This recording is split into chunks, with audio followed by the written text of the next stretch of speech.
Oh, I think that's it, isn't it? Yep. There we go. Yes. With it. Yeah. No, I thought I'd broken it again for a minute. As I tend to do from time to time. So I finally got new glasses. They came this morning. Oh, excellent. And I've been bumping into things all day. But are they good? Yeah, I mean, I'm going to get loads of migraines now because now my eyes are going to adjust, and either one of them is going to relax a lot and the other one's going to try a little harder and that kind of thing, you know, so they get used to them. So at the moment, everything's blurry. I can't see what I'm freaking doing. But, yes, interestingly enough, contact finally has been made.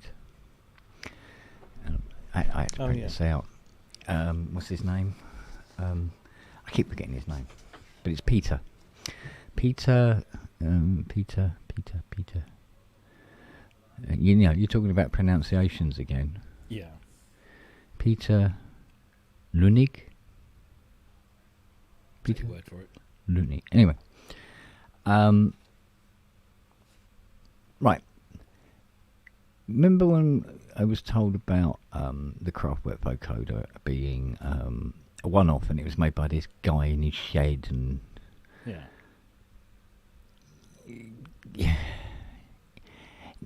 no. Okay. No. It was actually designed by Siemens. Oh. Yeah. And it never. It was never intended to be a musical instrument. All right. At all. What its actual design was intended for? It was for there was a military application to this, but then there's always a military application to anything that's invented. But what it's designed to do is clean up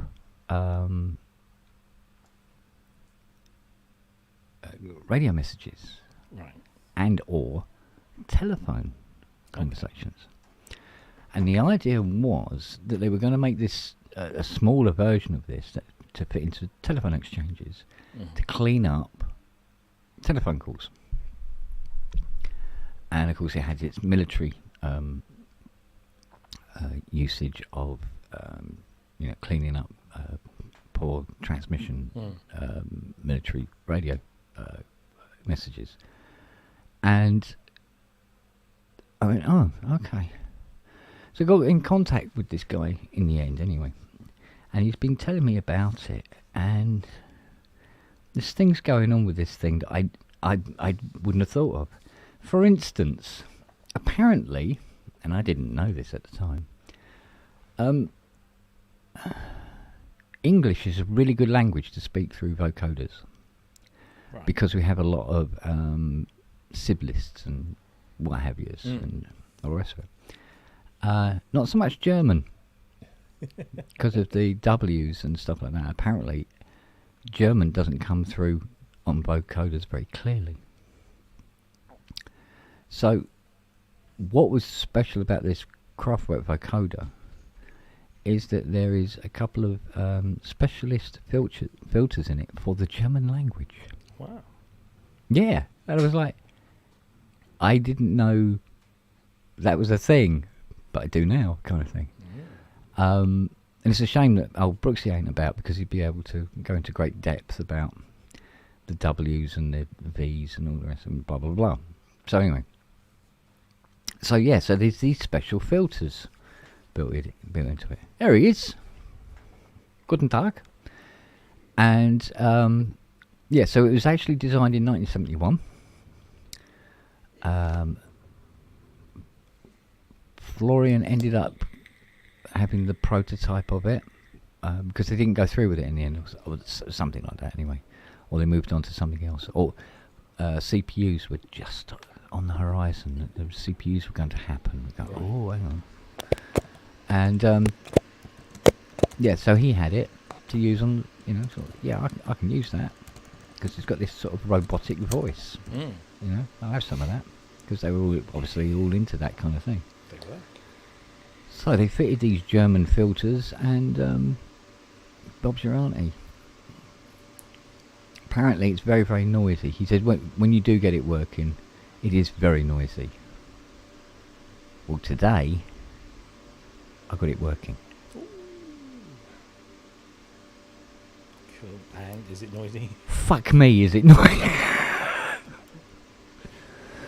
But I've had an idea. Right, this is 1971, so I'm going right. Well, the VCAs that are in this,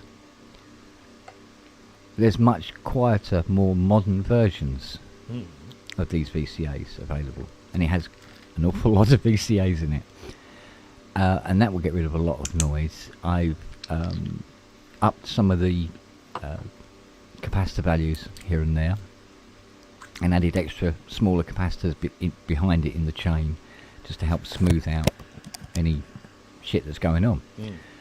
But I'm going to replace all of its power regulators for more modern, to get rid of even more noise. So hopefully I want to get it to a point where it's very usable, if you know what I mean. Is he okay with you doing that? Daniel. I haven't told him it's working yet. Yeah, but is he okay with you sort of sticking the modern shit in?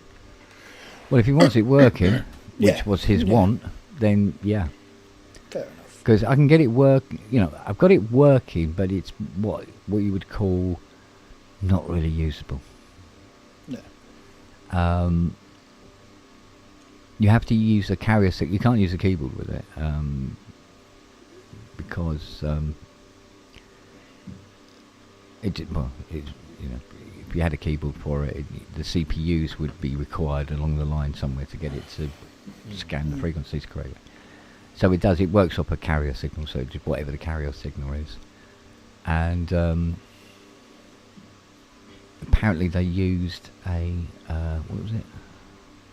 A Farfisa organ. All right. To do the binding thing that they were putting their voice onto. And of course you can filter this thing so much that you'd never know what the hell the carrier signal was, because it would bear no real resemblance. And it's coming along. And I also asked him what the matrix, that little matrix panel was on the front, what that did. And I assumed it was something to do with passing various frequencies to various VCAs and stuff like that. And it was, but I couldn't work out what was X, what was Y on it, if you know what I mean. Because there was no real indication. And he dug out some schematics from 71 and sent them. And got it sorted out now, so we know how. I've got an idea of how it's supposed to work, which is a massive improvement on where I was before. So, and because I now know where various voltages are supposed to reside, that's when I found that there was a direct short in one of the rack mounts. And I was able to deal with that today. So it was quite interesting to turn it on and hear it screaming. And I mean screaming. Because Fiona come down from the kitchen going, "What the fuck was that?" I said, "It's a cropper vacuum." She goes, "Is it working?" I said, "Did that sound like it was working?" She goes, "Well, it didn't sound like it was dead." I went, "Okay, yeah, it's sort of halfway between dead and working." Pain. Well, that's what happens when you wake something up from a 53-year-old's sleep. Yeah, I mean, I would. Or in my case, a 6-hour sleep. Exactly. That's what I sound like. It's like, is she? Oh, she's buggered off. Yeah, no, she's buggered off. Yeah, so it was just one of those things. Just sort of like, fucking hell, here we go. So, but we'll still do the PSN thing with it. So, might even be able to do something with this. I think because the guy who owns this Buchla 700 thing. I thought it was Christie's. It wasn't. I don't know where I got Christie's from. Sotheby's, not Christie's. Easily interchangeable. Yeah, it was an auction house of some merit up in town. Yeah, exactly. £6.2 million. or thereabouts. So, yeah, see Kent bouncing around in a fucking Reliant Robin. Well, not unless it's got a V8 in it. So, yeah, they wanted me. Sotheby's apparently wanted me to come in and appraise the unit. And the guy who currently owns it, he said to me, he said, "Will you be able to do that?" I went, "No." He went, "Oh, okay." I said, "No, it's not like that." I said, so I explained to him why. Yeah. And he went, "Oh," he says, "I'm a bit like that." He said, "But I'm all right once I've planned every conceivable aspect of my journey." Mm. I said, "Well, yeah, so you've got like what you probably call a very mild version of what I got." He goes, "Oh, you can't go out." I said, "No. He said, but he says, I saw on your Facebook you when you got yourself a new car, got a Mustang." I said, "Well, I can own a car, doesn't mean I'm going anywhere in it. You know, half the fun is owning the fucker and doing it up." And people walking by going, "Oh, can I take photographs of your car?" Yeah, come on then. I've had so many people say that to me. Actually ring the doorbell. "That's a beautiful car. Can I take a photo?" "Yeah, sure." It's nice that they ask. Yeah.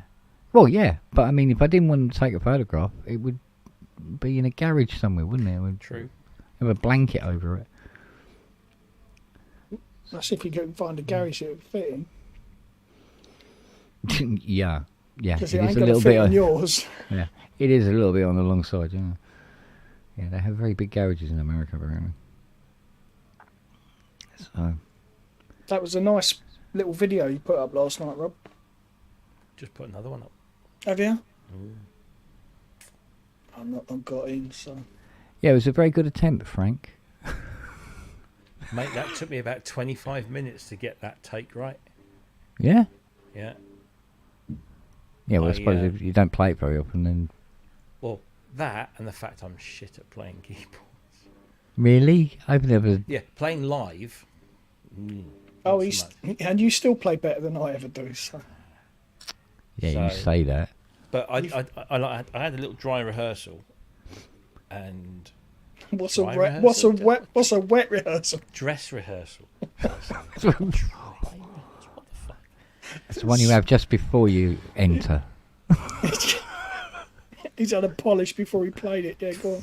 Yeah, anyway, and it went okay. So I thought, well, all I'll do is I'll do one pass of the riff in the kind of the subdued version of that patch, and then I'll do another pass in the more elaborate, with the rhythmic bit going on, and then I'll do a third pass where that little flourish that you add in the first bit. I'll do that, and then I'll just let it tail off. So I did that. And I thought, yeah, I've got this. It's simple. Yeah, right. Yeah. Every flipping time I'm like this. I'm thinking, right, I've got to do this, and then I forget to press that. And yeah, I know. Just over and over. It took about 25 minutes, I think, by the time I actually got one take. Yeah, because playing's one thing, but playing with performance is something else. Yeah. So once I got that, then it was just like, I've got these two 25-minute odd files, so sync them up, chop them, and then once I got that, it was easy to just like whack that up. But I just did another one using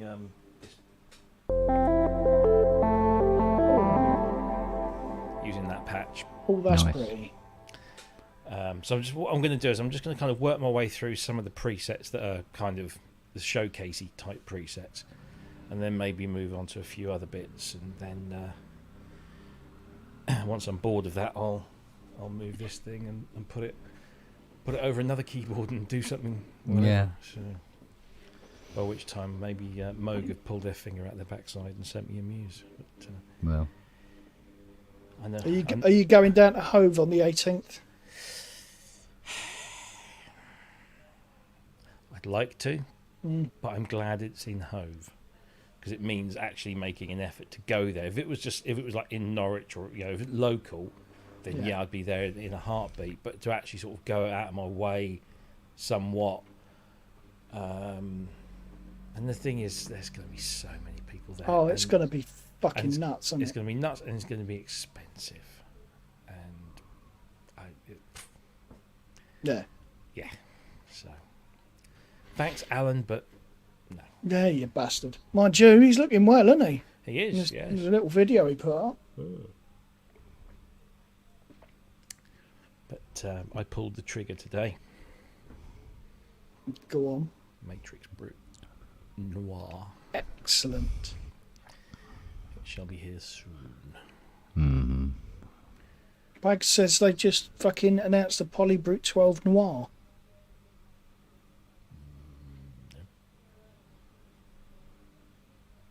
In the chat. Don't think so. It's certainly not saying I know everything, but I think they would have told me about that. There's a regular Polybrute Noir, Polybrute 6 Noir, but not a 12.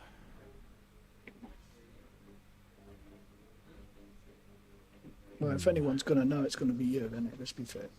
Well, I've seen the roadmap, and it's not on the roadmap, which is not to say that. I suppose, yeah, they could change it, but No, seems a bit they soon. don't do the noirs until some way into the product life.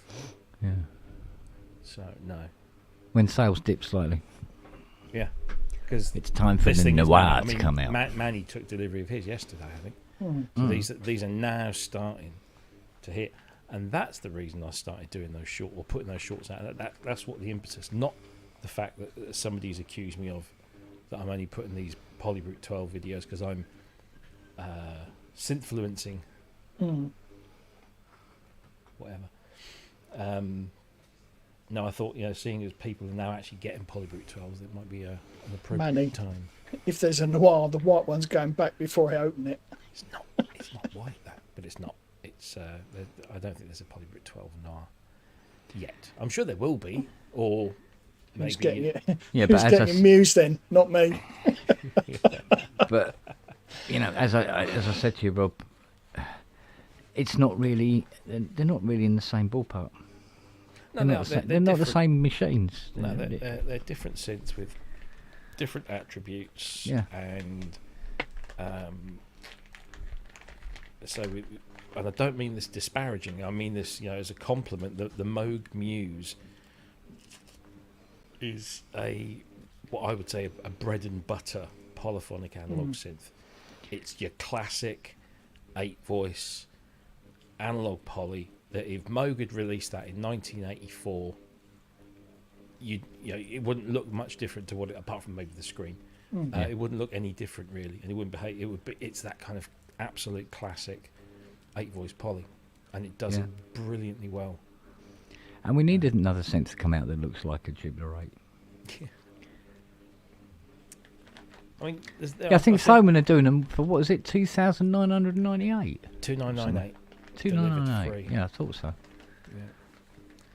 Yeah. So They're clever with that, making it like £2 less than 3K. Makes you go, wow, sort of thing. Because it's a 2, not a 3 at the front. well, I think for them it's probably more a case of the fact that that's just what the currency conversion is at the moment. But Well, yeah. It looks like the thunderstorms are over now. You've had thunder. It's been fucking boiling. It's down been all day. pissing down here. Absolutely bucketing. We were out at about 2 o'clock and it was 27. Oh, it got really, really bad earlier. By about 4, I thought I've got to get out of this workshop. I can't stand it anymore. it's 21 here at the moment. You've got the vocoder screaming at me from one corner of the room and sweating like a pig. And it's like, oh, no, I'm done. Looks Get like out of tomorrow's here. going to be the fucking same as well. No, it's fucking mid-20s tomorrow. It looks Saturday, it looks like we're getting some rain, but that'll be about it. Yeah, Steve can hear the thunder. He's on his way. It'd be nice. It looks like there's another one rolling in behind it, but whether it's got any testicles with it or not, I don't know. Because it did take quite a few degrees off. It was like, oh, thank God. Yeah. Because it's so close. Yeah, I don't know. I'll see if I can tell you what. Although I haven't seen the sun all day. Have you not? No. Oh, It's been cloud, horizon to horizon since it got up this morning. Oh, it's fucking ridiculous here. Hang on. What's the humidity in here at the moment? 53, but it's 26 sitting here, so. Mm. Well, I got this girl on, so Yeah, you're going to be slightly warmer than the rest of us. yeah. By the end of the evening. Mind you, it's a good burn-in for when it goes back anyway. Is it due to go soon, is it? November. No, that's not actually not that far away, is it? No, it's not that far away when you put it down to it. Well, I mean, I was going to go to Synthfest this year, but I've obviously canned that because it's 2 months now, isn't it? So it's just like, Yeah. And I don't think I'll get new brake shoes on the Chrysler in time for Fiona to go. Cow. You want to see what she done today? Oh, Christ. She comes down to me in the workshop and she goes, Carvera's broken. It's not working. I went, what do you mean? She goes, oh, it says that the y-axis is... What was it? Not out of range. It said something else. Anyway, and it says it's in an emergency shutdown and it needs resetting. She goes, can you come and have a look? I said, well, look, I'm in the middle of this fucking vocoder from hell at the moment. I'll be up in a minute. So anyway, I go up there and call up the laptop and have a look. And it is indeed not a happy bunny. And the software keeps greying out, going, no way, mate. You're not moving this thing anywhere. Okay, well, this is weird. So went online and said, "Oh, try removing the hard drive, not the SSD drive at the back, where all the files are stored, and disconnecting it and then plugging it back in again." I mean, it's a bit Microsoft, isn't it? But I thought, okay, whatever. Anyway, I took all the back off, found the drive, disconnected it, reconnected it, exactly the same, hadn't changed anything. So I'm going, it looks like it's jammed, because when you turn it on, it goes forward and then it goes back, but it stops very abruptly when it does this little bit going back. It goes ding like that, and I go, that's not right. So I'm messing around with this thing for like 2 hours, right? And I'm slowly pulling it apart more and more and more and more. And Fiona is in the room with me all the time I'm doing this, right? And then I'm looking under, trying to look. I've got the plate out of the way. I'm trying to look under the bed, and it's like some little bar or something. I go, that doesn't look right, because it doesn't look like the bar the other side. And then she goes, oh, by the way, she says, I put when I put one of the location bars in, I put it in the wrong hole and it dropped right through. I went, you're telling me this now? I said, I had a look and I go, it's stuck in the... So I took the bed off, which I could have just done to start with, because taking the bed off is a pain in the arse.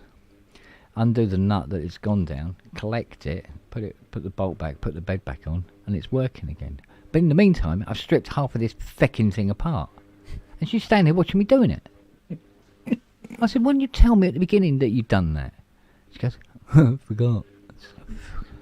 oh God, yeah, I want to know. So if you read on the news, tomorrow, about large woman found face down in a river, you'll know what happened. Because if she'd said, oh yeah, well the last thing I did was blah blah blah, and the bar went down, I go, well, let's check that first, shall we? No, I've got the back off, I've got the power supply out of it. Yeah, that oh, I forgot. Oh yeah, I know that one so well. Yeah. That's a fucking Haley special, days. Well, the thing is that at some point while I was working on this, the puppy grabbed a couple of the screws and ran off with them. So go. Where did she go? Where'd she go? She went in the garden. Oh, fucking that's. So I had to go down to my screw collection and find 2 suitable screws to bring up and put back in. It's a good thing you're a tech, isn't it? Yeah, well, I've got loads and loads of these little like Allen key bolts, countersunk, flatheads and stuff like that, and then of various lengths as well.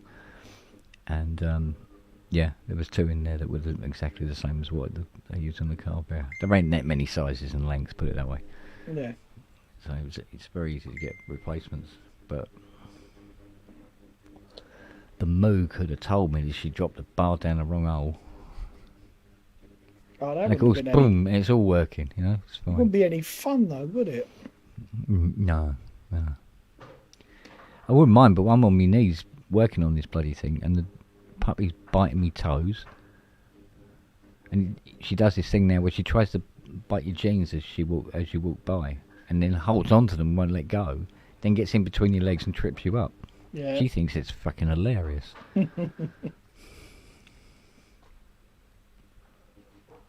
Anyway, such is life. Indeed. So what was that? The name of that patch on the 12, Rob? Which one? That one you've got on there as we speak. What, this one?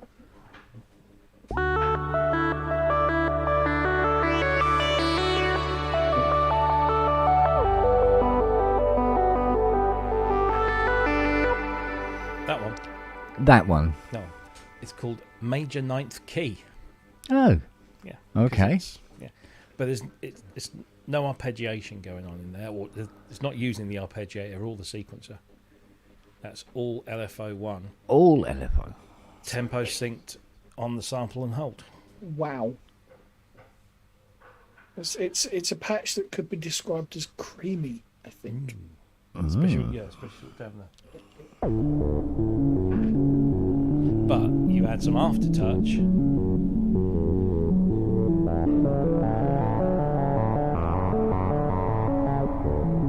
Or you add the morph.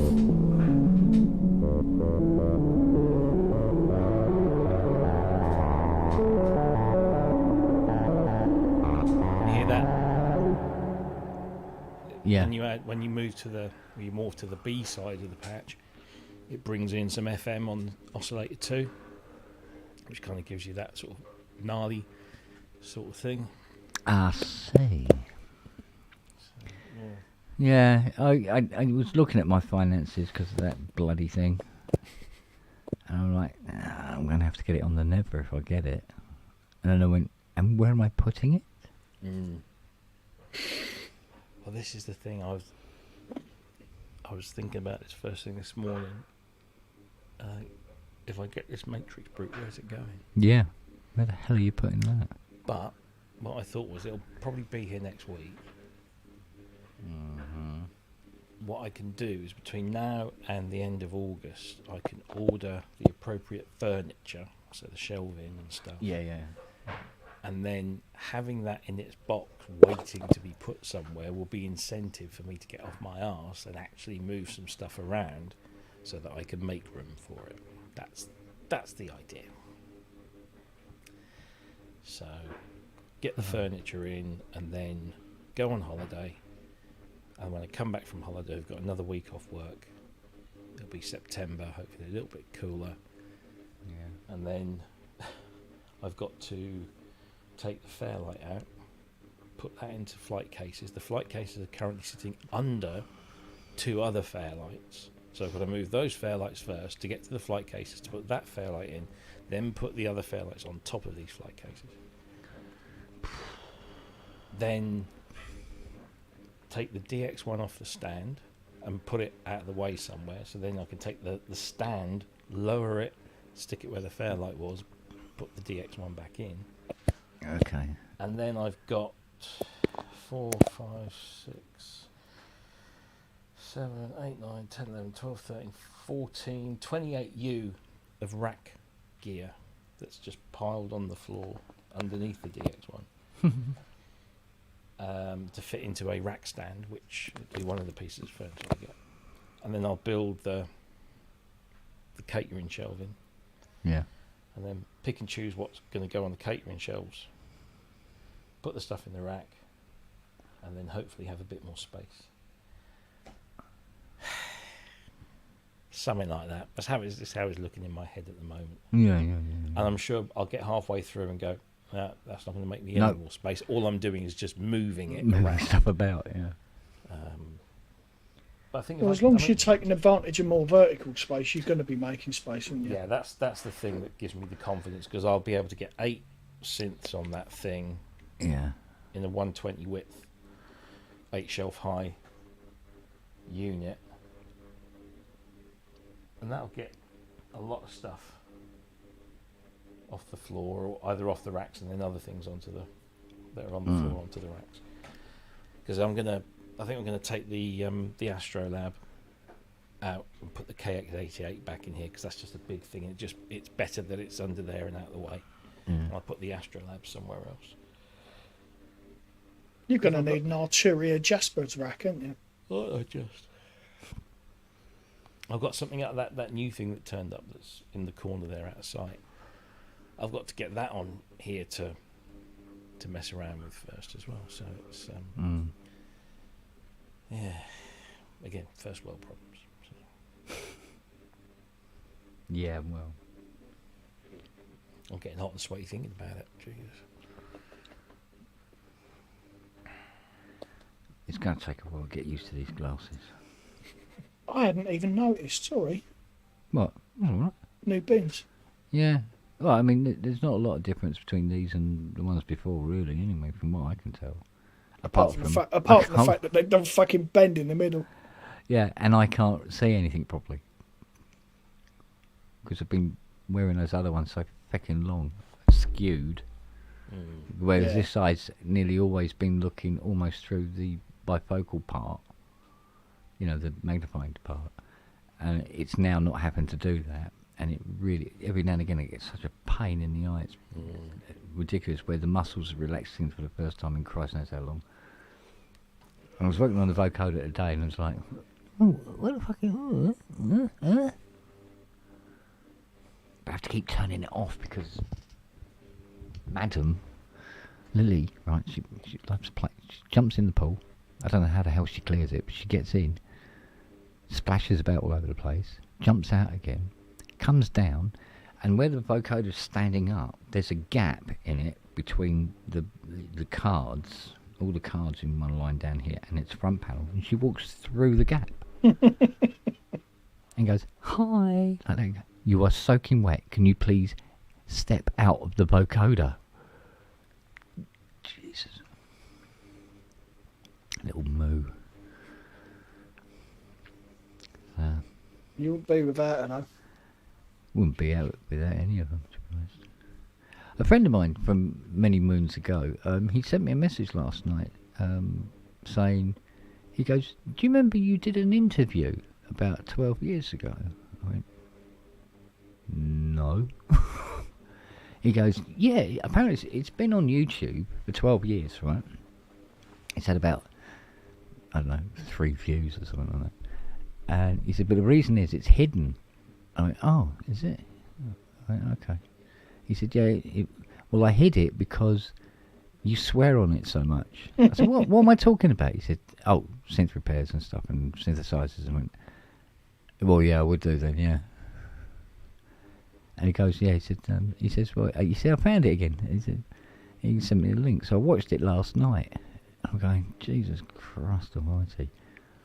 So I'm literally sitting on the bed, and next to me is the KSR80 in her glory, right? And then between me and the KSR80 is Max sitting there. And I'm scratching his head. And Daisy is over this side. And got her head this side.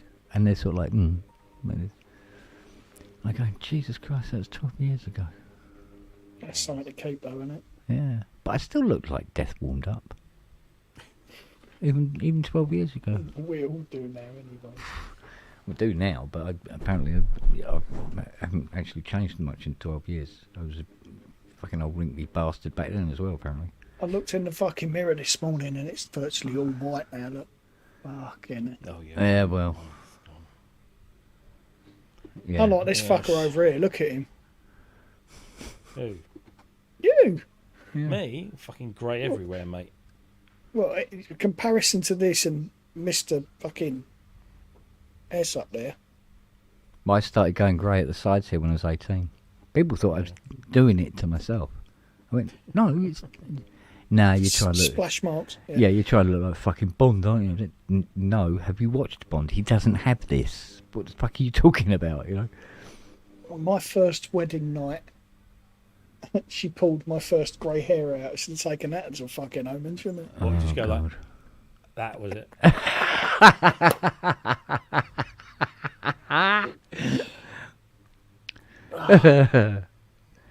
Yeah, it's horrible when it gets stuck between the teeth, isn't it? Yeah, it's down the back of your throat. That's the worst one. Don't push so hard. I try not to. What's that lump on your back of your neck? Eh? What are you on about? Oh dear. That's a very unsettled sky.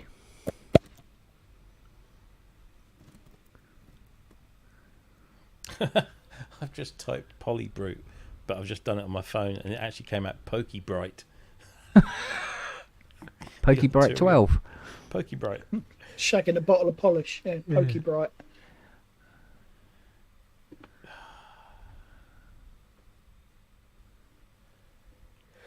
Bang, and the stain is gone. Yeah. It's not a very good thing to say after sex, is it? Come in. Ah, dear. I'm so not down with these. Kids. Yeah, the Instagram shit. Oh, they've changed it all now. Oh, God. I'm trying to post a clip to that video on Insta, Yeah. and what the fuck?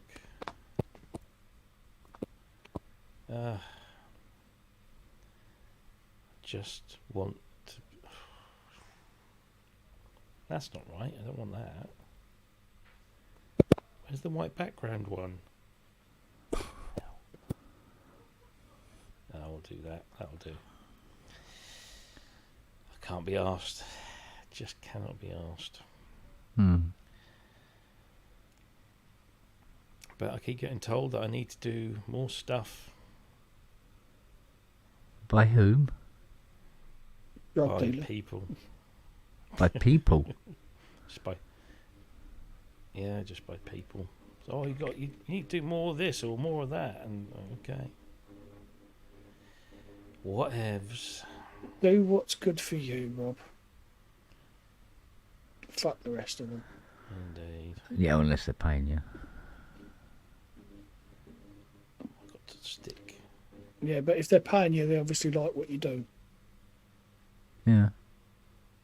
Where's I didn't want to do that. I think Robbie is what they technically call creating content. Stupid.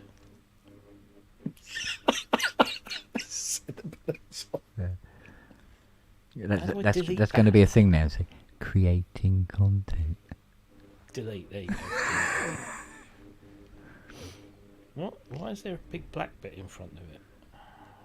Fucking hell. What it's not about. Yeah.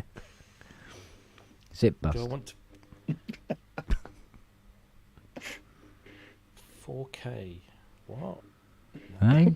It's like that joke, isn't it? What's got 382 teeth and keeps a monster in check? My zipper.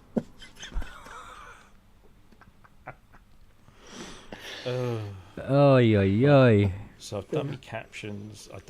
I need a smiley face, but I need a sound on. There you go, so you can listen to it. And then, do I do that next? Man, he did a video on the Muse patches. Yeah, he's done some. I'll have to look that up. Yeah. Watch the show tomorrow. You'll hear more. In fact, you'll hear Oh. some patches. I'm told you'll be hearing patches that aren't even in the Moog Muse that shipped. Okay. Ah. I'm told. Do you know how to turn that image feature off on Sonoma? What image features that, half god? What, this thing? Oh, the reactions. Yeah, you just turn the reactions off. Yeah. Right. If you if you look at the top of your screen when you're using your camera, you'll see a camera icon highlighted in green. Click on that and then deselect. The reactions button will be highlighted in purple. Click on that and it should grey out and then they're turned off. Fucking Rob, do you remember that issue I had with the FaceTime when you tried calling me and it just wouldn't do it? Yeah. Well, it started happening more and more and more. And we were booking it down to Haley's Wi-Fi. Right. And it wasn't. I reset my Mac today and it was my Mac. Oh. She spent about 100 quid on Wi-Fi repeaters and it wasn't her fault in the first place. Oh, dear. You're Mr. Popular. Yeah, well... Yeah. The glare I got when I said, I think I've worked it out. Oh, you didn't come clean. Oh, no. Never come clean. Rule number 1. Just look perplexed and go, seems to be working now. No, she'll save that up and she'll throw that back when she needs it. Oh, yeah. A bit like you should do with the Carvera. Yeah, well. Keep the ace in the hand.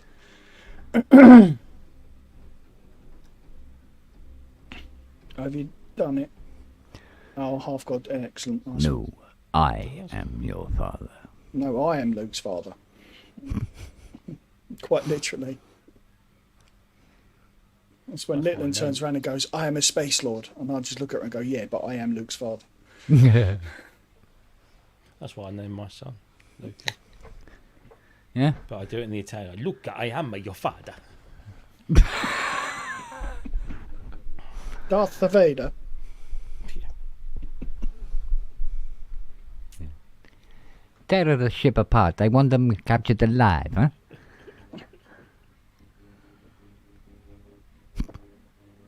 Take them away. And somebody is waving a lightsaber about in the background. Oh. I'll tell you what that is. I put background noise cancellation on Matt's feed, Yeah. and every now and again it just Just peeks peeks on the through. top. Because it sounds like... Because if I turn it off, right, you listen. Matt probably won't hear the difference because he's hearing the fan anyway. But if I turn it off, Is it my fan? Oh shit! I'll turn that off. no. That's all right. Oh, There you go. no. Turn it on. It's cool. Put it back on. Put the fucking thing back on. Put it back on. He can't do it unless it's turned on. Oh, I back on. see. Oh, right. We've heard that before. There you Heard go. that before somewhere. Right. Oh. So yeah, it's like you're in a plane, isn't it? But if I do this, Yeah. And it turns into a lightsaber. I wonder if I do it on mine, because mine might be a little bit loud as well. And I'm not fucking turning that bitch off. Audio, reduce background. Yeah. Does that make? Yeah. Yeah, that worked. And Yeah. and the thing is, your voice comes through okay. Yeah. It's actually a very nice. It's a very good little algorithm they've got. I don't have the problem because I've got a fucking fan in here. There you go. Melt. Right. Share. What about her? She's got a new album coming out. Yeah, I thought so. Greatest Tits or something. Greatest. No, seriously, it is like a. Whoa, fuck! I almost dropped my phone. So why? Oh, of course. See, I've got this social media lark. It just does my fucking head in.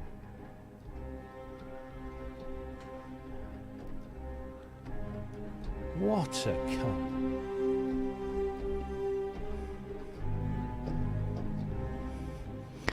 Right, create.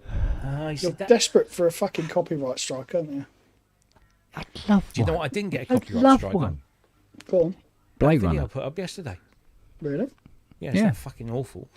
Yeah. The algorithm's going, no, I don't think it is. No, it's it's all right. already Move done on. the copyright scan.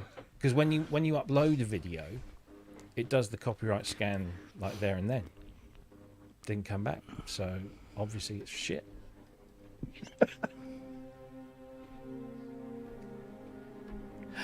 It's not that hard. It must see it. Maybe it's just a sound.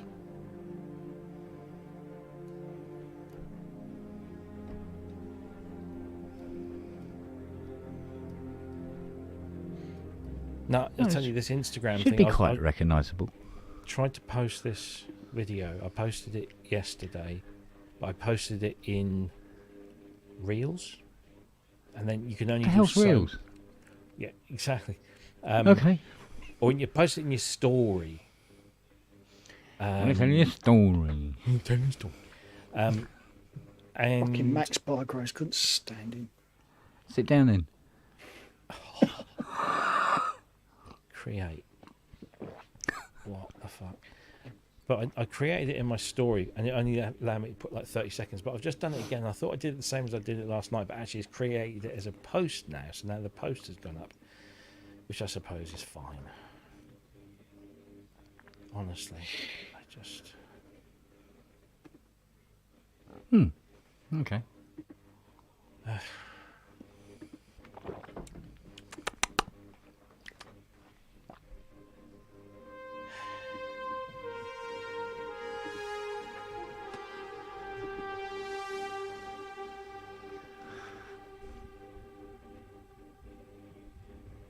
I must admit, I do like that reverb you have on that PB12. Well, on that patch that I just did... Yes.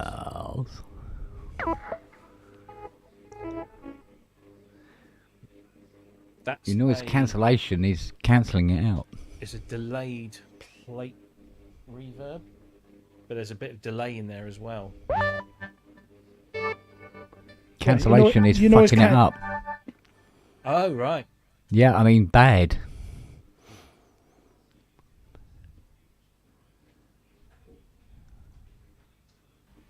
That would make sense.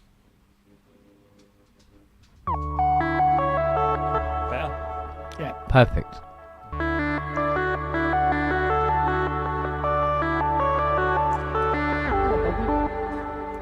Hello, my lovey. If I whack that up, full tilt. Hello.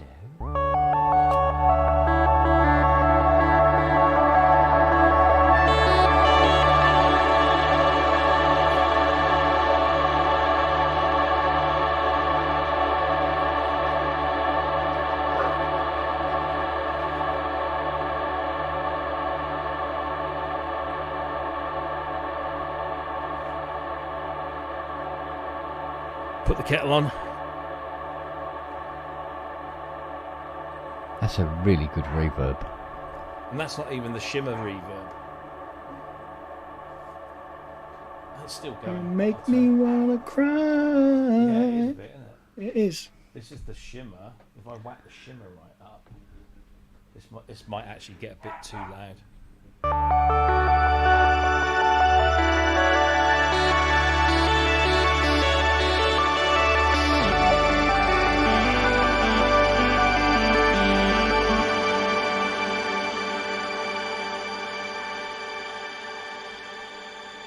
Not as long. I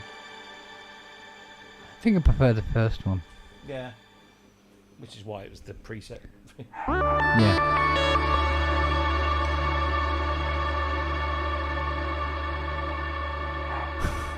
Yeah. Beautiful. I thought I had long reverb tails. Well, I was fucking around with that Arturia 244. Is it the Arturia one? Yeah. Yeah. There's 70-second tail on it. What's really clever on that 244 is when you bring the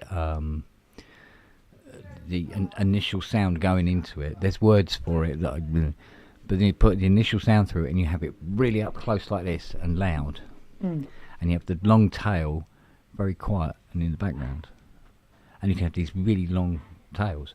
And as you play, even if you're playing something complex, it just gives you this blanket behind it, which is always useful if you're, trying to get, some sort of width, as it were, to a monosynth and stuff like that. So, Notice Vangelis always used to do stuff where you have it like up close and very clear, but then shitload of, but quite a reverb tail behind it. So, depending, of course. I mean, this one tends to have too many reverbs on it, so turn that one off.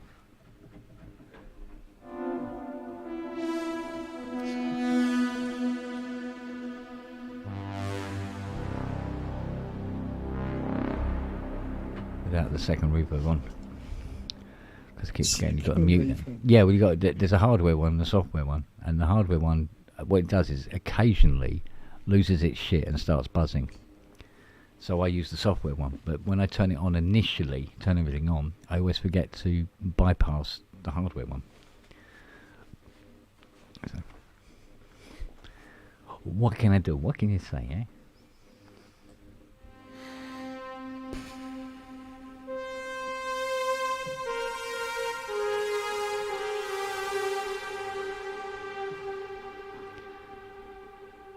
Yeah, it's about enough.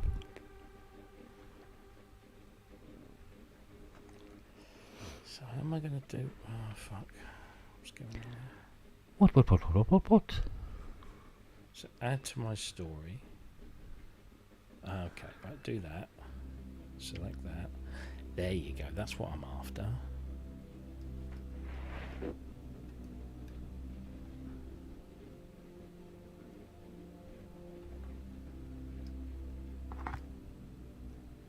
All of a sudden I want to go and grab my telescope and go and look at the stars. Yes, it is very sky at night, isn't it? Very. But to be honest, we just don't know. I'll tell you what, that fucker could play a xylophone, couldn't he? Couldn't he Oh, just? Yes. God.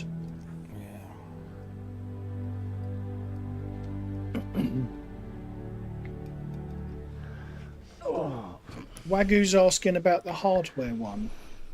The hardware reverb. What, the one that I've got down there? What is Quadreverb. it? Oh, yeah, It is this Quadreverb. Mark 2, I think. I think it is. I don't know. It's so long ago now. I've had So it why does donkeys. it just keep crapping its pants? Or I don't know. It just loses its shit every now and again. Just goes bzzz, like that. You turn it off, turn it back on again. It goes, oh yeah, cool, all right. But it will do it at any time it feels like it. Weird. Yeah. I've opened it up a couple of times. I can't seem to find anything awry. So. I'm just going to go and get some more coffee. Good move. It's bad for you this time of night. Jeez. It's decaf. But even decaf still got a bit of caffeine.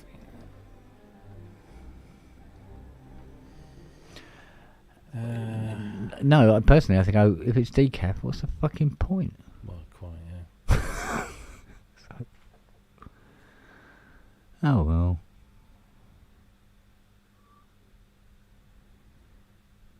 Yeah, no, it's still dead. It's over there somewhere. I think it's gonna have to go back and be sorted. Gives us a nice reverb. I really liked it.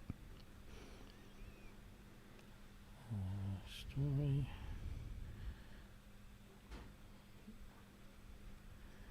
Here's it going. Okay. Stick that in your pipe and smoke it. Twitter I gave up. I'm just going to bin Twitter off, I think, altogether. It's amazing how many people still call it Twitter. Yeah, well, We used to call it X. Yeah. You know? I mean, they're that committed to X that they still have the twitter.com email domain name. So if you type in twitter.com, it just forwards you. Yeah. Fucking space Karen, anyway. What did somebody call him the other day? The space in cell. That's it. Yeah. Yeah, well.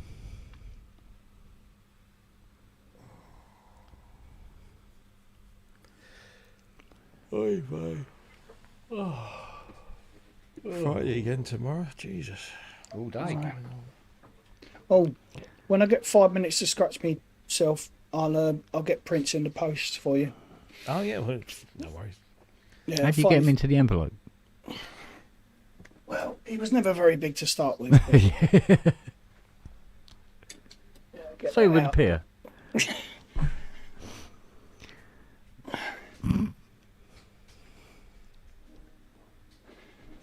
Oh, bugger. Completely I left the tab open and everything.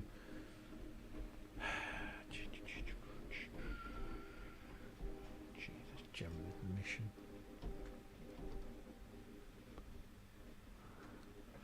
Back in a minute. Okay.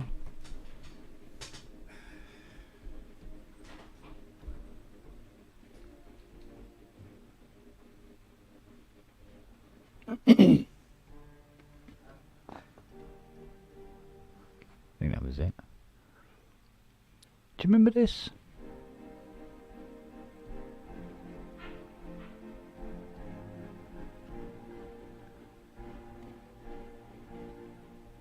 I think it was there.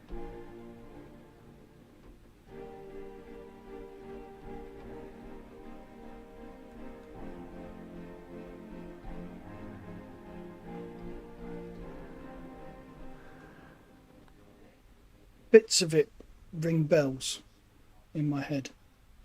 Yeah, because I think there was a...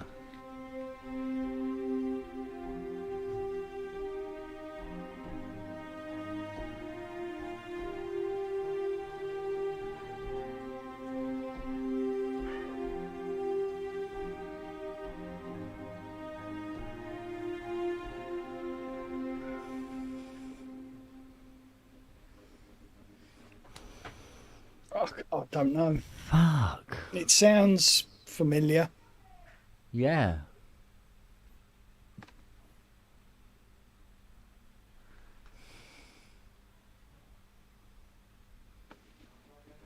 Yes. Go on. Go on. Oh.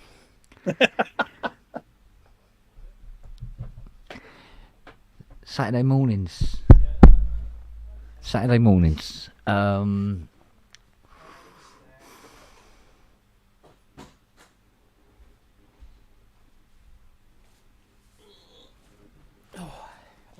Rob will know. Play it for Rob.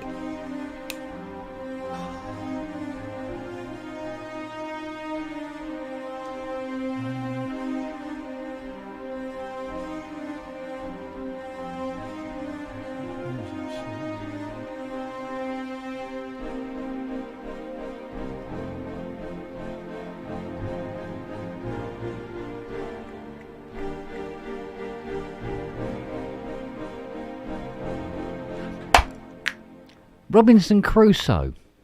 What about him? That's the theme. It was a French Yeah, I remember it. French program. Yeah. I'm sure that was it.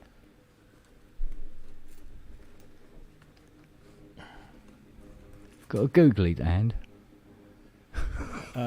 Yeah, As they sorry, say. I'm just booking a gig ticket. Hang on. Oh. For?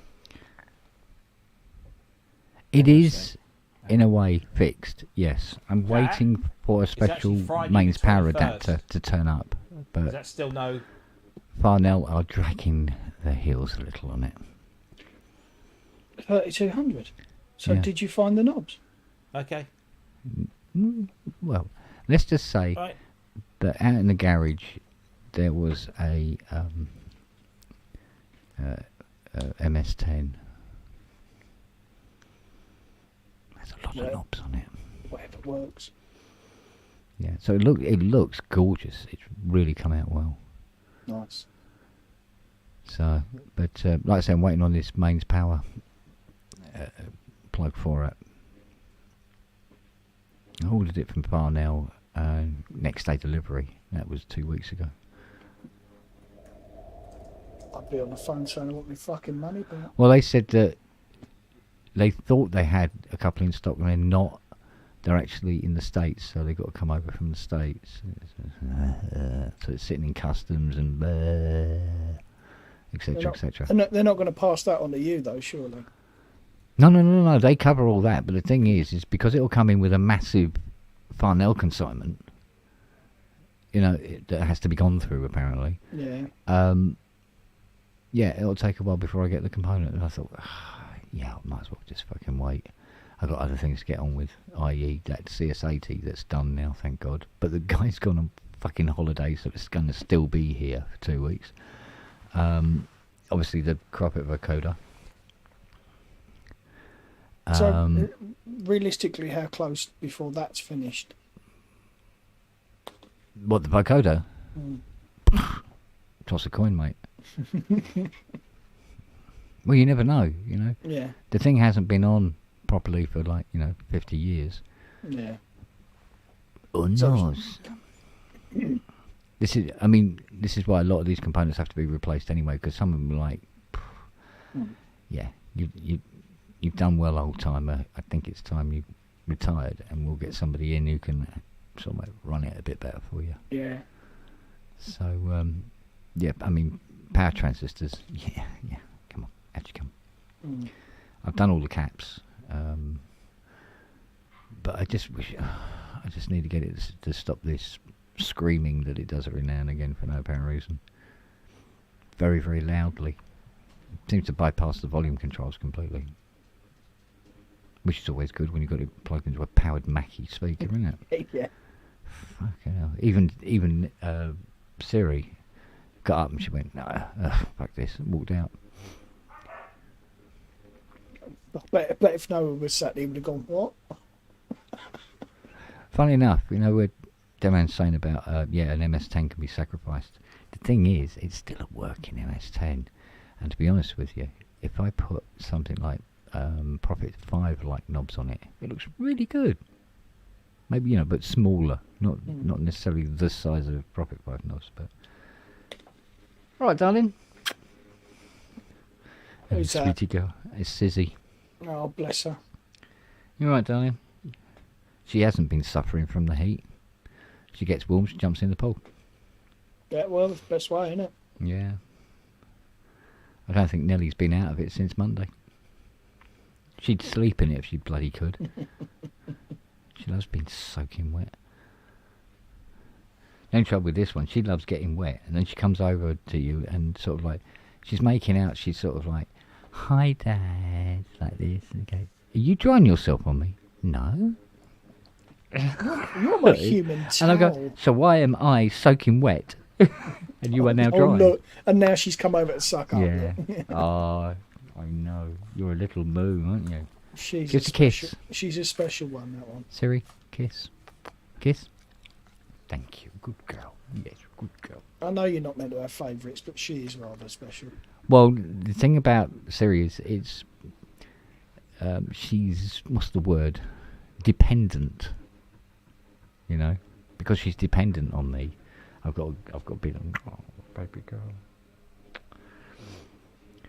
Mummy raises her voice. You hide behind me, don't you? Even if you weren't the one in trouble. Because you never are you? You're almost never in trouble. You're a good girl. Aren't you? Eh? Little sweetie. But yeah, it's it's been one of those. Oy.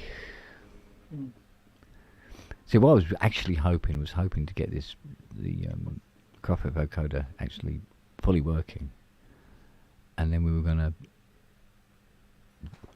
demonstrate it working. World exclusive, first ever time it's ever been heard since 1973, kind of thing. And at the moment, it just goes like that a lot. So it's not really an enjoyable sort of like review.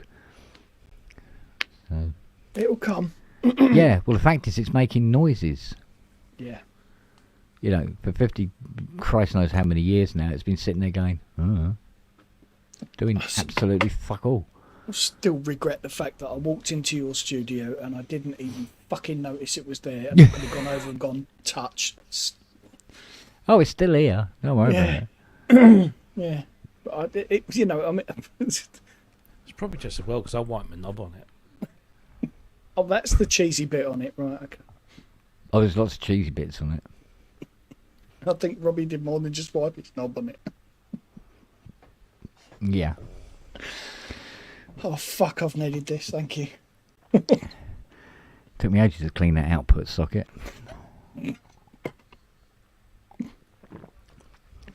So I didn't even touch the sides. No, he didn't use his arsehole. Besides, I have to check his arsehole for keyboards when he leaves there. can you not tell jokes when I'm about to have a fucking swig of coffee? Oh, it's the best time.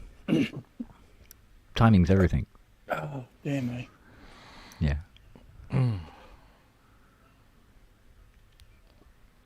What was it? The secret to great success. Well, no, the secret to great comedy is timing. What famous synths did I get to fondle at KSR? I didn't actually touch anything, I don't think. Did you not? No. Oh, No. you must have tried something out. No. No. The only one that was plugged in and powered on was Rob's 106, and I didn't touch that. Ah, Um, because of all the knob keys. Wagyu. I think Matt will have left his organic decal all over a Jupiter 8. I didn't actually see a JP8 there. Not this time, no. There was one in last the time. shed. There was one in the shed. Yeah, there's one so- in the shed. Yeah. Yeah, I have to get that one ready to go for November as well. Hopefully it's still working. Well, it's been out there for fucking years. I don't like it. I don't like it up and Captain. I don't like it up and. No, I didn't even go and touch the CS80. Yeah. You'll Well- be able to clone me off the CS8. Swab the DNA. That's not Tipex. Oh no.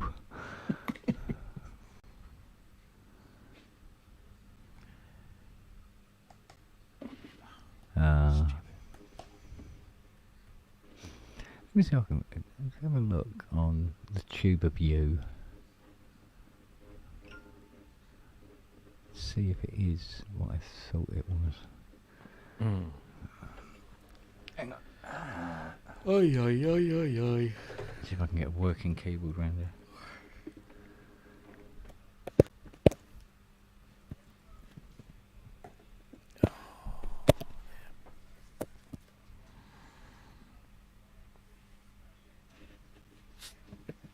I've got my ticket for Art of Noise next year.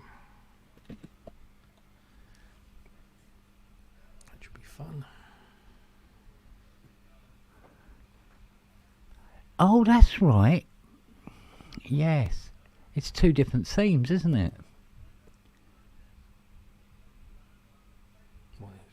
Oh, Robinson Well, Crusoe. yeah, there's a theme it opens with and a different theme that it closes with. There ain't many shows that did that, is there?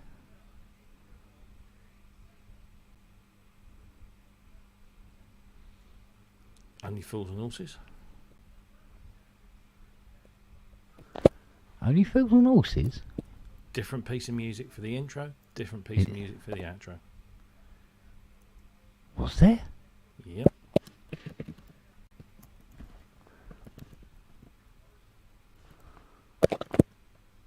I don't remember that.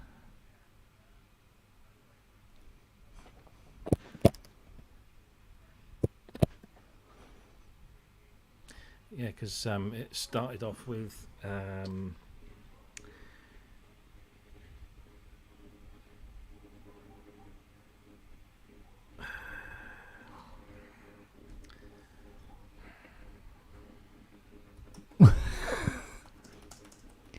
my brain's just not working.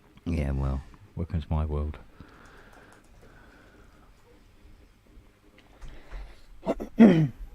Yeah, because there was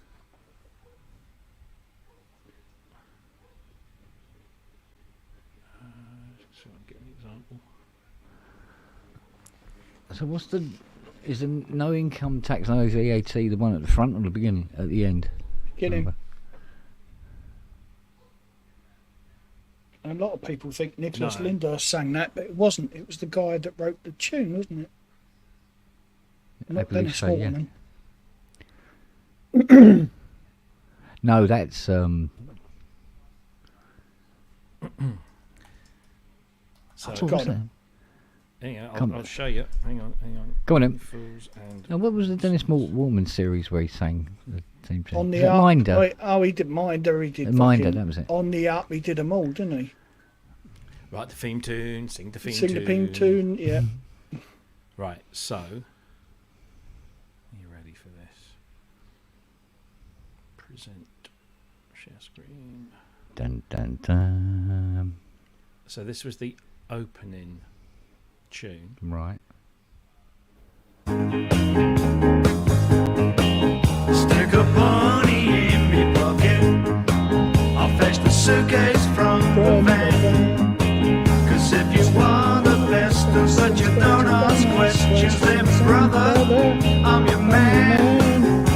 Cause where it all comes from is a mystery. It's like the changing of the seasons and the tides of the sea. But here's the one what's driving me berserk. Why do only fools and horses work? La la la la, la la la la la, la la la, la la la la, la la. And then this was the closing theme.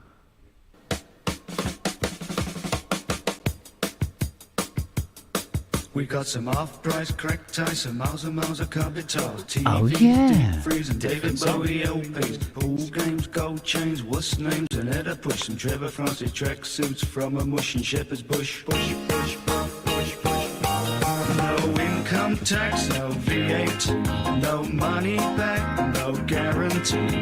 Black or white, rich or poor, we'll cut prices at a straw.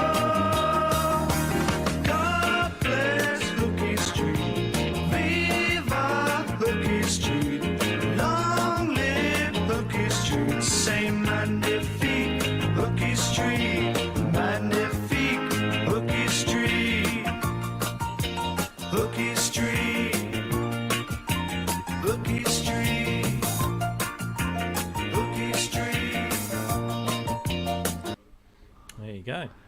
God, it's like being back in London.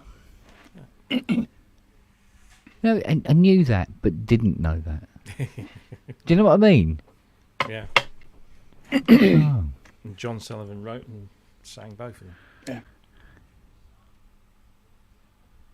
Still not as bad as fucking Crossroads, though, isn't it? The Paul McCartney sad one.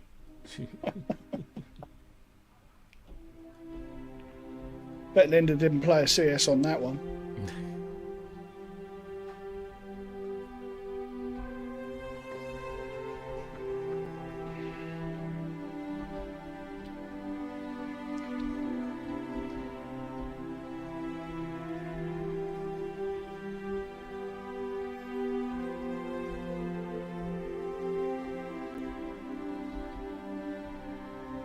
That's the opening thing That's to what I remember. Robinson Crusoe, and the end was the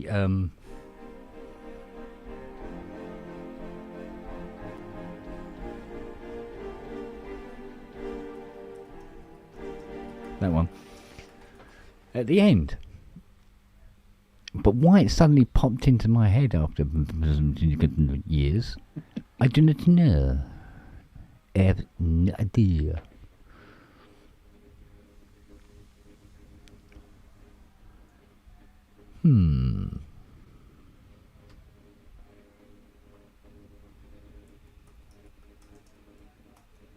It's funny, yeah, they showed the lyrics as being bush, bush, bush. I always heard push, push, push. Which kind of would make sense as well, if you know what I mean. Because it was all about pushing merchandise, as it were. El Dorado theme, Christ, do you know what? I don't think I ever watched it.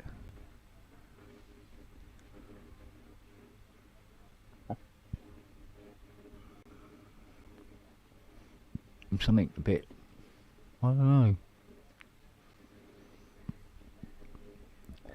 Sort of late to the game, wasn't it, Eldorado? Yeah, and it was really bad as well. Was it? Yeah, apparently. I don't know, I never saw it. No, me neither, but that's what I've heard. Yeah. It's like, I think if I saw an episode of EastEnders, I wouldn't recognise a single person in it now. I It was the same with Emmerdale. I remember when Emmerdale was about a fucking farm. Emmerdale Farm, yeah. Yeah, that's why it was called Emmerdale Farm. And that was shit as well. Oh, yeah. It was like, Hey, Mr. Wilkes. Yeah. Yeah, I mean, you know, and this week, a wheel comes off his tractor. Oh, fucking bastard, fucker. Didn't that used to be on like at lunchtime or something? It was a lunch, 1 o'clock, well, not 1 o'clock because it was the news, wasn't it? But no, it was ITV, wasn't it? So it was the lunchtime. It was after half the hour. news. There was that. Crossroads. Take the high road. Take the high road. Oh, yeah, but Crossroads, though. Oh, Miss Diane, I don't think that wall's supposed to wiggle backwards and forwards like that. Now we've got Doctors. It comes on after the news. Oh, yeah. Yeah. That TV on in my living room, the last time that went on was the last day of the Tour de France. That's the only time I ever put the TV on is fucking cycling Grand Tours. To watch men riding bicycles all sweaty and lycra. Yeah, oh yeah. Got to be done. Night.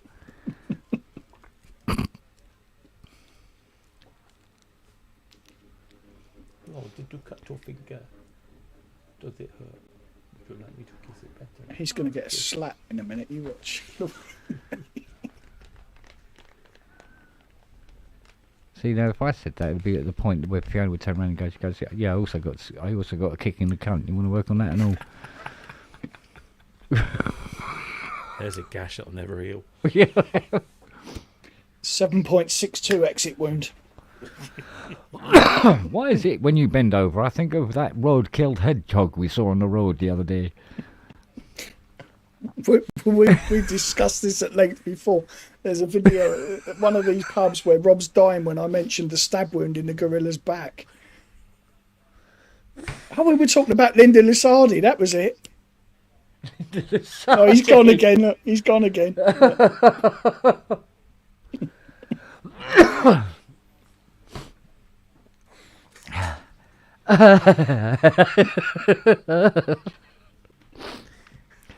Oh, man.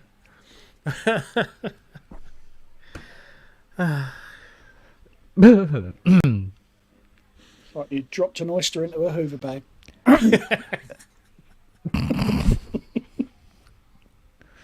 And now for something completely different. Oh dear. Ow. Oh fuck.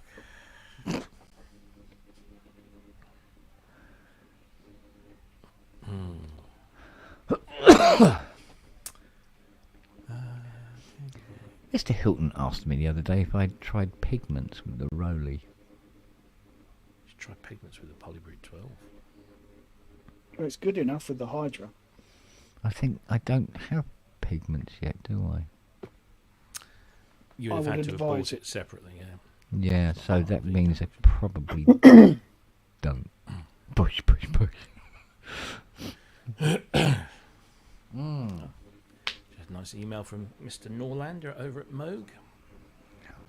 Unfortunately, it doesn't say your Moog Muse gift edition is in the post. Gift edition. Yeah.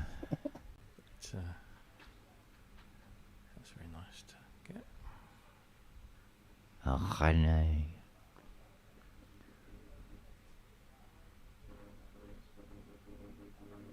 Good morning. How the fuck he kept a straight face doing all that, I don't know.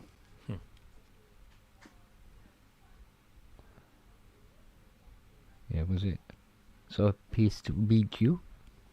Yeah. I was pissing by your door. Yeah.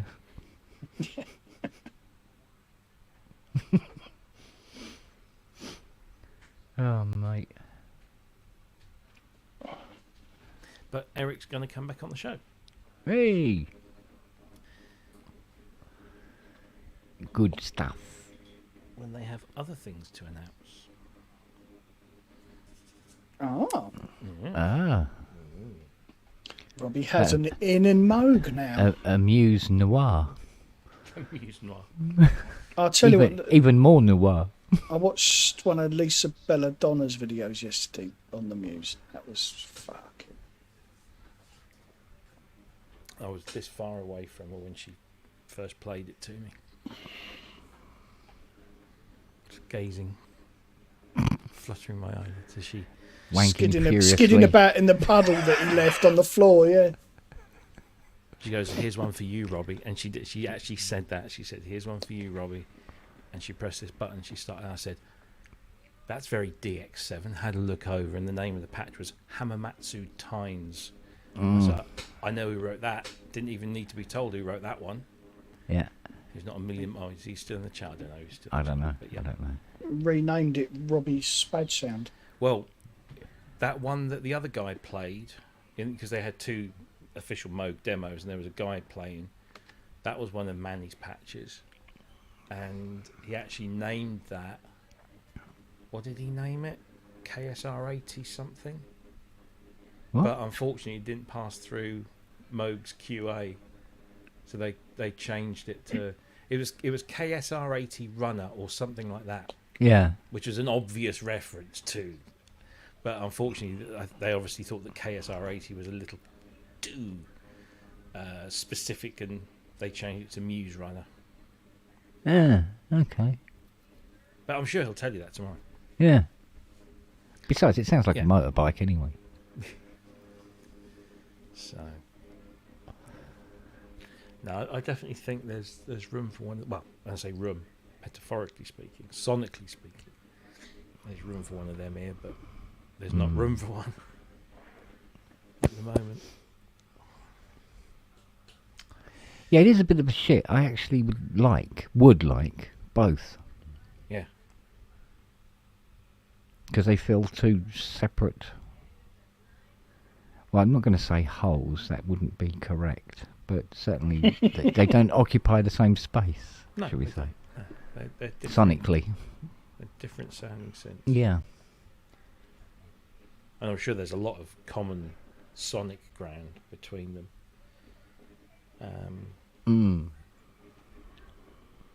But the things you could do with the Muse when you've got two general purpose LFOs, and then you've got that modulation oscillator, which you can use as an oscillator, but you can also use as another LFO. And then there's a specific pitch LFO as well that is just for that. So there's loads of stuff to do. Then you've got the ring modulator as well, and the overdrive or overload, I think they call it, which just really kind of warms everything up. And those filters, yeah. Very nice. Yeah, you can't beat a good transistor ladder filter, mate. Yeah, 24 dB per octave. Yeah, absolutely. Voila. They self-oscillate. Yeah, that's what I didn't like about the OB8. It gets squeaky, icky, but it doesn't self-oscillate like the OBX did. It's one of the first things I try with an analog synth anyway. Does the filter self-oscillate, and how easy it is to tame it and make it a musical thing once you then bring the oscillators back in, because I always like that kind of that added. What I didn't understand was in the very late OB8s, and you didn't have the resonant, it didn't self-oscillate on the OB8s, and yet it's exactly the same filter that they put in the Prophet 503s, which did, like a bastard. So I go, maybe you calibrate it to self-oscillate properly, like a proper keyboard.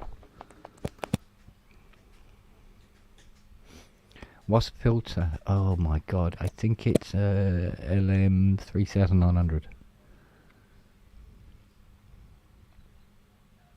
There you go.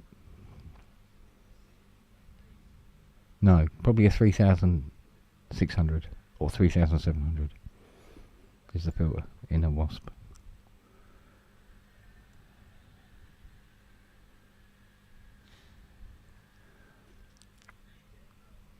It's very quiet in here tonight, isn't it? Mm. I know Ian's in Edinburgh. He certainly is. He's released a few. Yeah.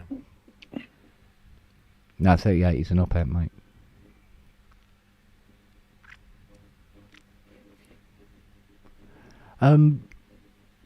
Yeah, I think he's put up a couple of videos, hasn't he? Or a couple of shows, because he's doing a lot of shows for the first few days, isn't he? Yeah.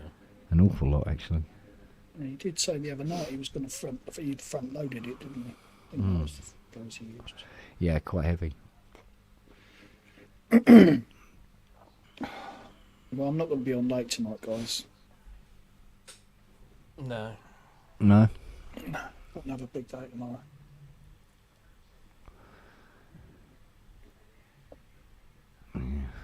I've got to listen to a screaming fucking vocoder for most of tomorrow.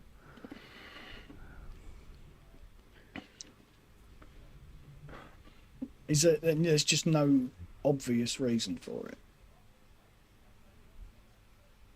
Yeah, 13700, not 3700. My memory's getting really shit lately. What do you say? What? Eh? Hmm?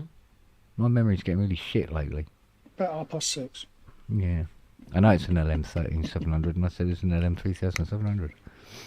Well, you went one digit out. Yeah, That's what but she said.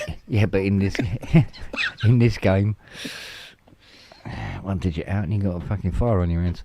Yeah, but the thing is, you know, it's like what was the other one where he goes, you know, he says, "Oh, I've been going out with my girlfriend now." He says for about 10 years. He says every time we go out with friends, they all say the same thing again. So, you know, when you're gonna, you know, like that.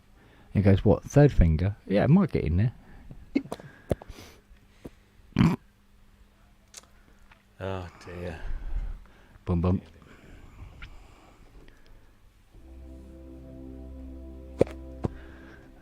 Aye, I remember going up the hill.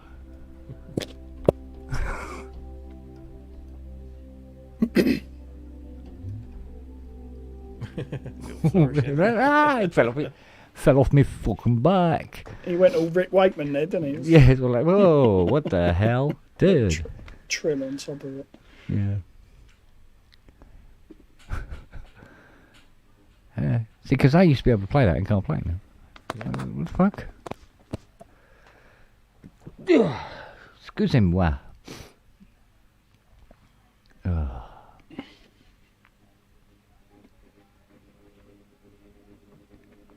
But I keep getting these little flashbacks now. And things like that, you know, like that Robinson Crusoe thing popped into my head. I haven't thought about that for fucking 40 years. And it's like, but, it's like a brain misfire or something.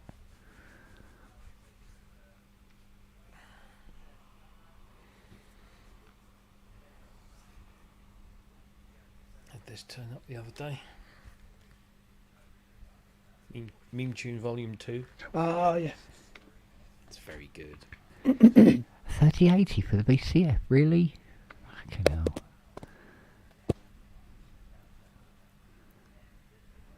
Made so screwed up, it really is. I was having a drip with this, because I've been working on this vocoder now for like 3 days, and I don't know my arse from my elbow anymore. It just been, Well, if you start shitting from your elbow, you know you got it wrong. yeah. I mean, but mate, you want to see what they had done back in '71 was where they had the wires, and what they did is they bunched them together and then glued them to the inside of the case, and the glue's gone all sort of like a dark brown colour and has the consistency of cement. and the wires are really brittle. So when you're trying to trace the wiring, it's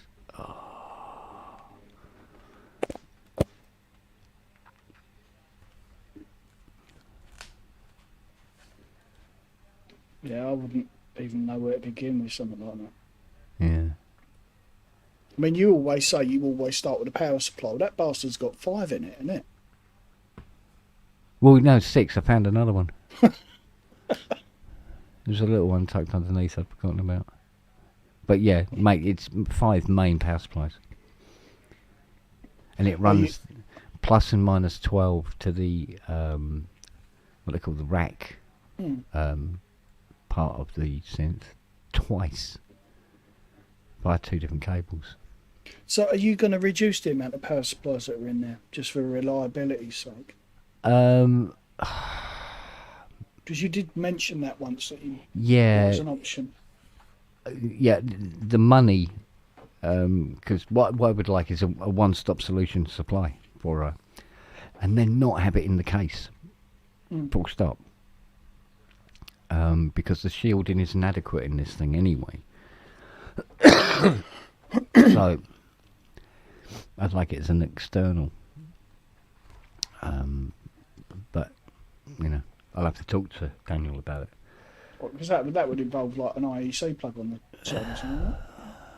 Socket. Yes, well, yeah, no, it'd have to be a multi-way and go to the back. But we'll see. But it means contacting him and having a conversation, to which will bring up him coming on Process Network again. Because he was all for it. He was going to do it. He was all for it, and then it all went quiet, didn't it? Because it looked like we were going to have him on last summer. I thought, oh, he hasn't done many podcasts, has he? No. Has he been on Sonic State? I think so. I can't remember if he has or not. It would be a fucking coup if you pulled him on here on PSN. Isn't it? I don't know. I think he might have been on Sonic State back some time ago. Yeah. But because I don't think he lives here anymore, does he? Is he not? I don't know. I think he might have gone, like Jersey or something like that.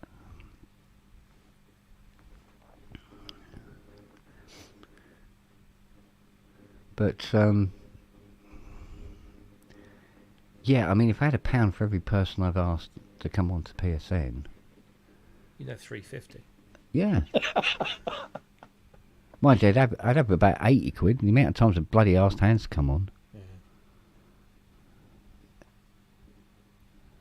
Get him pissed and get him on one of these. That'd be funny. Yeah, it would actually. See, that's the thing. He's a very funny guy.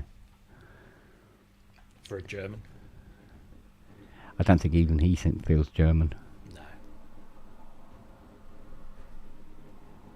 I had a nice little chat with Mr. Spears today. You didn't? Yeah. I did phone him, but he didn't pick up. I'm going to go off and spend a couple of days. Catch up. Good.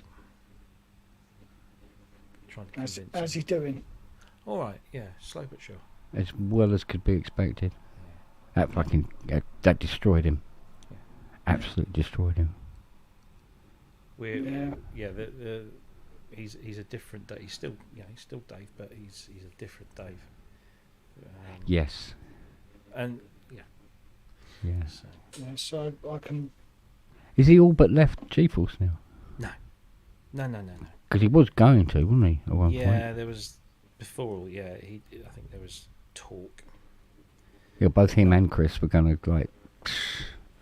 Things runs on its own. His role has changed. Yeah. And he's enjoying that change. He's It's working for him. Yeah. So, Good. Well, he's very close to his dad, isn't he? Yeah. His dad's there for him. And yeah, I mean, obviously Freya is out and about doing amazing things. Yeah, but she's made quite a name for herself, hasn't she? She has. She is the face of Esports. the esports online gaming thingy. Yeah. Well, game competitions, isn't it?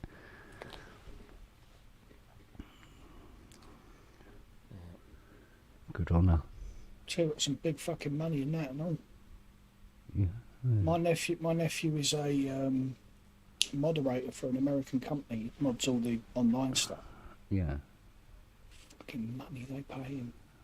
Yeah. Yes, very good indeed. And he's borderline agoraphobic, so that fucking suits him down to the ground because it all happens in his flat. You know, it just Nice. does it all from home. Yeah. That was a challenge, building a computer for him that could fucking cope with what he needs. Yeah, I bet.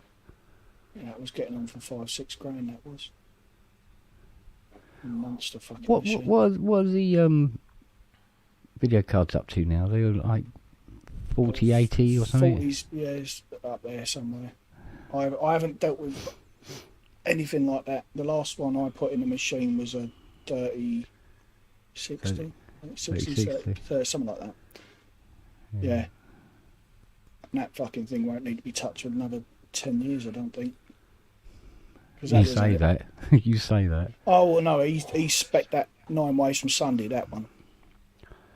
Yeah, but you know, it's like some gaming manufacturer comes out with a game that's just so fucking graphic intensive, and everybody needs to get the very next latest video card again. It's almost like they're working in conjunction with them. Well, they work to the capabilities of the stuff that's out there, don't they? You know. Yeah, exactly. Yeah, we could get his cellist to come in as well, couldn't we? Was it Lisa Chow, isn't it? Is it Lisa Chow? Hans cellist. Oh, can't remember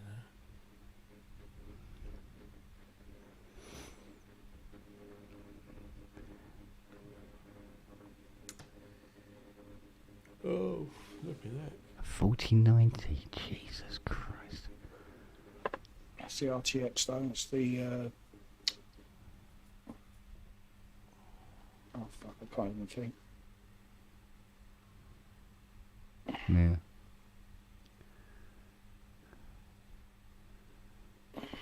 Wow. And there we go. Sudo's just bought a new audio interface, Behringer 1820. Well, as long as Dave's alright. Because I was actually quite worried for him for a while. No, it seems good. Well, you've got two choices in that respect, haven't you? You either go down or you don't. Have you heard his latest song? No. Very good. Is it? I'll have a If he gander doesn't at put if he doesn't put those together and stick them out as an album,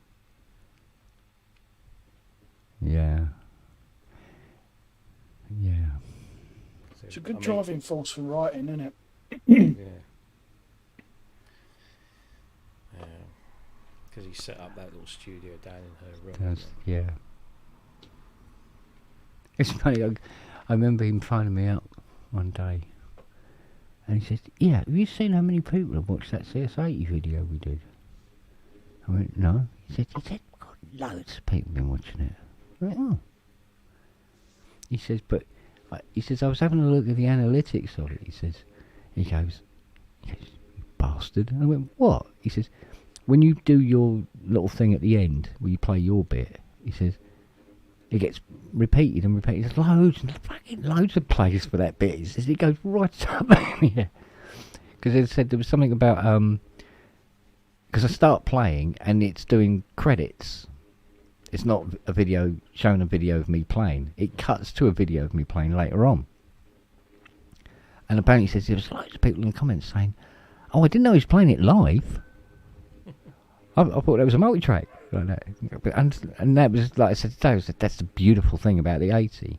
You can play it in a certain way where it sounds like more than 180. because of the aftertouch and stuff like that. Well, somebody said about one of those Polybrute videos, is that multi-track? I said, no, it's Yeah, just one yeah, patch, exactly. Yeah, one patch. yeah, but Well, that, you that- see, that- That's that's what I something that's said. come about now, isn't it? Where you have one, never mind, split keyboard, 2 patches, one patch, and it produces many sounds. It's like, wow. I was sitting there looking at that one you did last night. It was like, fucking hell, that's some machine, man. Yeah, It's it feels very much to me at the moment like the resurgence of the early 80s where all the big machines were landing and it was just like Yeah. fuck, more and more capability. Yeah. So well, I must admit though, when I saw the video of Robbie playing Blade Runner, and I went, yeah. Not bad effort. wait for it. Rob's going to stop now. Fuck off. No. I've still got the 26 minute video Yeah. of me playing it and getting it wrong at some point. I still get it wrong now. Till the I've got to last- play it and I go, oh no. Yeah, but I mean, hang on. all I'm doing is just like, just that, and then just little bits there. It's not like I'm doing lots of fancy shit. But fuck, it's Yeah, but it's the way the bass line moves, yes, throws you it does. into compared to what you're playing. Yes, That song particularly, Yeah. I don't know why, but that one particularly, I always go, oh no. it's a clever. It's a they do. clever. Yeah, there's more to it than it sounds. Yeah. I think that's the weirdy thing about her. Aye. Gentlemen, I think I'm going to dive off. Oh dear. Thank you. What? And Hayley says thank you as well. For Yeah. the- Well, mate, Because- anything. yeah, I know. We're here. You know that. I know. Doesn't matter. So- Yeah, I know. Yeah. Doesn't matter what you need or what time it is. Told you. Well, yeah, with him. Well, him, yeah. So much need of heaps. Right, shut up if you have me crying, you fuckers. I'll No, 'cause I'll it- No, don't call him that, because at night he takes on the guise of Bane. That's true. I was born in the dark. Right, I will. see you later. See you later, Boot. Ta-ra. It's funny because I was talking to Fiona about that a while back, and she goes, "How does he sleep with that on? That would keep me awake." Very I said, well. Yeah, I said that's the whole point. He can't sleep if he doesn't wear it, Yeah. and one begets the other, Uh-huh. and you get used to shit as well, don't you? I mean, Yeah. if you do it every night, you get used to I it. was very lucky. I took to it very, very quickly, but I know a lot of people that struggle and Never really get yeah, comfortable with it. Yeah, they feel like they're they're suffocating or Yeah. choking, and I had this. It's funny because obviously what it does is it blows air out at a certain pressure. yeah, But what happens is when you put it on,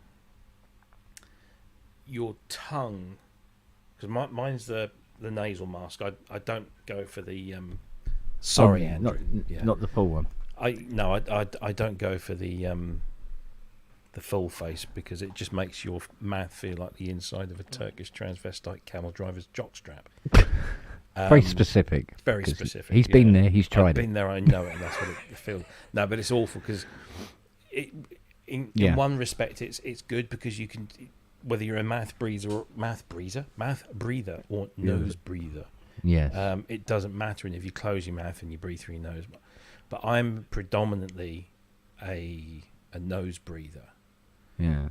which is odd because I had a deviated septum for many years and struggled to breathe in certain situations. But so yeah, I have this nasal mask. So what happens is when the air goes in, your tongue automatically sort of goes back at the so when you sort of breathe in, if you don't have your mouth shut, your tongue goes back and blocks off that part of the airway. So what actually happens is the air's going in, but it's not being forced down your windpipe and into your lungs. that just doesn't happen. But what it does is it pressurizes the airways, so it just blows enough air in at a certain pressure to keep the airway open, and that's why it works. And you know, it was developed from the equipment they use in planes. If you Right. go Yeah. as a fighter Yeah. pilot, Yeah. if you're yeah, a fighter yeah. pilot, you have that mask over, because when you're doing extreme maneuvers, It's an assist. it's yeah. difficult to breathe, whereas this keeps the pressure in there and you can breathe. So, and if I open my mouth and just like relax my tongue, the air just goes in my nose and out my mouth. Yeah. So it just does this thing. Yeah. But it once it's on, it's so easy to breathe.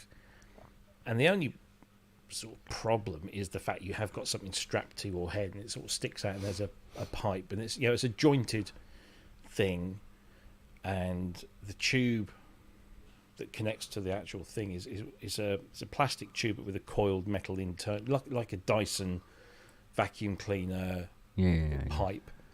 It's got this it's reinforced, so you can't sort of roll on it and line it and crush it, you know. So then, you know, therefore cutting off the pressure. So, but you just get into I know some people have got hooks on the side of their bed, like a little, you know, they clamp it onto the headboard and it sort of goes up a couple of feet, and then they hang the cable from that.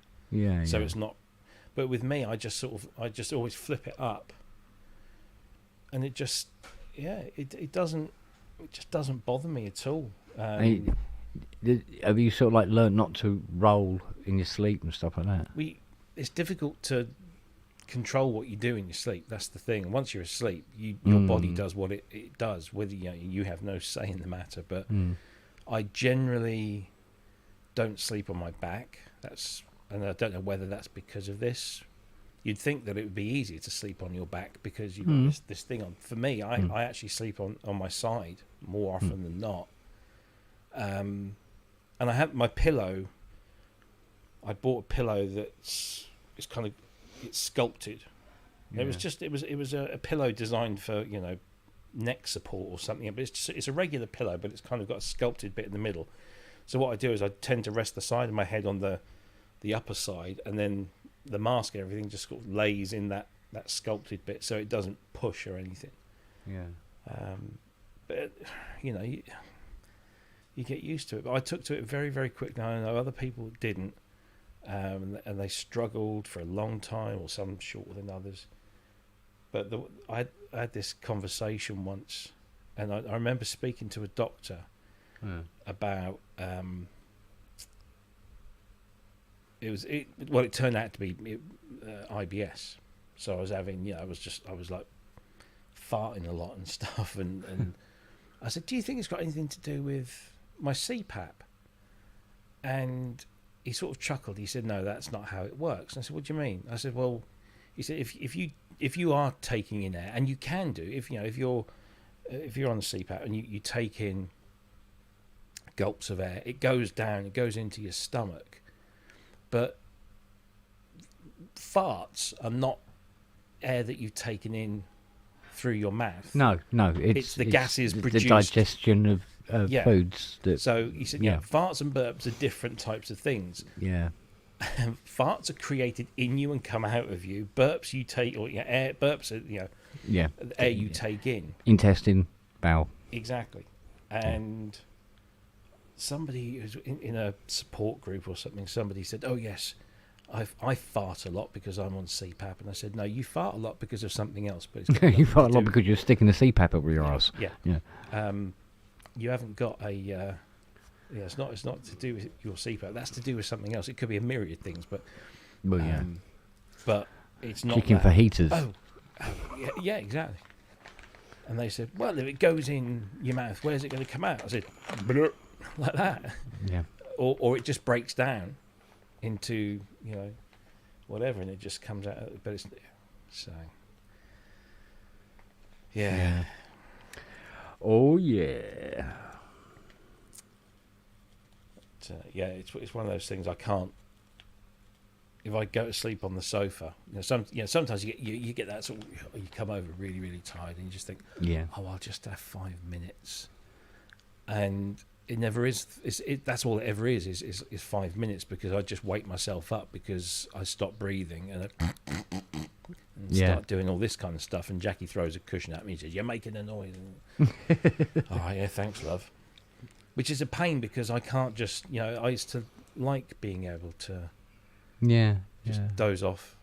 But I know I could do that if I brought all my gear downstairs. And I have often thought, shall I get, because you can buy these little portable CPAP machines, and they're small, they don't have a humidifier or anything.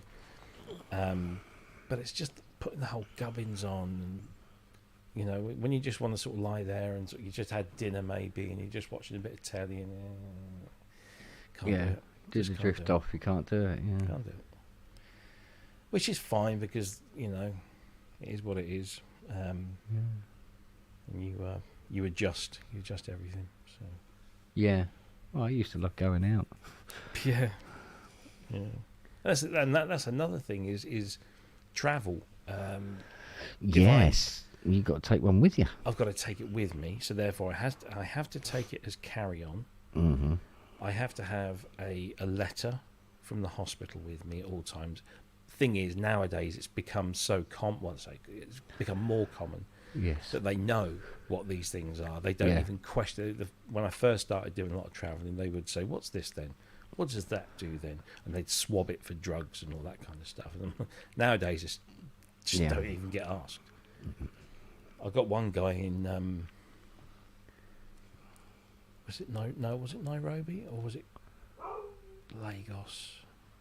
Or it might have been Joburg. It was somewhere in Africa. Yeah. And it went through the machines, and they pulled me over, and is this your bag? Yes. And I opens it up. So what's this then? And so I told him, and he said, "Well, what does that do?" So I gave him a very sort of potted thing of what's. And he said, "Oh my God, you stop breathing when you sleep." Yes, I do. He says, "Oh my God, that's terrible." And he said, and this, and he was just like, couldn't believe it. Yeah. That was a terrible accent, by the way, but I apologise to the entire continent. You have not been to South Africa very many times, have you? I can do Afrikaans. Oh, yeah, it's that whole kind of that Swahili accent. Sometimes I can do it when I'm in. I only know one sentence in Swahili. Go on then. Mimi nataka chukuli yangu. Up yours too, mate. Yeah, mother, is tea ready? And the reason I know that is my best friend's mum was from South Africa. She was, and she was a Swahili person.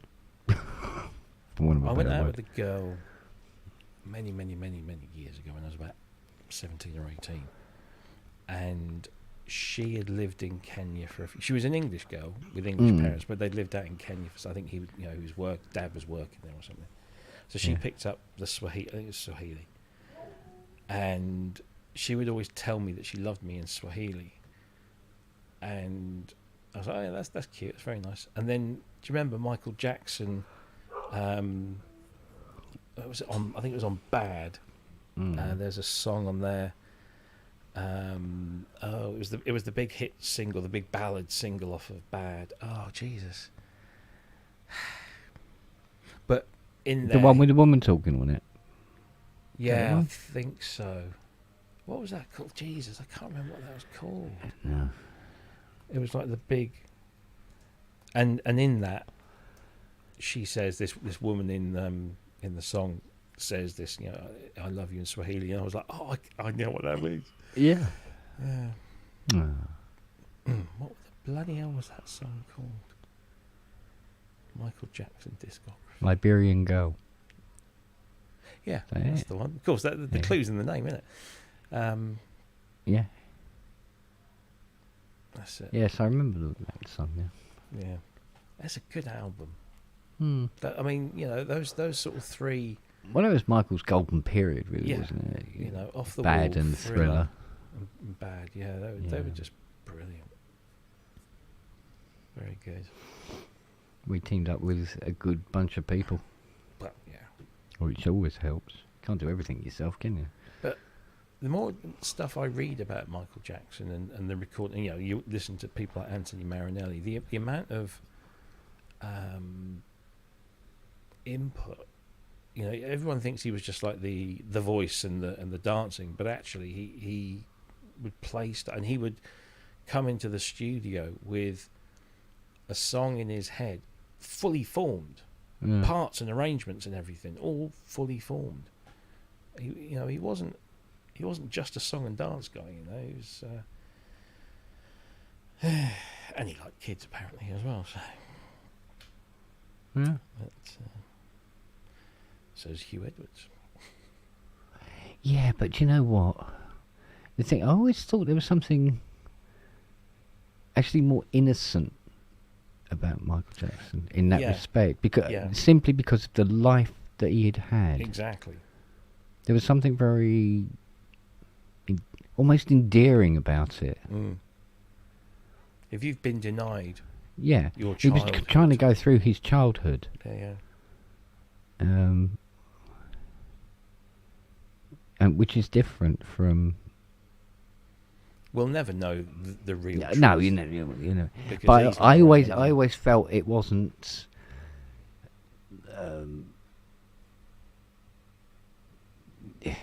It wasn't as seedy as a lot of people were making it out to be. No, because they saw a story there. He could have made better judgments. Could have made a lot better judgments, but I think it was probably a combination of, him just trying to rediscover his own childhood and obviously wanting to just be friends with people who like the childlike things that he, theme parks and animals and movies and stuff. Well, let's face it, he never got a childhood. He never got one. No. Yeah. He was barely able to walk when he started.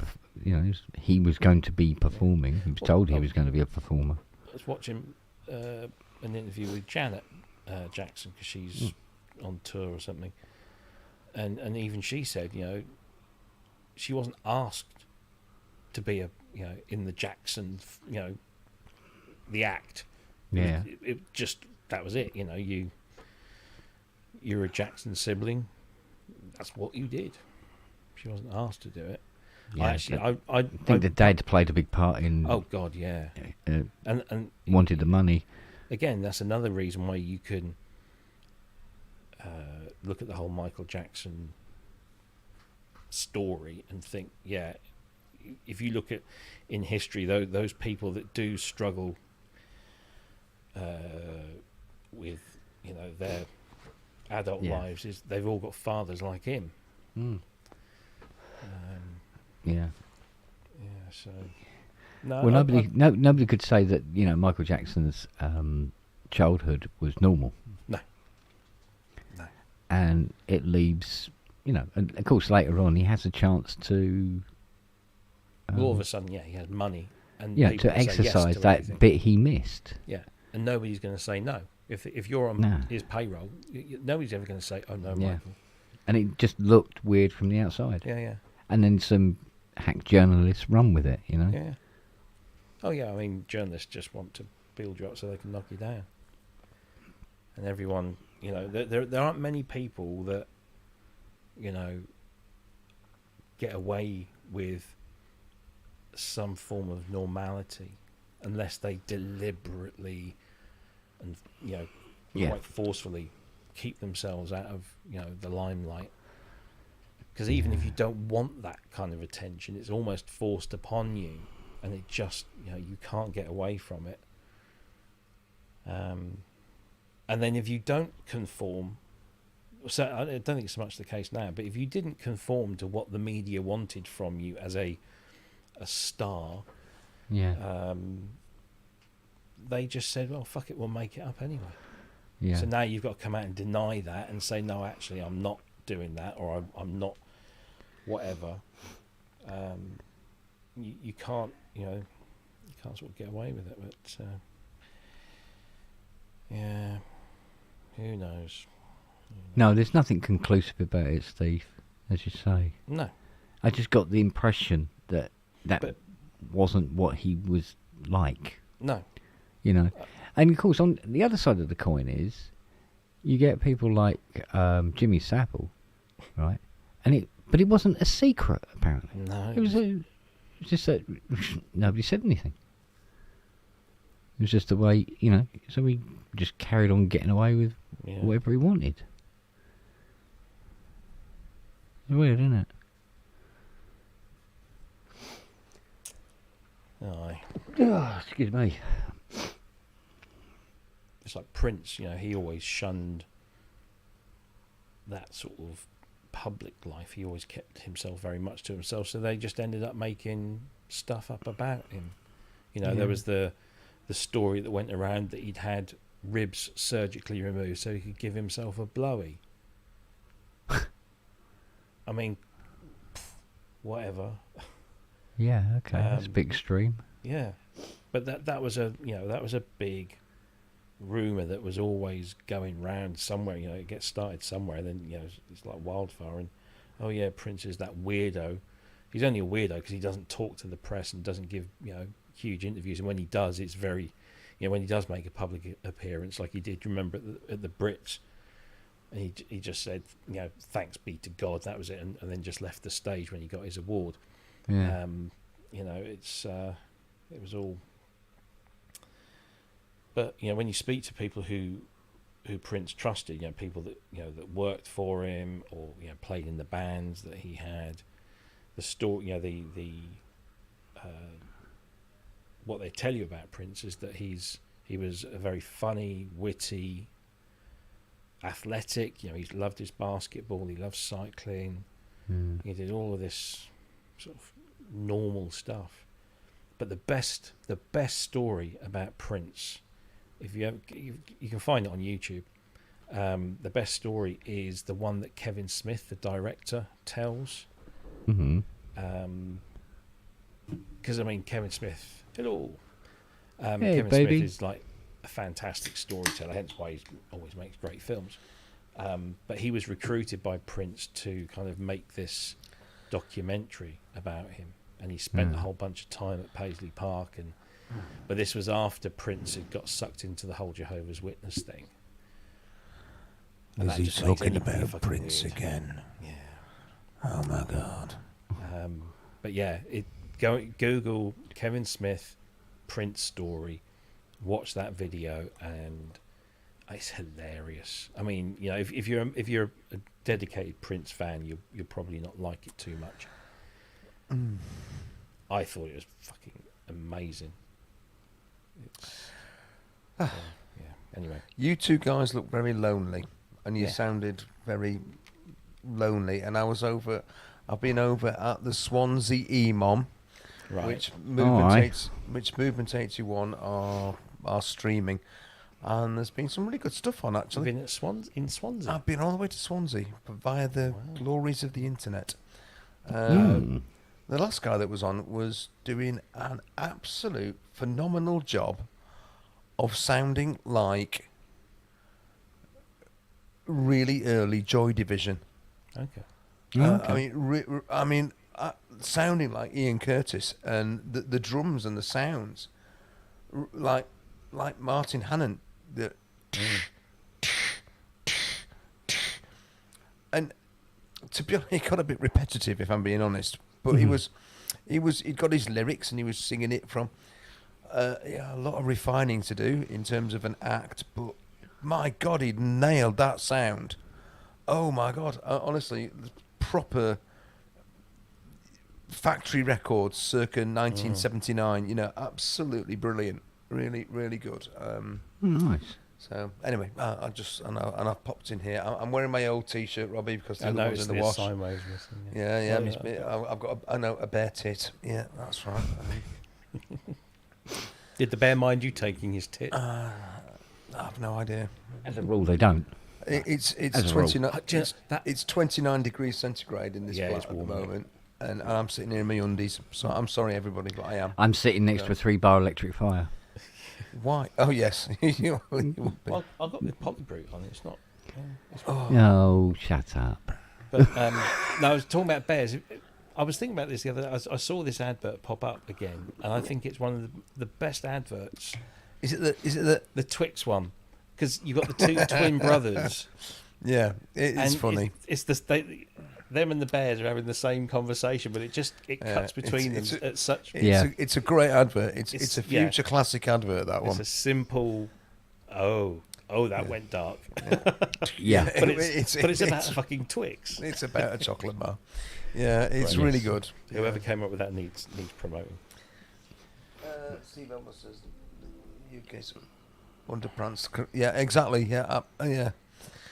I haven't got air conditioning in here because we don't need it for 99.99% of the year. But on the 0.1% that we do, I'm quite happy to sit here in my undies. You know, I got a little bit of money for my birthday.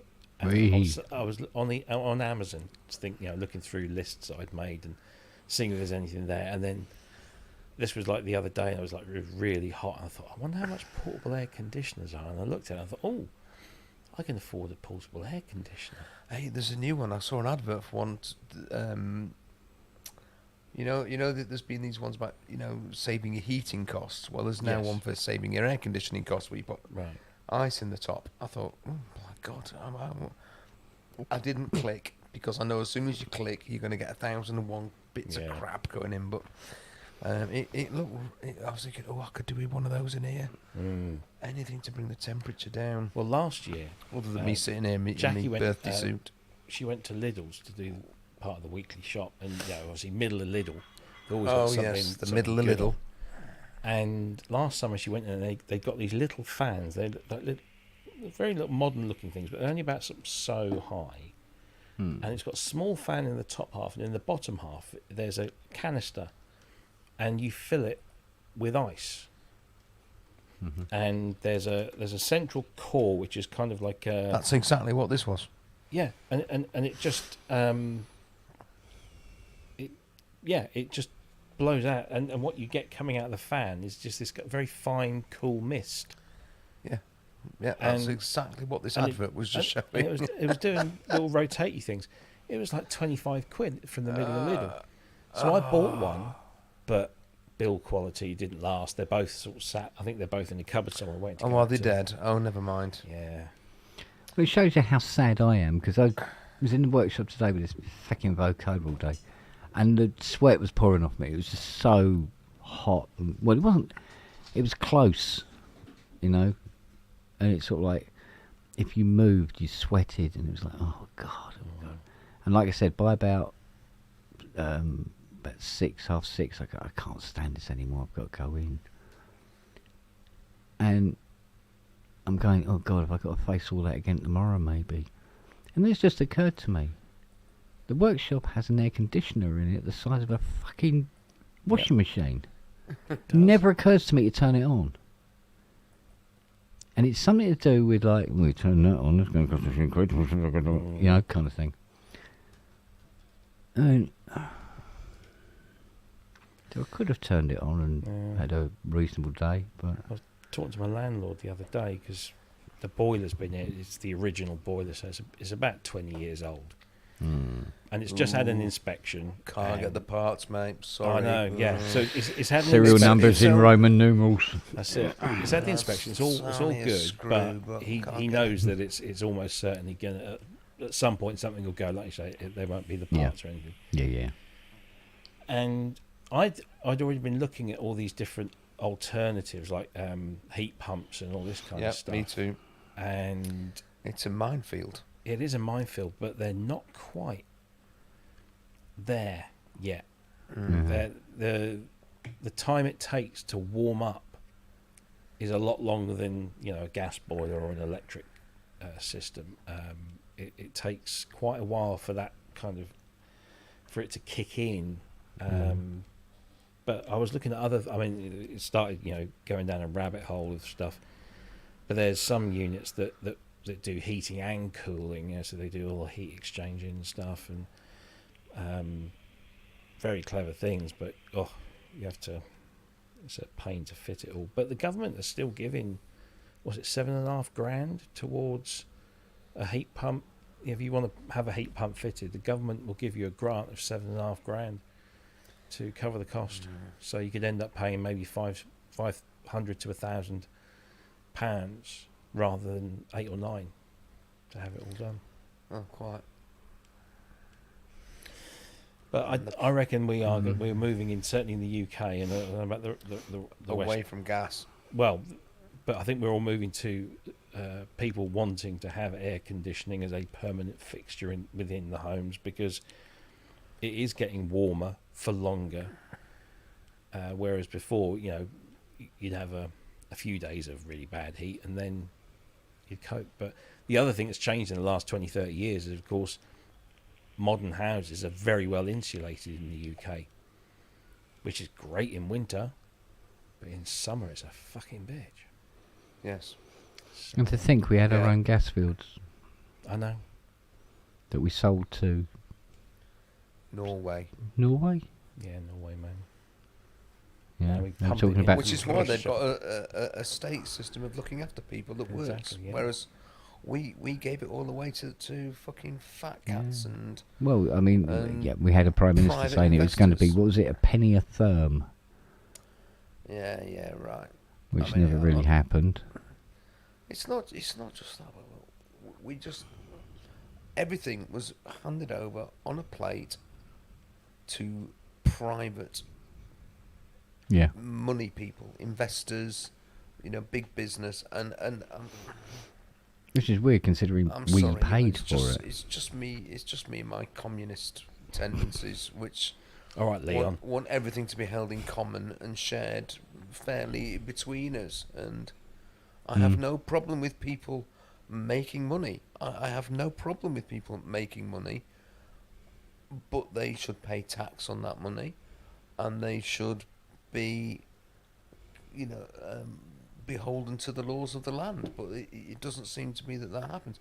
And as for giving away publicly owned property into the hands of private individuals, I loathe it and despise it with a passion, and that includes schools. But I've got off my sickle waving communist soapbox, so that's me done now. Line him up against the wall, I'll pull the trigger. Right, sorry. Be still my beating Not heart. the revolution. Why though? Put it all back into the common good, and that everybody benefits, rather than a couple of Tory twats that pay you Exactly. £100 million into your fucking election fund. Sorry. But then they're telling you Stop me, it's stop not them that's taking it from us. It's them people, them brown people in boats. Yeah, it's the brown people, they're costing you What, the everything. ones that drown in the sea? They took loads Yeah. off us.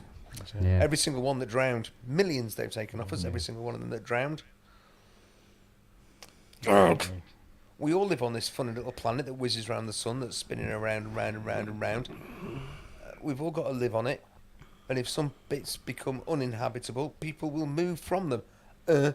Go figure. It's happened before, it'll happen again. And before anybody says anything, the Anglo-Saxons were immigrants. Right, I've really got off my soapbox now. No more. Dun, dun, dun. And Anybody want to now. argue with that point? Because it's absolutely fucking true. You can't dispute me on it. Yeah, that's true. That is true. So There's not whose been a land is it purebred- anyway? There's not been a purebred Britain They're right.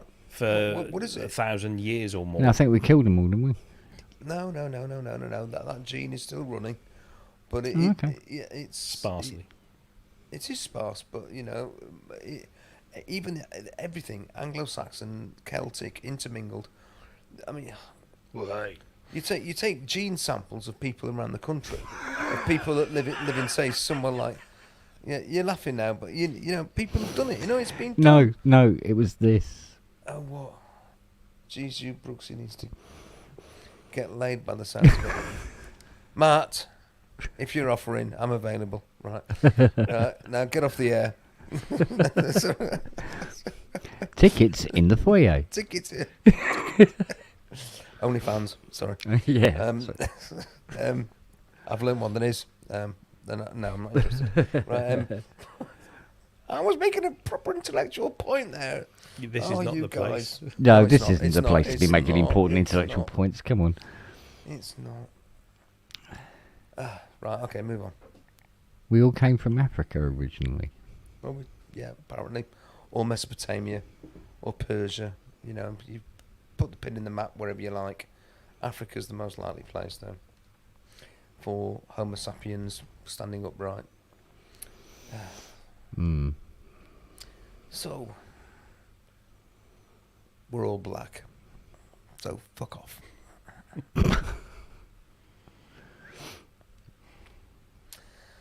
Oh dear. I might have just... Oh dear. No, I mean, serious now. Yeah. 7,000 year Now we old. wait. Yeah. Let's How wait long for does- this Revo tail to fade. Still going.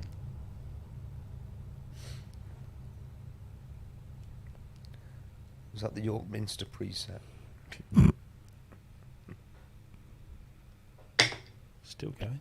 Still technically going, yeah. Yeah, no, it's still going. Oh, I'm sorry, I've lowered the tone again by trying to be highbrow. I should stop it, shouldn't I? Yeah, they have to wait for us to catch up.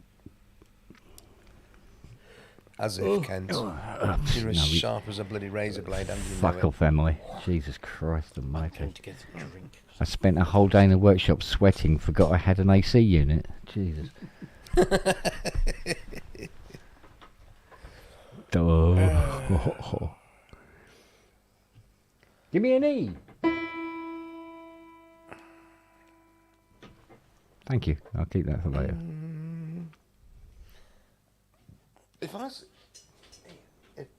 If I switch this on, can you hear this?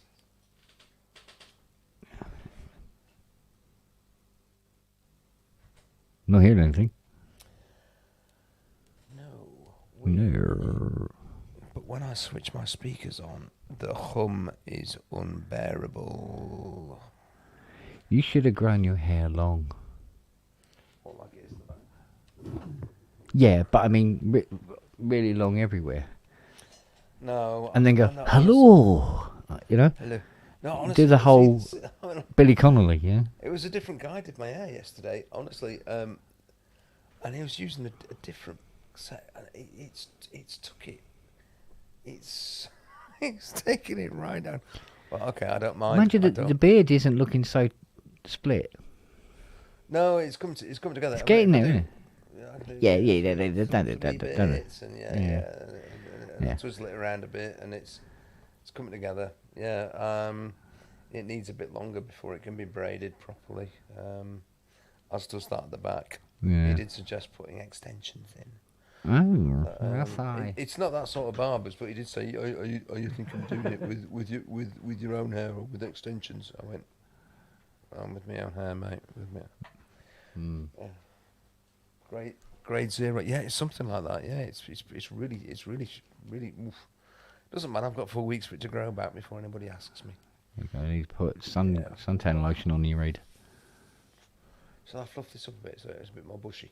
How about that? No, it looked good the way it was. It was a Tudor point, isn't it? And yeah, I look like I could be Lord Paget or Risley or one of those other Richard Rich, one of those Tudor twats. Definitely the Descartes sort of look about it. René Descartes. I don't know which one to take. All that money just to do a bloody piano, Kent. Fucking hell. I know. Mind you, it's paid for now. There you go. It's all right then. Yeah. There you go. There you go. So I'm free to buy another one.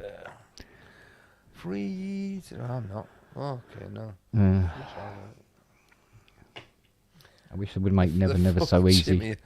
Piss off, Matt Evans, honestly. Fucking hell, Jimmy Hill, yeah. I ain't got the chin for Jimmy Hill. I've just got the beard.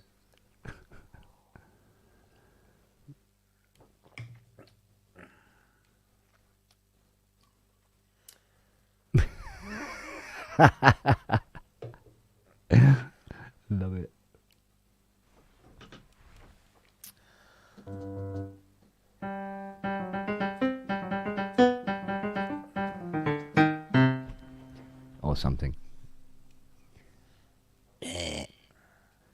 Ah.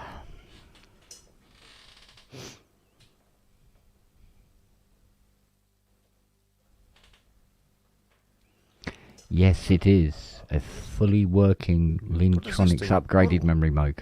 What does this do? Did that make any noise? Nope.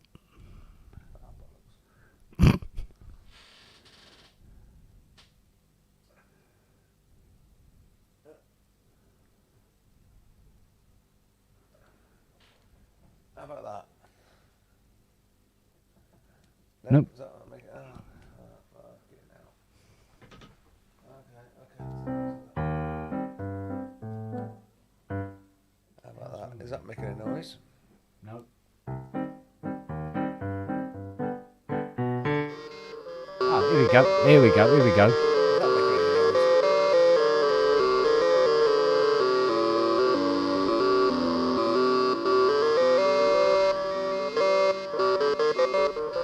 I can't hear it. I've got the loop back, so I can't hear what's going on. Yeah. It's coming through though.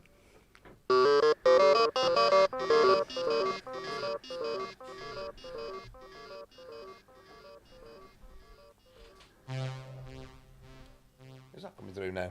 Is that coming through? Yeah. So you get a nice Selena string sound. Yes. Yeah, okay. I can't Well, I hear it. did anyway.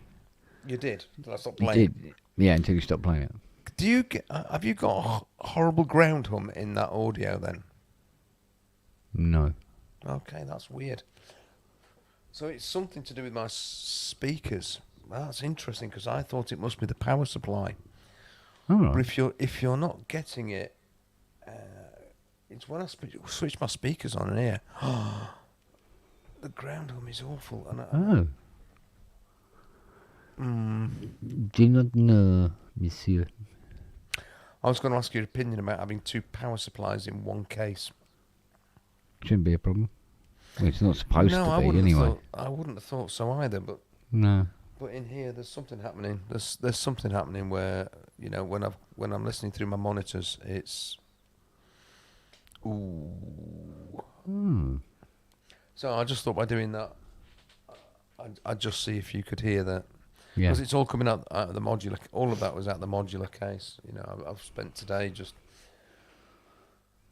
spending time trying to make it gig ready, and Is that a Magnum? mini Magnum. What was that? No, it's not a Magnum. No, definitely not. No, it's a Lidl special. Oh. I hope he bought enough for everyone. And they're just as nice. I've had some too. Mm. Cool.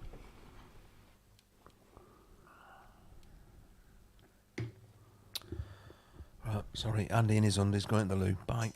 Ooh. Here we go. Dee-dee-dee-dee-dee-dee. And attentive to what you do.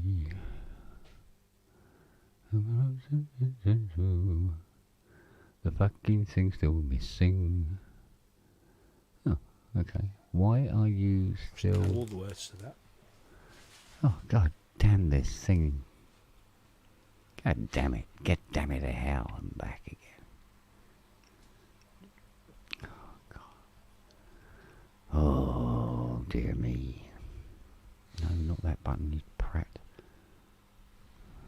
Try that one. There we go. Now, let's see what it does. Oh, hang on. Is that, oh, I see. Oh dear. Okay, won't do that then.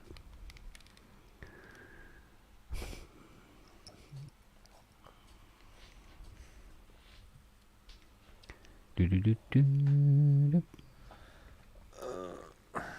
Do do do do. Let's try that one. I haven't fired that one up in 1,000 years. The UBXA is now 1020. Bit less than that here. It's about 939 here now. Well, Toman are knocking them out a little bit cheaper at the moment. It's not a bad price really, is it?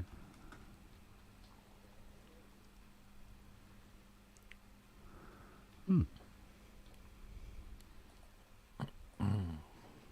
really? Okay. That told me.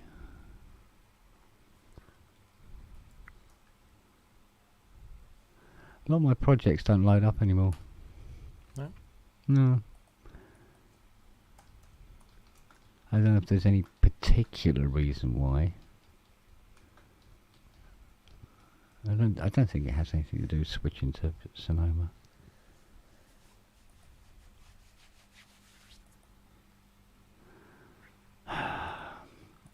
Oh, bottom.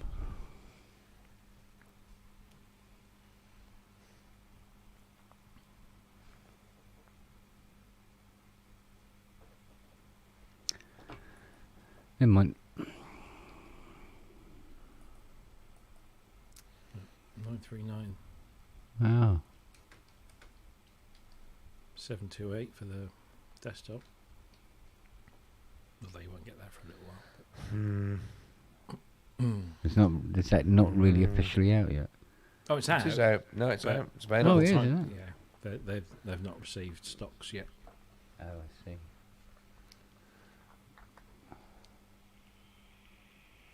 Oh, that's lightning. That's not fucking USB-C. It's fine.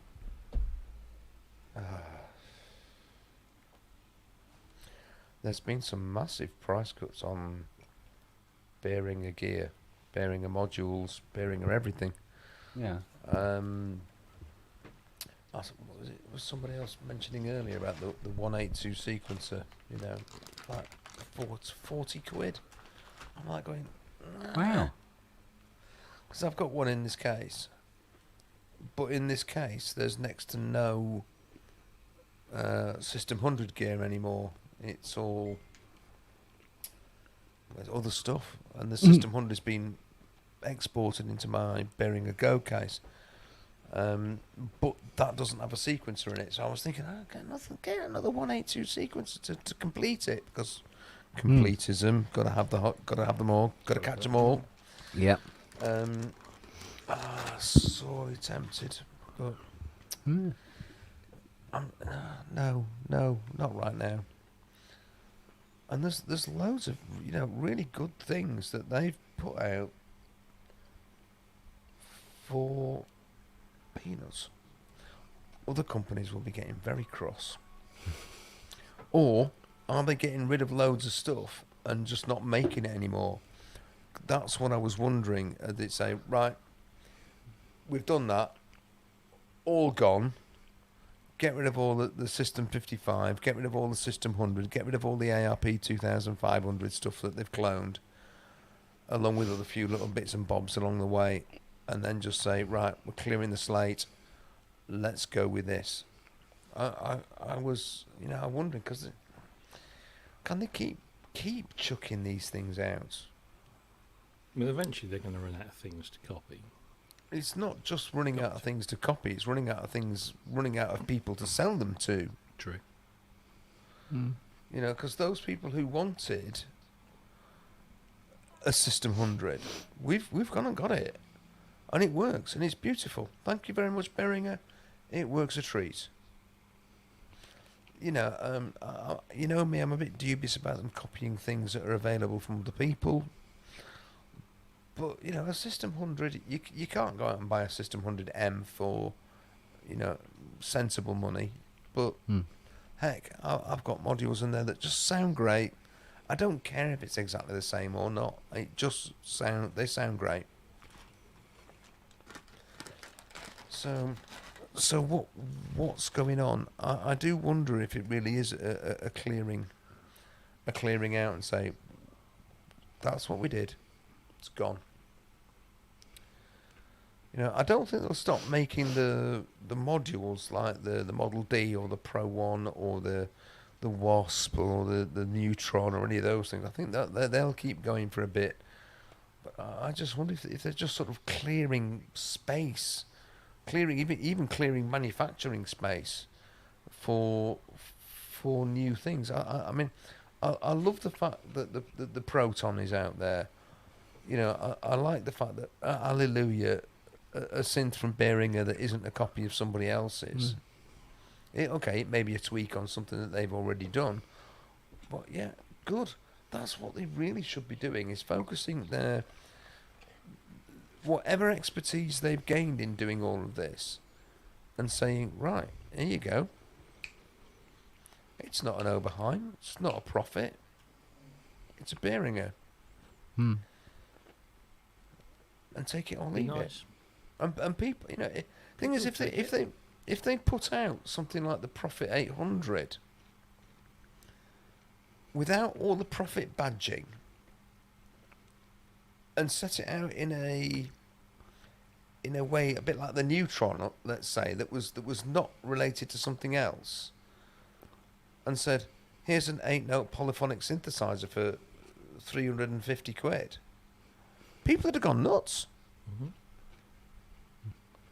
But because they badged it Prophet 800, this is like the Prophet 600,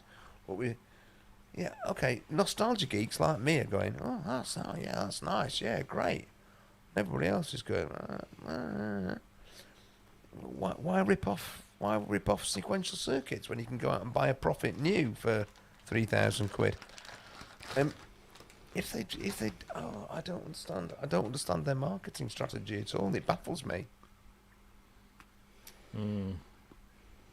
Yes, we have had this conversation nearly 1,000 times, Wagyu. I'm sorry for repeating old territory. Yes, you're dead right. Yeah. Anyway. Aye. I'm definitely seeing it affecting my job anyway. More and more. Exactly how, Ken? People are not bothering to get stuff repaired now so much.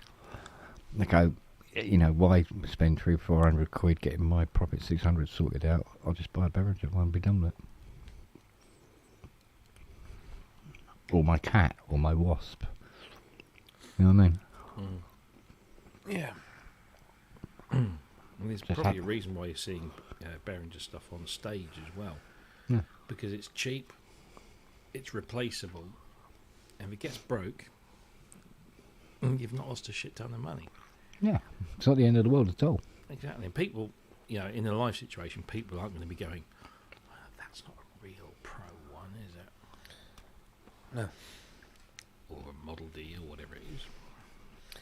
Yeah, I saw something from, what are they called? Hard Floor. Leeds acid techno outfit from, well, they're still going. But they replaced their 303s, which they keep in the studio, and they put TD3s on stage. Yeah. No one's going to tell the difference sonically. No, not really. There is a difference. Yeah, of course there is, but they're not going to tell. Yeah, but you won't hear it in the venue. No. I don't think the sound from stage is that nuanced. Especially when you're off your tits on ease and whiz. Yeah, and it's coming at you at 2,000 watts. I mean, I heard that the other day. Pulp. Well, that's a brilliant song, isn't it?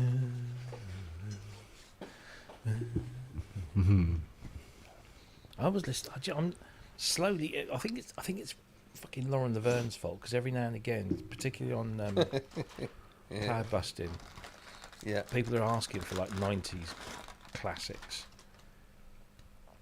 And what was I was watching something the other day. It might have been a YouTube video.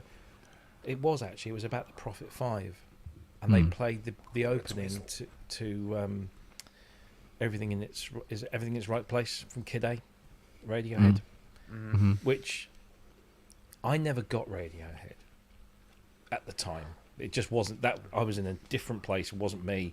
I wasn't a shoegazing student. I was married with responsibilities, and that sort of just wasn't me really. Obviously later on I've learned to appreciate, but that's a wonderful piece of music, and it's all this Prophet 5, and it just sounds like a muffled electric piano to begin with. These lovely chords, and this kind of repetition that goes on, and then as the song goes on, a bit like he opens Phil up Collins. the filter, and it's just sorry. In the Air Tonight. Yeah. Exactly the same. But No, it's not exactly the same. I apologise. Yeah, The two songs are not the same. But it was that it's the way that it just it's these lovely chords. I forget what tempo it's in. It's some weird tempo,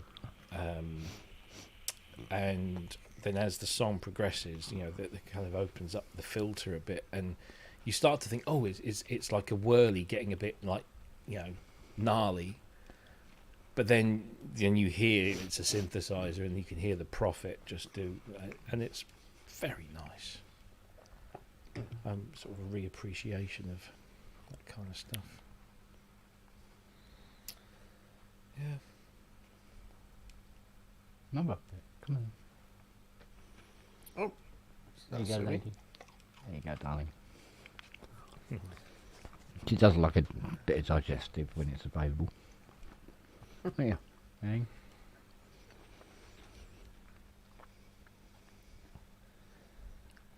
Good girl.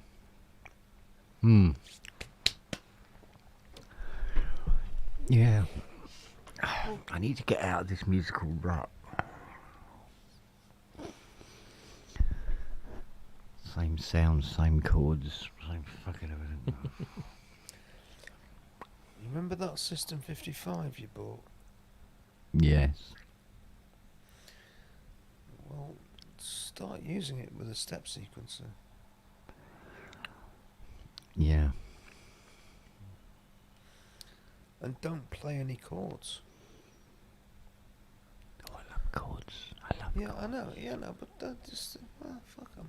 They just get in the way of everything else. Piss Yeah, I off know. chords. Don't need you. You clog up the space. You just go, me. Look at me. I'm a big fucking chord. And Yeah, I think it's no, like... go away and when I- listen to Yazoo and go, fuck off chords. So I do... Even when I do sequences, I don't use a stepping sequencer. I play it in. There's something really, it's taken me a while. I have to be honest, Ken, because I was even when I was using the Atari ST, I didn't ever use grid editing or anything like that. Yeah. I just played it, quantized it. If the Yeah. note was out, I shifted it a bit. End Yeah. of. And and now using the modular with actual proper step sequences where you set the pitch and the voltage and it comes through a quantizer. Or not, as the case may be. You don't have to use one. Yeah. And it comes out different. And it doesn't, and it doesn't have to be, just eight notes in a row. Yeah. You need to get a 960 with that setup of yours. Go. Have you not got the Behringer 960? Oh, shut up, Robbie. Piss off and die. No, don't die. No, please don't die. Just shut up and listen a minute. Right, and the 960... Yeah, got the 960 in it. Yeah. Well, you've But got the 960. See, look, I got It's this. I still want to try this. Use it with your modular. It's brilliant. That Yeah, it was thing kind comes of- into its own. That yeah. thing comes into its own when you're using it with a modular system. When you're using it with control voltage, it's hopeless with MIDI. I got nowhere with it when trying to use it via MIDI. Use it with the control voltages and the gates and the triggers. You can have a trigger output coming out when your drum bit's triggering an envelope generator doing bam bam bam. Bam. You can do also. Honestly, it comes into its own. The BeatStep Pro is a great box with a modular. I can't. I mean, I'd had it for 3 years before I even got my head around. Put it with a modular, and that's it. It works. Seriously. There you go. Yeah. Do it. Just say, right, to hell with your CS80s and your Yamaha Montage MX QDS BLC Limited Company, whatever. Just go, do that. Yeah. Play with your BeatStep Pro with that System 55. It will be a bagload of fun. Yeah. Because it's easy to use. Honestly, it's easy to use. You know Yeah, because what? what it is, I'm just Still like I say, I'm fed up with it. Still would. Just got to Yeah. say. Yeah, and I'm just fed up doing the same stuff over and over and over and over again. I'm not quite sure why I do it. Maybe it's just easier. I don't Does know. it make you happy? Well, it can do, but at the back of my mind, I'm going, oh, do something different, will you? So it's That been ma- making me less happy. That Put it thing that way. makes me do things differently Mm. than that thing does. Mm. And that's very much part of why I went into that sphere. Yeah. I know it's not for everybody. Yeah, I mean, I know Robbie will like sandpaper rubbing up against each other about that, but I do understand that. Don't get me wrong. And at times, like today, I've spent today setting this up to become, in inverted commas, gig ready. In other words, every channel of the sequencer is sending out to a specific system within the system to produce a voice, a kick drum, a this, a that, the other. And I was getting so fucking irritable. And yet, once I worked my way through it, it's like anything else. It's you working your way through things, isn't it? Mm. And then you get to the other side and you go, oh, hallelujah. I've got these voices. I press that button, I've got this voice. Yeah. I press that button, I've got that voice. I press that button. Okay, at the minute, it's under control from a key step 37 keyboard. It's like But I've got saying. Excuse me, I keep sitting in the same place, selecting the same patches, playing the same keyboards. You know, there's only so much you can do with, two sounds. You know, and once you've done it all, you've done it. And I don't know why I keep coming back to it. Maybe it's because of time available. You think, well, I can get to that quick and do that and get a little bit in before I have to fuck off again and go do something else. I don't think it's to do with the sounds. I think it's to do with the how. And I think it's also to do with what do you want to achieve. Like, at the moment, I've got to get gig ready for me and Grace. So I'm wanting to achieve certain things. I can bring in drums. I can bring in bass sounds. I can bring in tinkly sequences. I can bring in this, that, and the other. And I've got to wire it in so that it's ready to go. Now, I know that you could say, well, you could do that on an MPC. You could do it on an Octatrack. You could do it on a Native Instruments thingamajigamy machiner. Yeah, of course you can. But whatever you do, you've still got to get it ready. Yeah. Full stop. Yeah. Whichever your instrument of choice is. So, at the minute, that's what I'm doing. I am making it gig ready rather than I'm making interesting sounds ready. You know, there's no modulation patched in or anything at the moment. It's just the raw, basic system, so that it's under control from the sequencer. Yeah. And the keyboard, and that, you know, and now I can start to progress from it. So that's my aim. I've got ideas in my head of what I want to do, and over next week, I'm going to put those into action, and hopefully get things more ready. So it'll gel. This is all. It's all working to a point, by the way. It's all working towards October, but it's a work in progress, and it's always going to be. But I think it's having that idea of what you want to achieve at the end of your session. Yeah. If you, like today, I was doing nothing musical at all. I was Using everything. modular, innit? Everything. Sorry, carry Everything, everything was technical. Everything was, what do I need to plug into where, why, how, is it working? Yes, it is. So I press that button, I've got that synth, I've got press that one, I've done that, I press that, and I do that. So a little bit of what I did earlier was a little bit of testing that setup, and I can see there's still a little bit of refining to do, but that's what I'm trying to get to, so that this becomes a performable system. Yeah. That's what Grace and I always do anyway. You know, when we're building up to a gig, we'll patch it up. But Grace is not here. Grace has got limited time because she's out on the road, and therefore I've got to get the majority of the stuff up and running, and then Grace can come in and slot in. I think that's really the way that it's going to go. And it's got nothing to do really, Robbie, with whether it's modular or whether it's using an MPC or whether it's using a MacBook with a load of external synthesizers. It's still getting yourself gig ready. And when it comes to sitting down behind your gear is what I want to do.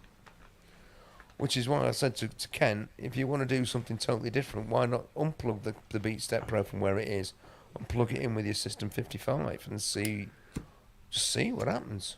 What I want to achieve is to see what happens when. Yeah, Steve, I'm suffocating in my comfort zone. That's precisely what I'm doing. Precisely what I'm doing. We all do that though, don't we? Yeah, but I've been doing it for such a long time now. It's ridiculous. It really is. Anyway, Robbie, you don't need that PolyBrute anymore, do you? Because you've got the PolyBrute 12. So I'm going to get in touch with Arturia. I'm going to get in touch with Arturia and say, hey, Arturia, that PolyBrute, what Robbie's got, that he doesn't need anymore because you sent him a lovely 12, can I have it for a bit? I'm sure they'll say yes. Oh, I'm sure they will. Then I'll come and get it. And you can give me a guided tour of all those keyboards you've got in there. He'll have to get past the MatrixBrute. It should be here next week. They sent you a MatrixBrute. No, I'm buying it, but no, I'm buying a MatrixBrute. Oh, you're buying? Oh, okay, fair enough. Yeah. Well, yeah, I'm buying it. You are buying it. I'm not paying for it just yet, but I'm buying it. You are such a completist, aren't you? No, I'm just intrigued. You've got to catch them all. You've got to catch them all. It's like I got the Polys, and then I got the MiniBrute, and I thought that's a lot of fun, and that sounds actually very good. And so I'm thinking, oh, so the MiniBrute, the MatrixBrute is like a MiniBrute, but with a lot of the PolyBrute features. And wouldn't it be great to have both of those things in one place? And that's kind of what the MatrixBrute is, and obviously a lot more as well. But I still think the MatrixBrute is one of the most ridiculous things ever made, and therefore it's amazing. I also it's massive. Oh, yeah, fabulous. it's massive, and I like the fact it's a sit up and beg as well, which I like. You do like that, don't you? It's almost like, you know, it's like a sit up and beg synthesizer is a proper synthesizer, isn't it? You know, because it harks back to the mini Moog, and there are not a lot. That could be flat on its back, saying "tickle me, tickle me." Yeah. But, no, we should give it a go, and if I don't like it or it doesn't, you know, I'm fully expecting to like it. But if I don't, then I will send it back. That's the deal that I've been lucky enough to strike. So, yeah, my only concern, well, as I said earlier on, it's going to force me to relay this place somewhat, which is why I agreed to. I've been thinking about it the last couple of weeks and sort of like putting it off, and then I just thought about it today. If you don't get it, then you'll regret it, and if you do get it, it'll make you finally get off your arse and rearrange the studio to make it a little bit more spacious. Rearrange it. Yeah. And then I'll fill that space with another synth. But I also have a plan, which I can't really talk about. A cunning plan. My lord. My lord. We did laugh. Oh yes, Mistress Ploppy. I said, oh yes, Master Ploppy says. Sorry. Yeah, carry on. No, but I have a plan related to these instruments. It might happen. It might not. I don't know. I need to get everything sort of arranged, but could be interesting. Could be fun. Could be a fun thing to do. Does it involve Robbie performing live at an event near you soon? I don't know about live. Oh, but come on, Robbie, get off your arse and do it, man. I haven't got the You need the confidence. adrenaline I haven't got the rush. confidence to do keyboards live. Just Kvatch. have not. That's what sequences are for. Yeah, no. And that's still live, because you've got to I press... got told off about this yesterday on Sonic State about authenticity and. Oh, you didn't get told off. I saw that. No, you didn't get told off. But it was a just riposte. No, it was absolutely. It was a just riposte, and actually you handled it well, Robbie. I have to say. Well, no, it Because, was. Yeah, I just think that I admire people that clearly make a living out of doing a certain thing and doing it very well, and then basically selling that to people that want it. But I think the point maybe I didn't make my point that well. I understood your point, and I was actually really quite surprised that Nick came back so forcefully on it. Actually, but he made a great point. No, he And did, absolutely. The one name in all of those that you mentioned, the one that I wanted to go was Hans Zimmer. Yeah. Had I thought it through, You know, I was like, one of my greatest Hans Zimmer. production heroes is Trevor Horn, and Quite Steve Lipsum and all the rest of the guys. Yeah, and the and- back and- room. Yeah. So I mean, it's not, and I can't sit here and say that that's a fake thing to do when one of the people I admire the most in the music business is somebody who does exactly that. And Yeah, say yeah. Hans does it No. as well. But what they weren't what I was kind of thinking of when I was making that comment. And yes, in the heat of a live sort of situation, had I had a chance to think it through, I maybe would have not said it or worded it slightly differently. But what I was the point I was trying to make was that modern pop music today does seem to rely on load lots of of backroom. people. Absolutely. When you Bobby. see I understood your point. I thought you made it well. when Just- you see just the so you know, there's at least one person out the there writing who thought you made it credits on some of these songs is like a dozen people on there, and you think, Yeah. and then when you listen to the song and you hear the lyrics and what have you, think it took 12 of you to write that. I mean, it's just bonkers. Yeah, well, I got the snare drum in the right place, and Yeah. so got the hi-hats in the right place. But, And yeah, so that's I understood what you were talking about. Mm. I did understand what you meant, and which is why when Nick did come back sharp, but he made a good he made a really good point. And I was thinking that Absolutely was did, clever. Oh, Nick, me in my debating society, let's have an argument about it. Sort of, I thought, whoa, that's a fucking right hook and a half. Maybe thing is, that's I why get he that. never invites me on the show then, because it'll turn into a right bun fight.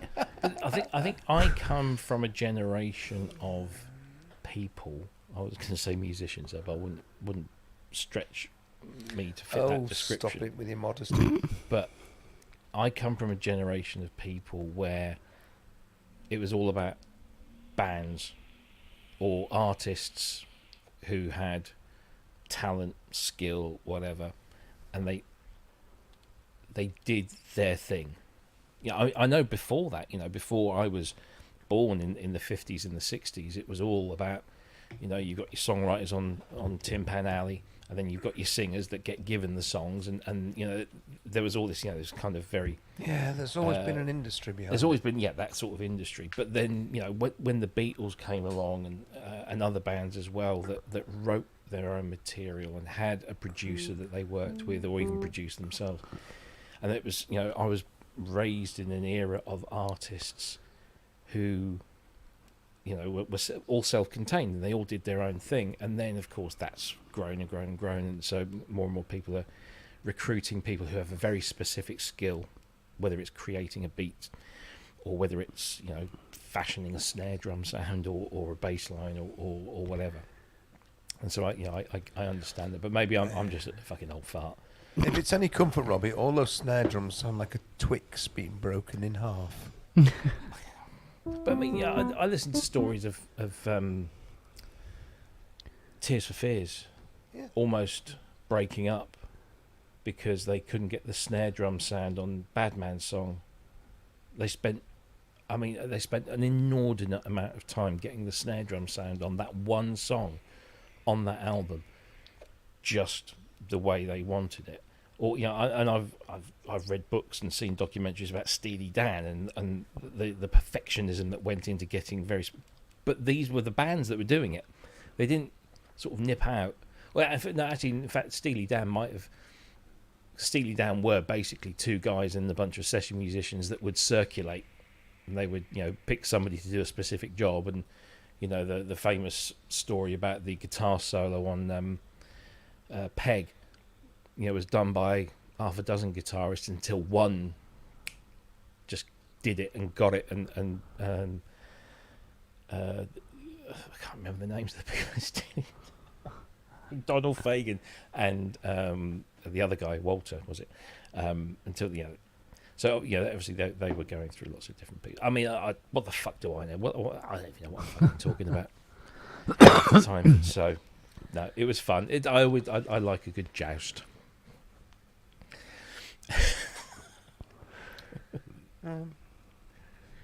It was a good joust yesterday. No, it's always good fun. Always good fun. I like Richard. I like what he said about the Muse as well. That was, for someone who has kind of come into it and didn't really know what the Muse was all about until about half an hour from the show, and then behind the scenes we were like, yeah, here you go, here's some things you can read up about on the Muse. I put a comment in. I just look at Richard and I go, he's got Saturn V, and he's got Barad Dua sitting behind him. So the rocket that went to the moon and the tower, which was Sauron's in the Lord of the Rings, I'm just looking at it and go, that's what a dude, what a nerd. He's a good guy. Have you seen the pictures? Are you about to on play my the landing? Moonlight Sonata? You're about to play the Moonlight Sonata. You're in C sharp minor, aren't you? You are. You're in C sharp minor. Do you think I might be? Yeah, you are in C sharp minor, aren't you? I can tell. Yeah, but I was in C sharp Perfect minor pitch. for a reason. It was Yeah, a reason. you're playing the Moonlight Sonata. Yeah, I can just hear that, and that's Moonlight Sonata immediately. Bing, ding, ding, ding, ding, ding. Go on, please play it. Just play it. You know you want to. No, it was something else. How does the rhythm go? Is it dun dun dun, or is it dun dun dun? Come on, you tell me. That sounds like James Bond. It does, doesn't it? Oh, your mother. Do do do do. No, that's the go-between. That's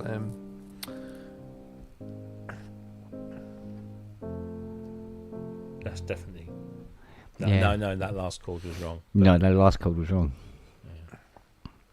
And then it's all down from there, isn't it?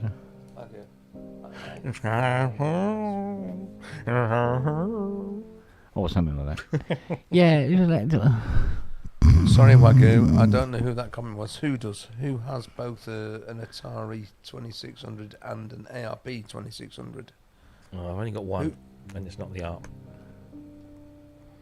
They must have been Richard. Ah, yeah. That makes sense. Grace messaged me. Oh, did she? Ooh. I got full. Yeah, I've only got an Atari 2600. I don't have the ARP. Oh, unless you count the software version. Yeah. Grace is wondering. Grace has got an afternoon off on the 5th in Glasgow, and she wants to know whether she should visit Signal Sounds and Rubber Dub. And I'm going to say visit both. Yeah, both.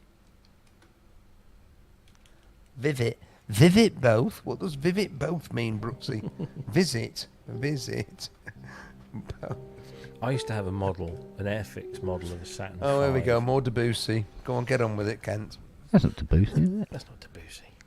Oh no, it's not. It's Gemnopody. Oh, sorry, or a Sati. or a Eric Gemnopody Satay. or a Chicken Eric Sati. Yeah, Cherry. with onions and mushrooms. I used to have a Saturn V that stood about that tall.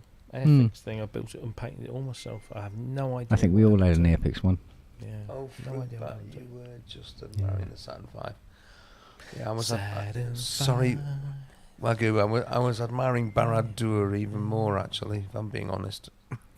Rubber Dub is not a massage parlour. That's Have a Tug you're thinking of. Rubber Dub. Rubber Dub in Glasgow. It's great. Apparently, it's a great shop. I'd love to go visit. Watch the Dots video on Rubber Dub. It's good. What else we got? What's the end up?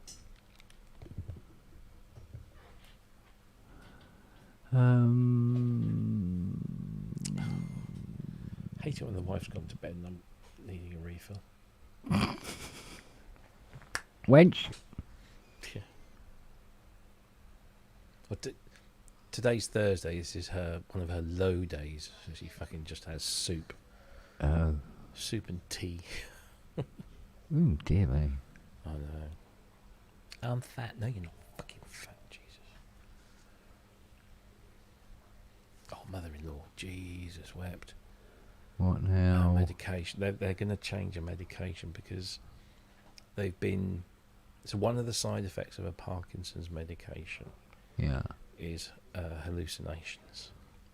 Oh, yes, So- you were saying, yeah. So we're getting phone calls during the evening, and she's saying, "I've got about 5 people in my room, and do you want to?" And she says, Jackie's like, "No, you haven't. No, this is it's just in your head.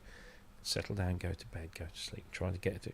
No, they want to know something. Do you want to speak to one of them? She says, and she's literally holding the phone in thin air. Wow, that's strong. They're That's that strong. vivid. They're Yeah. that vivid. Yeah, Because this that's morning, when vivid. because it tends to be in the morning when she's the least affected. Yeah. And this morning, Jackie went to see her, and Sheila's saying, "Yeah, I remember exactly what happened last night, and I know it's all in my head. But those people seem her. incredibly real. So Bless her. we're Christ. having these sort of. We're trying to decide what's the best approach. Yeah. Not pharmaceutically, because that's another thing. But Yeah, it's a whole different kettle of fish. Jackie, I mean, the one good thing about it is that when we get these, no, it's not a UTI, Stephen. The one thing that happens, well, one thing that we're sort of happy about is the fact that when these things are happening, before we were really worried because she was living alone in her own home. Now she's not. So we know that when any of these things are happening and going on, there's always, there's 24-hour care there, and if she gets upset, somebody can go and see her and whatever. But it is, I sit here sometimes, I listen to the conversations that Jackie's having, and I'm getting frustrated, and I'm not actually having the conversation. God knows how Jackie must feel, and of course it's her mum. So she, there's a much deeper emotional thing going on there, because she's basically seeing her mum, all over the place. So today she was going to pack her bags. She was going to pack her bags, and I'm going to come and stay with you. And we're like, no, Sheila, you can't do that. Number one, they won't let you out. Yeah. You have to be careful when you say that as well, because she's already had the "I'm a prisoner" type thing, which she's not. Yeah. But yeah, she was packing the bags, and because we had to then phone the home up and said, look, she's told us she's packing her bags, and they went in to see her, and she wasn't. But she's saying, and the other night she said something to Jackie, and she was very rude, basically. Oh. we know it's unintentional, and she was very abrupt with Jackie, and then that conversation ended. And then she called Jackie's brother, and then, of course, Jackie and Richard have been talking. Every time they have these things, they'll have a little conversation. Yeah. And Jackie said, "Yeah, she just looked very rude," and Richard was like, "Oh, she was absolutely lovely to me," and she said, "She's swinging around all over the place. It's a real. I mean, it must be exhausting for her, let alone Jackie and what have you." But one thing did change today. And after some consultations with the doctors, and they've actually now found another Parkinson's drug, Right. because they've got a case history of somebody who had almost an identical pattern of behaviour based on these, the treatment that she was having, and they switched them to this other drug, and she'll be transitioned. So they're going to start the transition tomorrow, and they said don't expect anything. It's not going to be instant, but maybe in a week or two, she won't be getting so troubled by hallucinations and paranoia. I've got all this to come. It's horrible. Yeah. I mean, I've known Sheila obviously for best part of quarter of a century, and she still is a smart, clever, witty cookie. But when she gets like the way she is, it's sad to see. You just feel sorry that that person is slipping away, and she gets this. She also gets she was terrible. I always used to pull her up on this jokingly, that she used to call me Paul, because Paul was Jackie's ex-husband. But and this was before any of this. This is when she was absolutely full ticket. She would call me Paul and stuff. But now, obviously, just recently, she's been talking to Jackie, and she thinks she's talking to her sister, Sheila's sister, Jill. But she's not. She's talking to Jackie, and I think that a lot of the time that's probably because they all sound, they all have a similar vocal tone, and she just gets confused. Bless her. So yeah, she's a bit all over the shop. Yeah. Oh dear. But I mean, that's the reason why. I mean, thankfully, however many years ago it was, Sheila said, because obviously Sheila's been a widow now for 25, 26 years, and she's never remarried. She's never had another relationship. She's always lived, and she's always been in total control.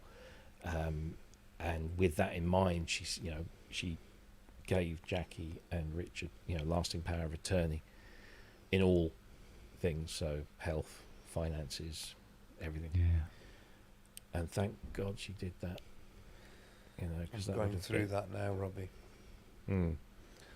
Going through all of that now with Alan, the old gentleman that I look after, with another chap who was, and it's sad because one day he's absolutely there, completely compos mentis, and the next day it's like, oh my God, what's going on?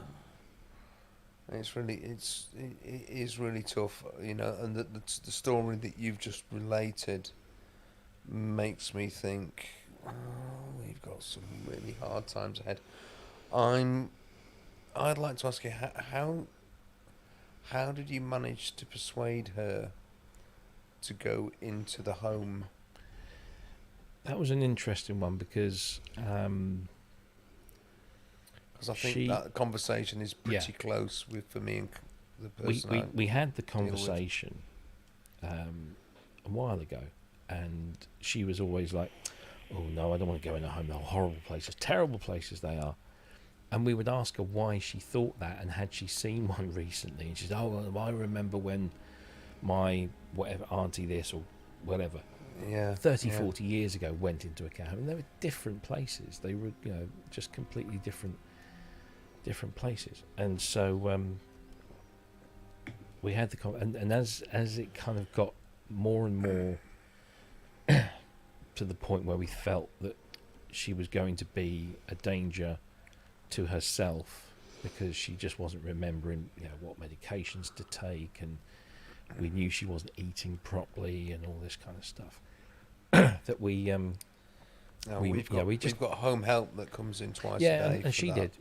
She had somebody come in twice a week to do stuff, but it got to the point where it was either we had to be there 4 times a day, or somebody else had to be there 4 times a day. And in that case, if you're going to pay for somebody to be there 4 times a day, you might as well pay for full time. So we had this conversation. She was a bit resistant to having help, but then when she got the help, she was like, "Oh, this is good." And she was resistant to the home. And so what we said was, "Look, I tell you what, we're a bit worried that when we go away on holiday, you're going to be on your own. So how about you come and do a couple of weeks in the home, just respite. That's what it is. Just respite. Yeah. And the home are perfectly fine to do it. And so they went to see the home, and they showed a room, and they said, this room is available. So if you want to come and do your 2 weeks respite on the dates you're looking at, this room will be your room. And the more it was just a very gentle, gradual, process of just moving her towards that. And then the time came, and she was quite happy to go in. And she went in, and we said, "Look, this is for 2 weeks, but don't forget, we're thinking, this will be the best situation for you to be in." And by the end of the 2 weeks, she was happy there. And she's, she'd got friends. We'd go in, and she said, "Oh, this is so-and-so, this is my friend so-and-so now." And so she'd kind of settled in, and she'd seen that it wasn't, the terrible places that she'd seen 30, 40 years ago. Would you be okay, Robbie, for me to pick your brains a bit more about this? Yeah, at some point, because this is becoming a not necessarily imminent, but it's going to happen soon. Yeah. And any strategies and advice will be very, very welcome, because I lose sleep at night worrying about how this is going to pan out. Yeah. Right now for me. But yeah, what it's done putting her in there. I said we haven't put her in there. We've done it all as much as possible with her consent. It's awful. We don't have the words to express how you actually say it. Yeah. We've just basically she's paying for somebody to look after her full time. She's just the home that she's in is lovely. I mean, it's very. They're all very friendly. They're all incredibly helpful. The facilities are fantastic. We were going to have, because she's going to be 90 in about 4 or 5 weeks' time. Mm. And Jackie had already planned for a lot of family to come down, and we were going to go to a local pub and have a big dinner or lunch or whatever. But she's got to the point now, especially if she's still, wobbly on these meds, that it would just probably be a bit too overwhelming and a bit too... So we spoke to the home today, and the home said, you can have this room. It's the cinema room, basically. So it's a large room because it has a big screen and everything. And you can have this room for a couple of hours, and we'll give you all the crockery and the cutlery and everything.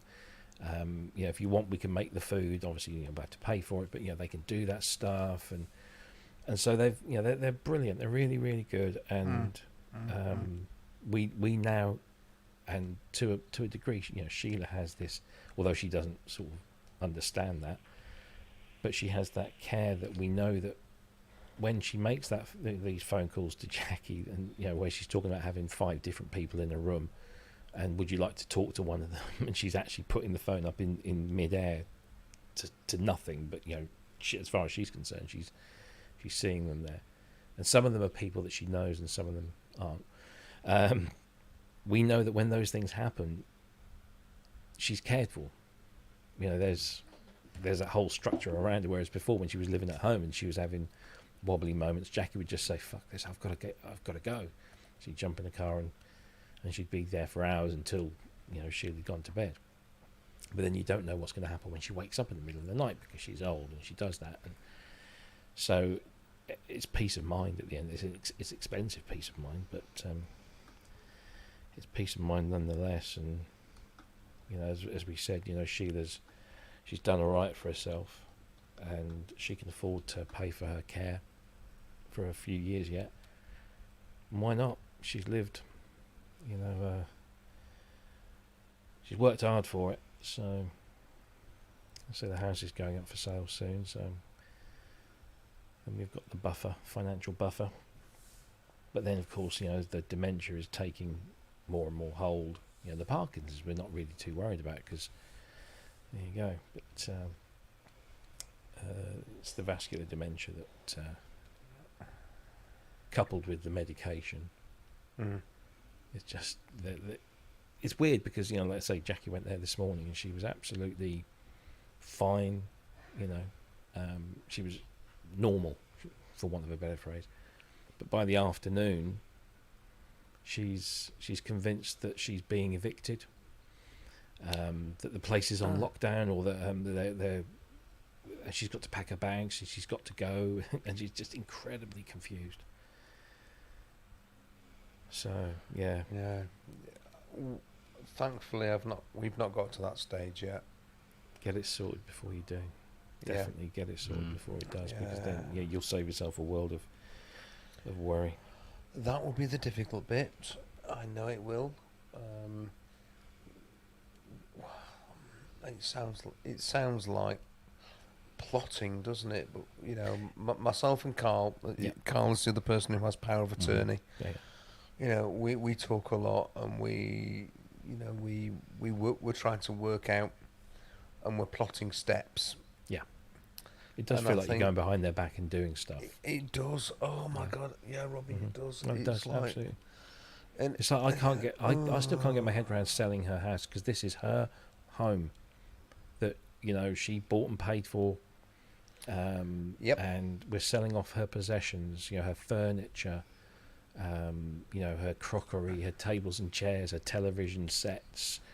All of this stuff is being sold, or it's being given to charity or whatever, and it just feels. And she's not got.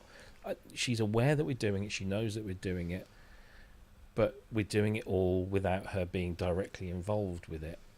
And we take her there as much as we possibly can back to the house, so she can at least just have some sort of involvement in it. But she can't get up the stairs anymore, because we've had to have the stair lift taken out, because you can't sell the house with a stair lift in, because it kind of limits your audience, really. But so now she can't go upstairs, so everything's had to be sort of moved. And Jackie's brother's been down for a few days at a time, and they've done a whole bunch. Jackie's done a whole bunch of work, and we've had a couple of bits of furniture, because it just makes it easier to get rid of. So, and there'll be a time when the house gets sold, and that's that. And we know we need to do that, because the care is $80,000 a year or more, and it will go up if the dementia kicks in big time. Then she'll have to have specialist dementia care, and that costs more money. So. This is the problem. And everything that she's worked for, everything that she's acquired, all goes down the Swanee.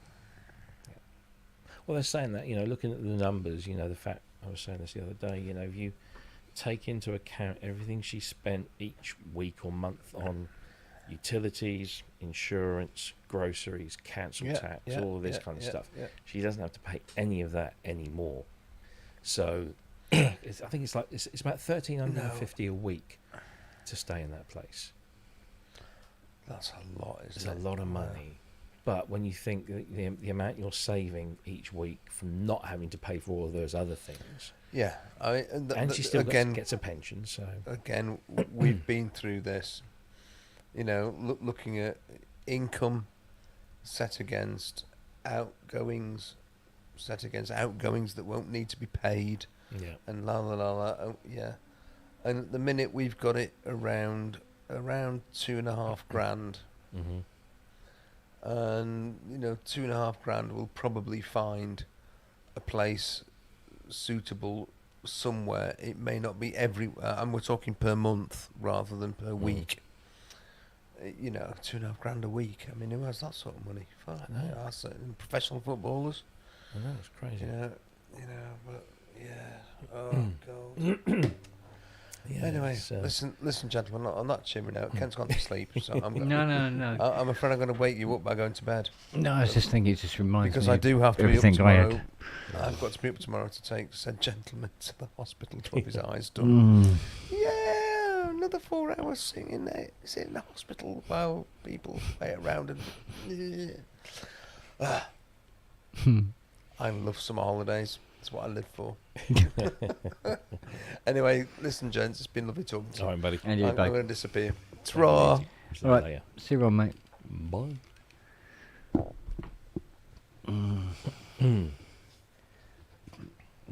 the hell is going on? Anyway, let's talk about something more cheerful. I was going to say the first thing that pops into my head is that Behringer Dan, or whatever, Dan, who was Howard Jones's keyboard player, Yeah. passed away. Crazy. Yeah, saw that. Absolutely crazy.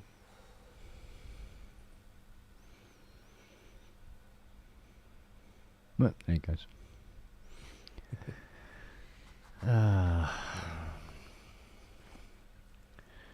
Yeah, it just reminds me of all the shit I went through as well. Yeah.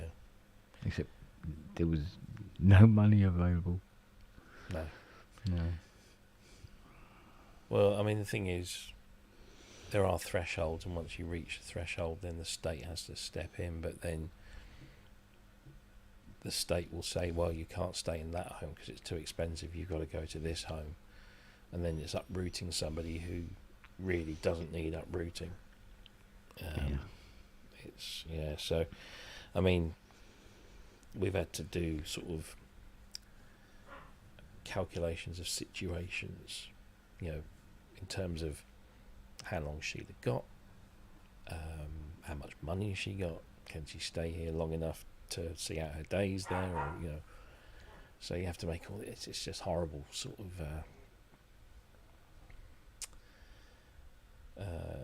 Have to sort of think about all of these things, but the blessing is that Sheila thought about this ahead of time, not knowing that what was going to happen.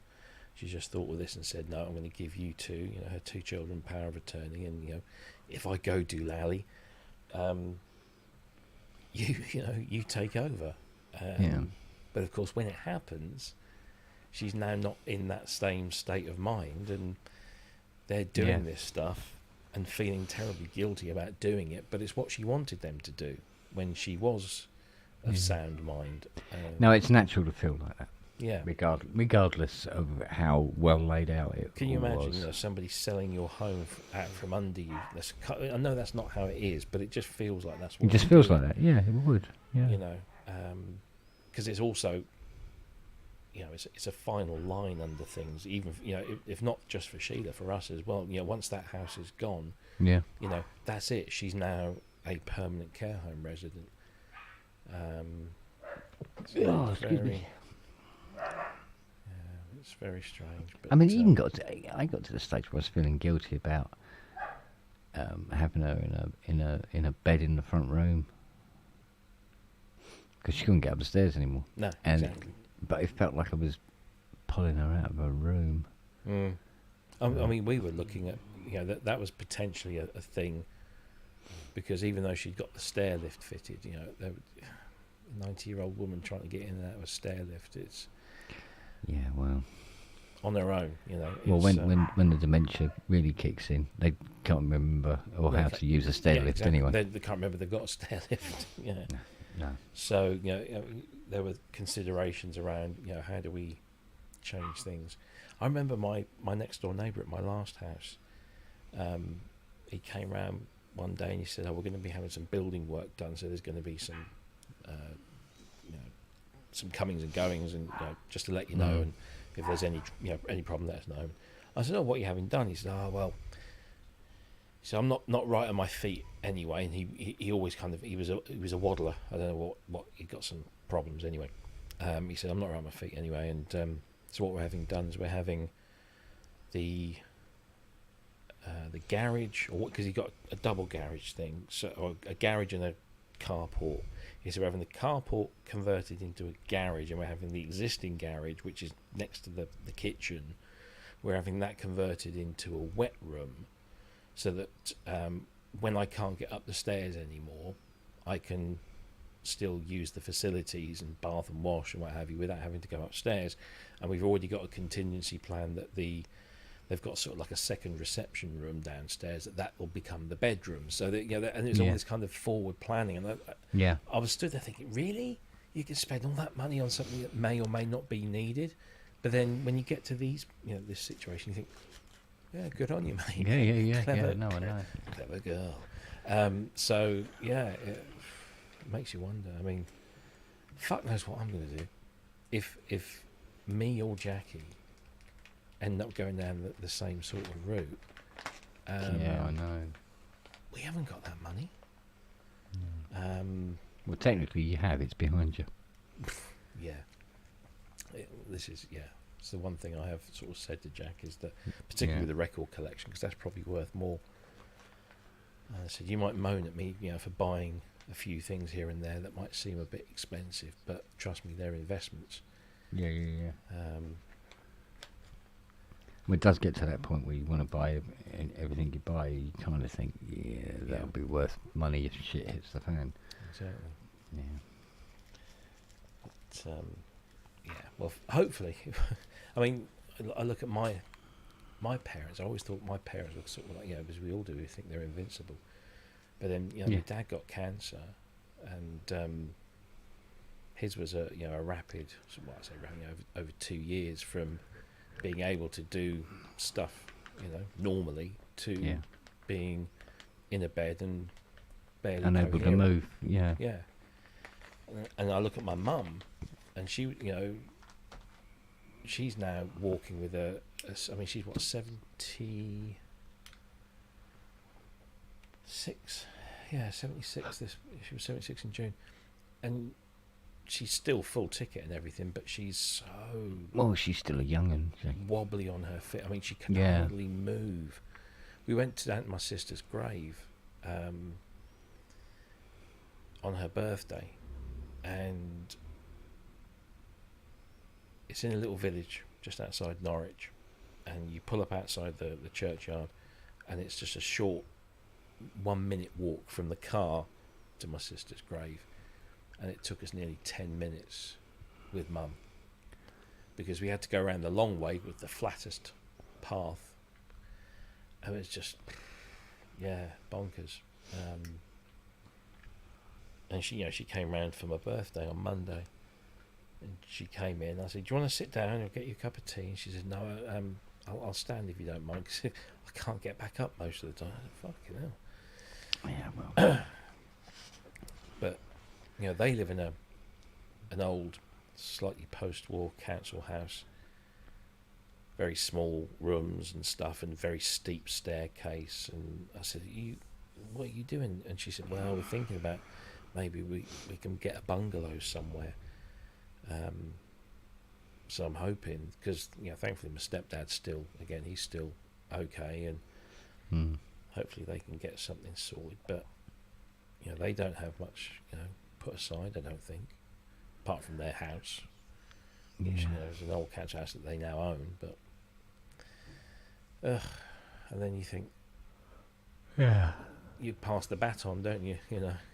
You look at your kids and you think you're in your late teens, early 20s, and maybe in another 20 odd years I'm going to be a burden on you, potentially. Yeah, there's no real state facility for this. No. And yet it's happening more and more all the time. Yeah. With frightening rapidity. It makes me think that when my time comes, whenever that might be, and I hope it's a very, very long time away, but when it does come, I hope that it's not strung out and drawn out, and that it causes lots of people lots of anxiety to sort of take care of. It affects one way or the other. Yeah, I hope it's sort of like all of a sudden Rob's dead, or that there's no. Or Rob gets ill, but can stay at home and see out his days. I wouldn't wish this on my kids. But as I keep telling them, prepare yourselves, because it might. So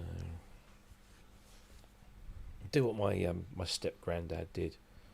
Went to get the bins in on a windy night, had a heart attack, boom, gone. That Yeah, was it's it. like my dad got up to answer the milkman to pay him on a Saturday morning. That's it, hit the floor. That's it.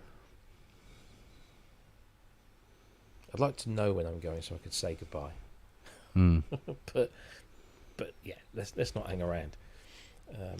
Yeah, don't know. That watching Mum fade away like that is. But then, yeah. But you see, Dan, has a heart attack. And how old was Dan? I mean, he must have been mid-20s, maybe mid to late 20s. It's ridiculous. Whole world in. He's been gigging with Howard Jones. He's got a new job working with BT, as in the musician, not the phone company. Yeah. Doing this AI vocal type thing, and then gone. You never know, do you? Bonkers, isn't it? Absolutely. I mean, I'm bonkers. 21 years older than my dad ever was. Mm. You know?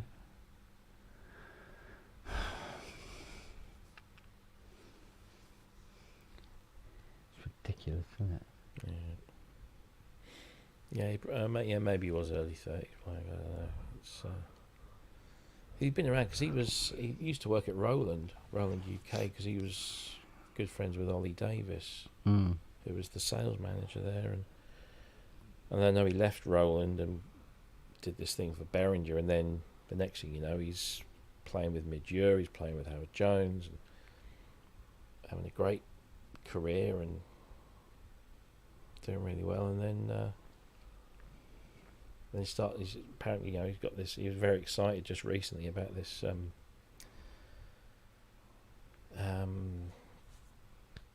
this new thing with BT. Yeah, you never know. Hmm. You never know. Oh, mate, I don't know. We'll have to change the subject. It's far too morbid. Yeah, I know. Yeah, we're getting a little bit morose here, aren't we? Yeah. It either goes very, very political, very, very depressing. Yeah, talk about politics. Actually, they're very similar paths, actually, Well, yeah. thinking about it. I had to not chuckle to myself, but obviously, what happened in Southport a few days ago was absolutely fucking terrible and tragic, and it just doesn't bear thinking about. And Yeah. then a bunch of coked up, drunk EDL thugs get bussed in to start throwing rocks at the local mosque because they'd heard that the person that had committed these murders was a Muslim, even though the police said he was born in Wales and lived in Cardiff for a number of years, blah blah blah. And when they revealed today, when the court lifted the order, he was from Wales, born in Cardiff. He was black though, but he wasn't Muslim, he was Christian. Or his family were a Christian family. Yeah, but any excuse to set fire to a police car. Exactly. Yeah, that's it. But did you see that video? Have you seen? Oh, mate, this is the best thing in the world. It's been everywhere. Hang on.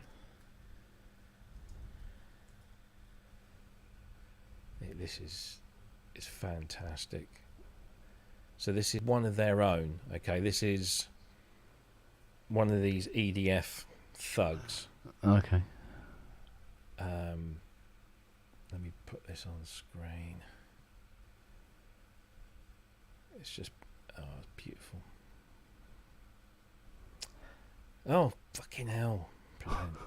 Share screen. Right. Okay, go. Right. You see that? Voila. Okay. Yep. So you're going to see a guy jumping around in front of the camera in a minute, and you'll see him again a few seconds later. Go on. It's beautiful. There you go.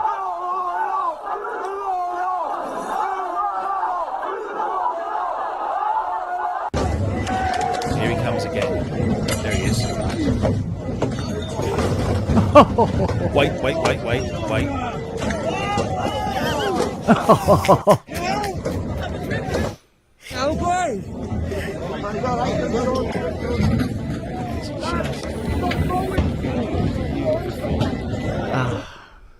Oh, you gotta watch that again.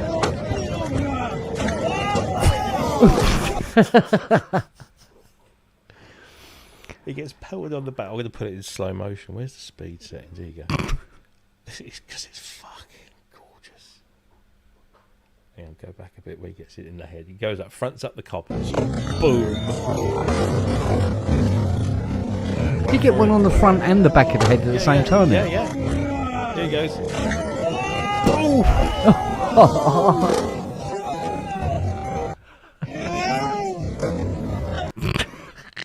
It's brilliant. Oh, dear me. Just so good. And from now on, he will be known as Brick Dick. Oh, as I said, the screams for some audio editing and song. Trust me, it has happened. There are loads. If you go on social media, there's loads of people. Somebody put it to the opening titles of Enter the Dragon, and the timing was just like spot on with all the stabs and the stingers in the music. It was when the bricks were hitting. It's brilliant. Oh. But yes.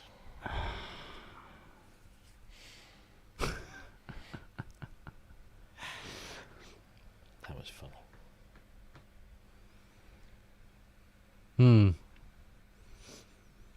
Now, I can understand there being anger over what happened, but Oh yeah, but that's not what they would have been angry about.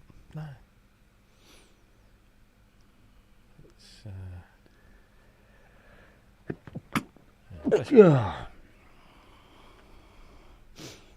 Oh, for crying out loud. Do we have any idea on the motive behind this mental escapade? Nope. Police say it's not terror related. Locals are reporting that the kid, he says kid, he's 17. Well, actually, he's 18 next week. But this guy was a bit of a loner, a bit of a sort of kept himself to himself. It doesn't necessarily mean that you're going to go out and commit No, such it doesn't. a heinous thing. But yeah.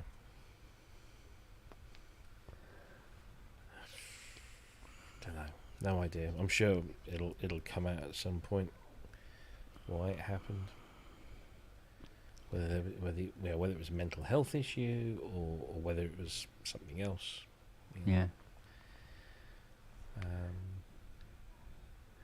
Well, I say, somebody wanted to get their kid tested for autism, I think it was, or something like that, or possible autism, and it took nearly 6 years to get the test. Jesus. In where they lived. So Well, it's like Matt was saying. They're being told that they think. Is it his daughter or Haley's? I can't remember. Might be dyslexic.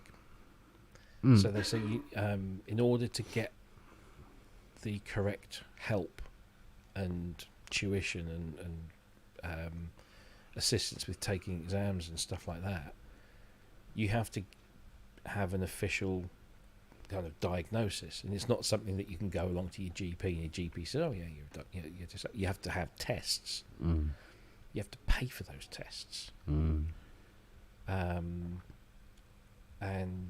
they have to be done by qualified people, and they can cost up to 4 figures. Yeah. And luckily, he found somewhere that did. I say luckily, did it for 450 or something. And then you get the the official diagnosis, and then that can be submitted, and you can then get what you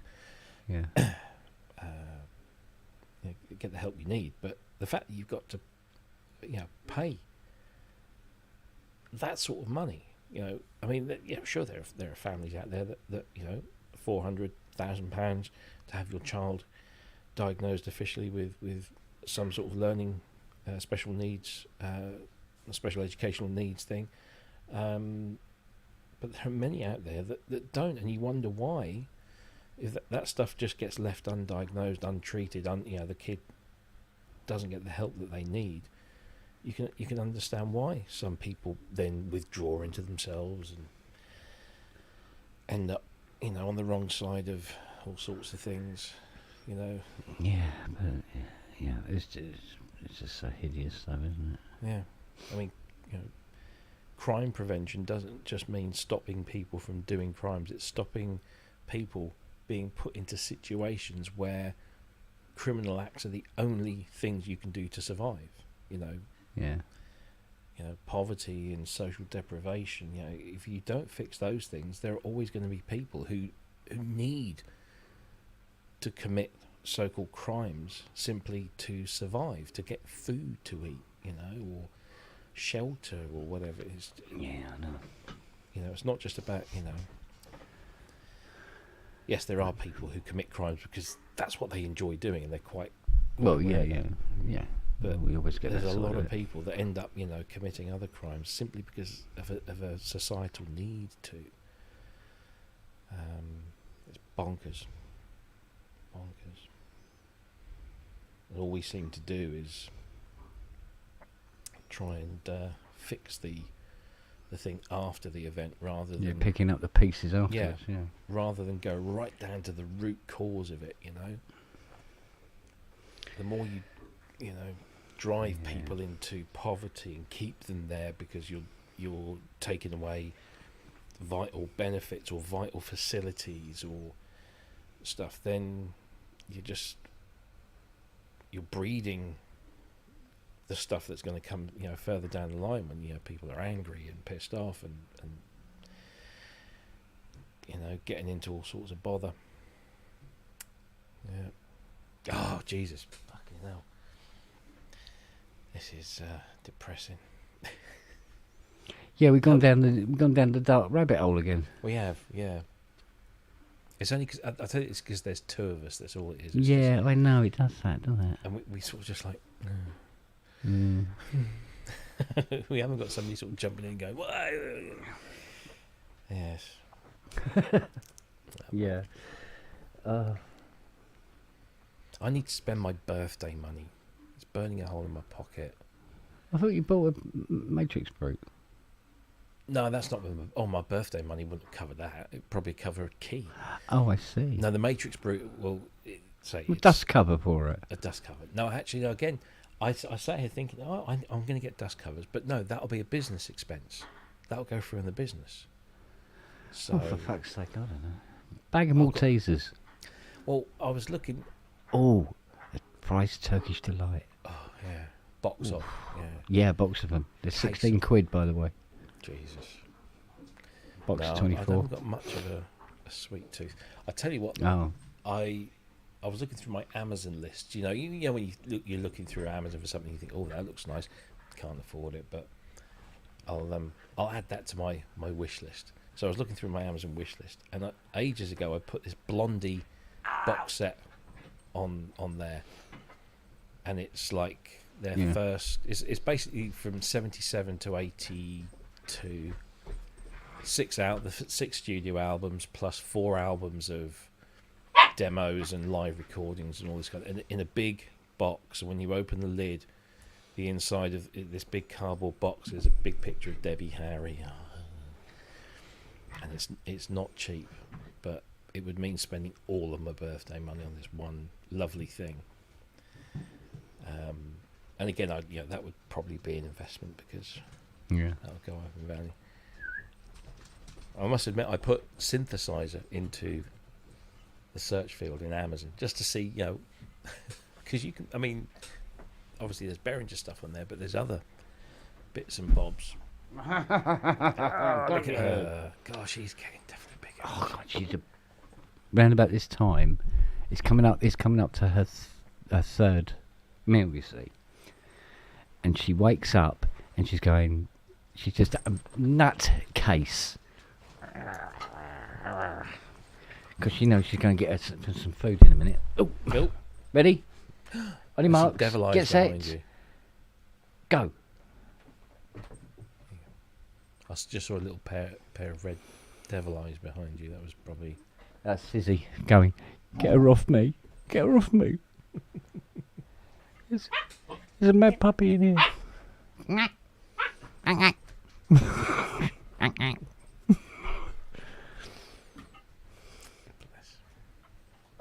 keep wanting to do a Jack Nicholson impression every time I hear her do that. I'm sorry. Why can't we just all Yeah. get along? Why can't we all just live together? Yeah. Sometimes I can do it, sometimes I can't do it. Basically. What?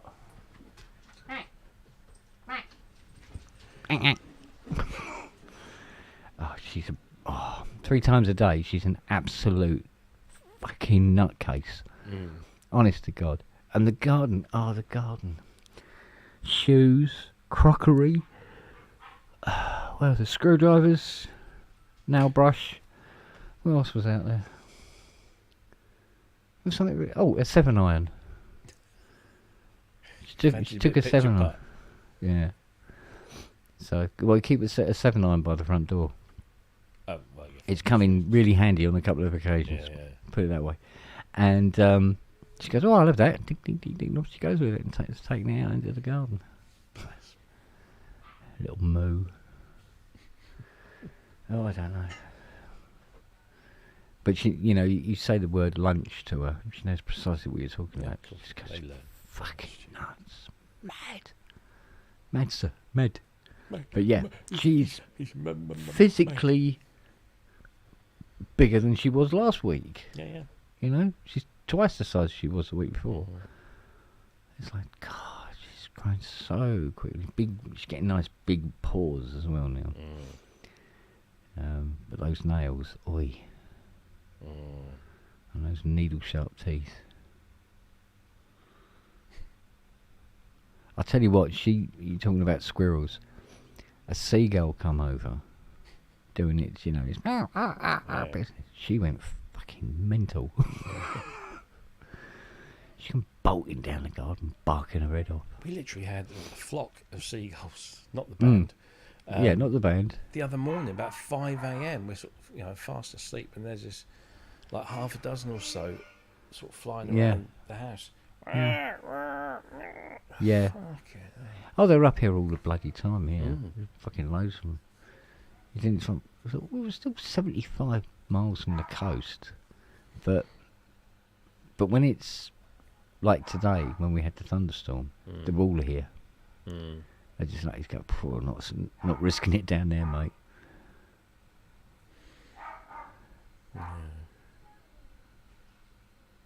She's going mental down. Thing is, the others think that they're entitled to something to eat as well. Oh, cool. So there are distribution of small amounts of chicken flavoured biscuits and stuff like that, just to make them feel that they're not being left out. Yeah. But, yeah. Oh, bless her.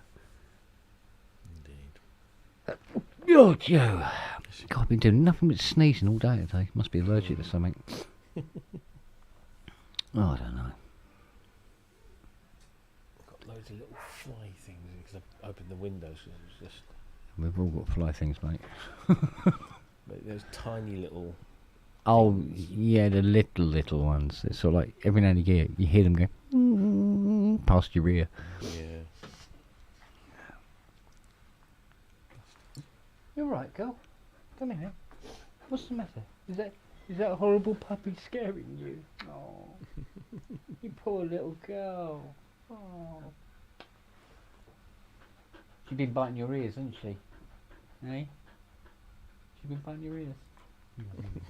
Oh, poor little girl. Yeah, big cord. Where'd he go? Oh dear. Oh.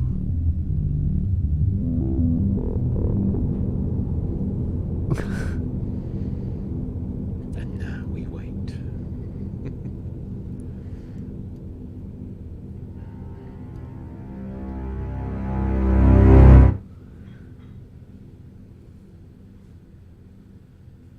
Yeah, it goes on a bit, doesn't it? Wow. Dude. Still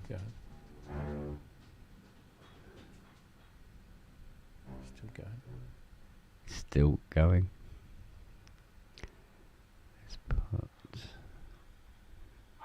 little hum on it. Yeah. Put a nice tail on it.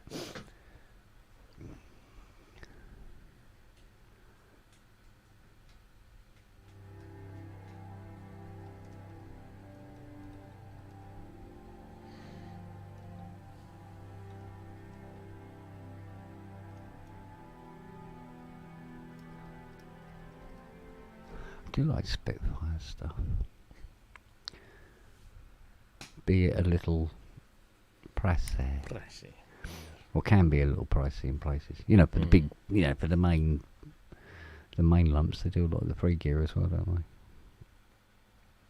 they? Which is always good fun. Oh. We must get to grips with this M8X thing as well. I've been neglecting her a bit.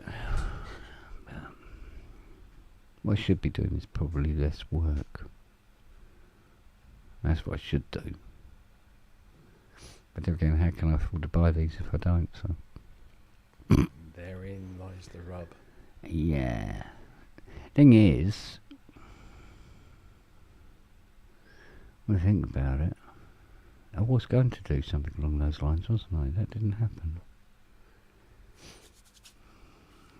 Just to get out, they pull you back in. Yeah.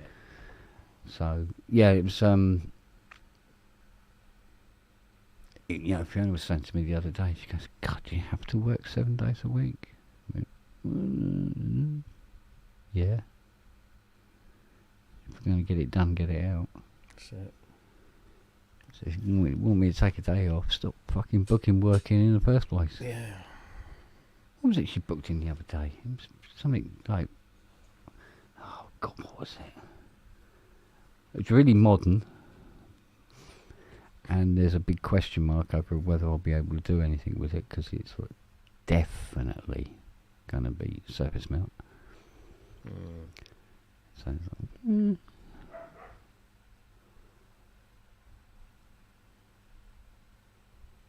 So, I think it was something Super 6 or something. What, UDO? Yeah. Oh. Don't know what's wrong with it. Thing is now, getting into the neck of the woods where you can have like a serious fault on a synthesizer and you just reload the firmware again. Yeah. And it cures it, you know? 'Cause you get some very weird faults come about, can't you? I You had know, to, modulation wheel doesn't work anymore and all the F keys don't work. yeah. And you reload the firmware and it's fucking fine again. Yeah. I had to update the firmware on the Astrolab Oh yeah. the other day. And you have to, first of all, you have to update Analog Lab, the software first. We did that, and then you click the firmware button and it says there's an update. So you click the update and it puts the Astrolab into update mode. And I just let it carry on. I was doing something else. And I turned around and I looked, and I got the window that comes up when an app crashes. You know, the reporting window. I thought, Yeah. oh, what's that?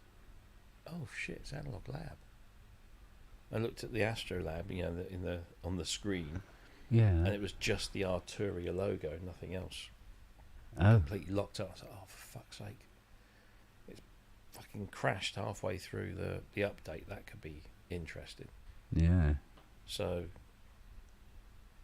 I'm always like reluctant to turn things off and break the cycle in case, but it was completely dead. You know, the software had crashed. There was no way that, you know. So Yeah. It was done.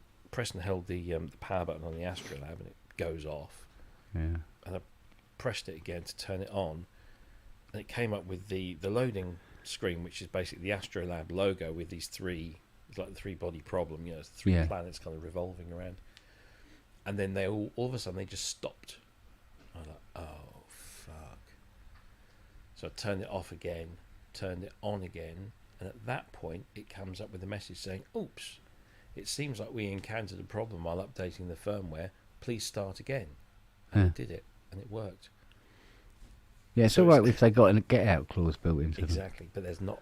Yeah, it didn't always used to be the way. I'm finding No. more and more where, you know, if something fails in a firmware update, that you can recover from it a lot easier than you used to be able to. Well, you know, I can still remember the good old days when you used to be able to pop the BIOS out if it crashed, Yeah. and then pop it back in again, and then you could restart it. You know, Mm.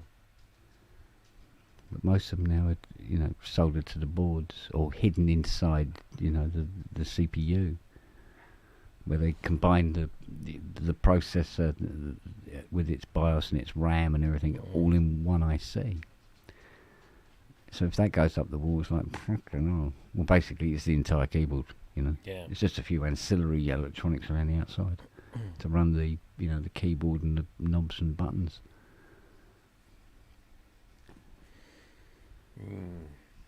You know, we're not very far away from this, you know, the single chip synthesizer anyway. Well, you know, being a regular thing as opposed to it is possible now. Yeah. But I mean, you know, like a completely regular thing. So, but I agree with you. Dave should release some of these things as an album. You know, Oh yeah. he's done so many tracks over the years that he hasn't even posted up. He sent me a couple that he's never posted up before. Now they're I've got really his good. last album, which he did. Which Yeah. was very good. But these particular songs, because you know the inspiration behind them, but you know, they are just. I mean, he's just great. But yeah. And I think that, you know, he's kind of like nicknaming them songs from the Grief Chair, which is obviously a play on the Tears for Fears album name. Yeah. I think you should just release that as that. That's the album title and stick them all on there. I don't think he ever envisaged that he'd be on his own like this. No. Well, none of us do. No. Must be such a wrench. God, yeah. Because I tried finding him up initially when I heard, and he wasn't receiving visitors, shall we say? No. I can't blame him. Can't blame him.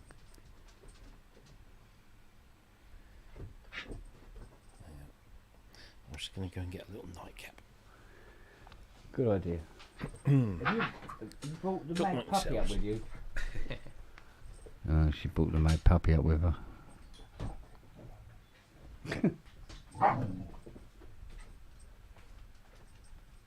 Crazy bint. Oh dear. So I've got anything here?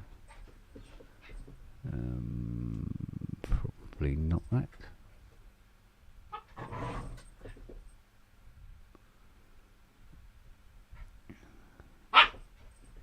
Beg your pardon?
Interval music.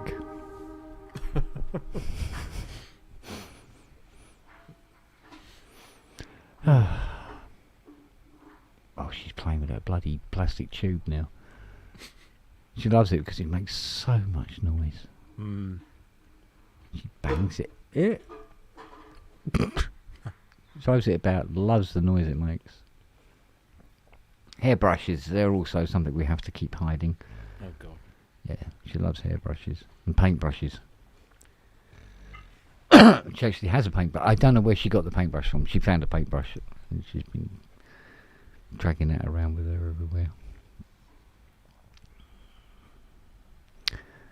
Enema who? What else is going on in the world? Anything good? Generally, no. Oh, okay. That's a shame.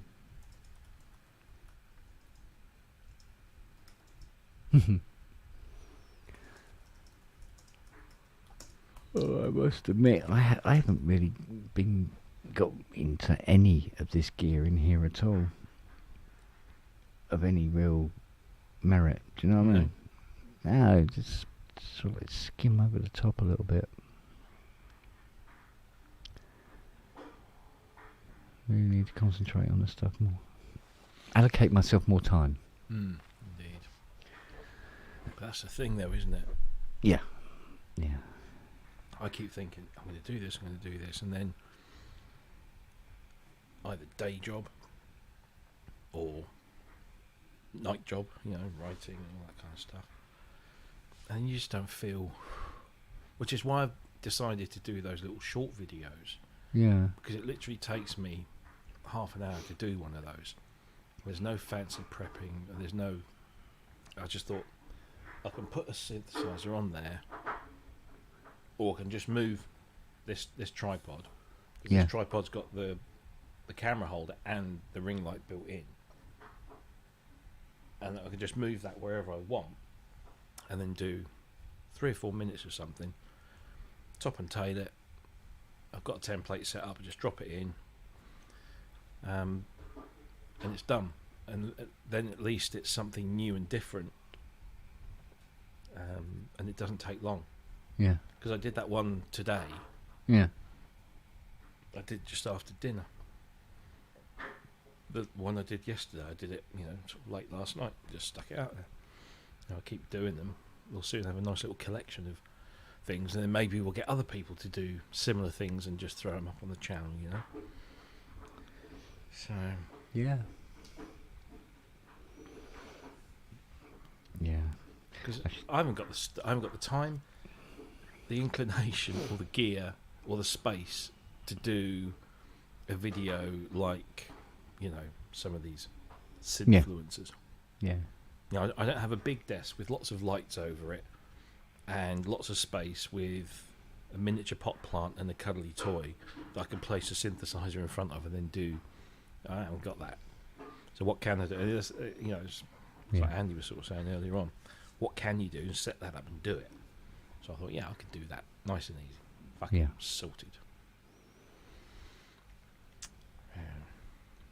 Yeah, I know. It's like I was supposed to be looking at a period of time of not being inundated with synths. Get this Mustang sorted out. I've got to get this door finished. We started, never mind, finished. And now here I am I've got 3 CS80s, 4 up 2600s here. The vocoder. Suddenly there's a ton of stuff I'm tripping over, and it's like, really?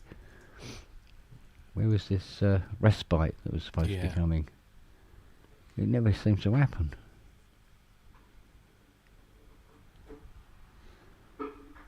Oh, she's going to disturb the iRobot now. Oh God. Yeah. So they're going to come out, look for the station again, and then go back.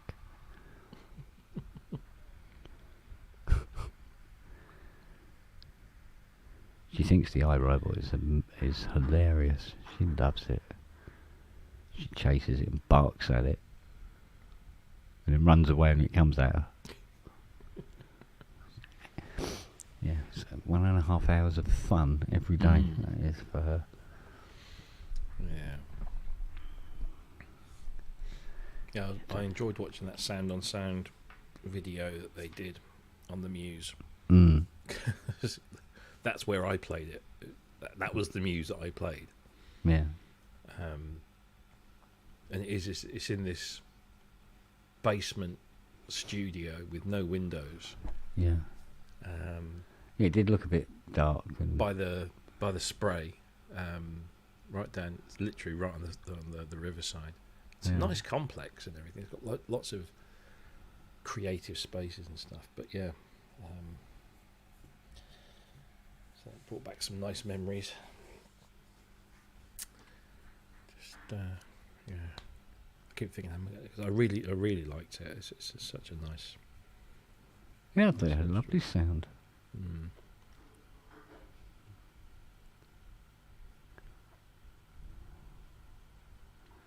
I tend to get a bit blasé about them though, because you've got things like this lying around all the time. For Christ's sake, you know what I mean? It's all like, yeah, it's all right, I suppose. But it is actually quite a nice sound machine. But there again, so's the PB. I mean, but there again, I think to myself, yeah, I could get a PolyBrute 12, and that could sit there, and I hardly use it as well. Oh, yeah. Because I haven't got the time to use them. What the hell am I doing buying the fucking things in the first place?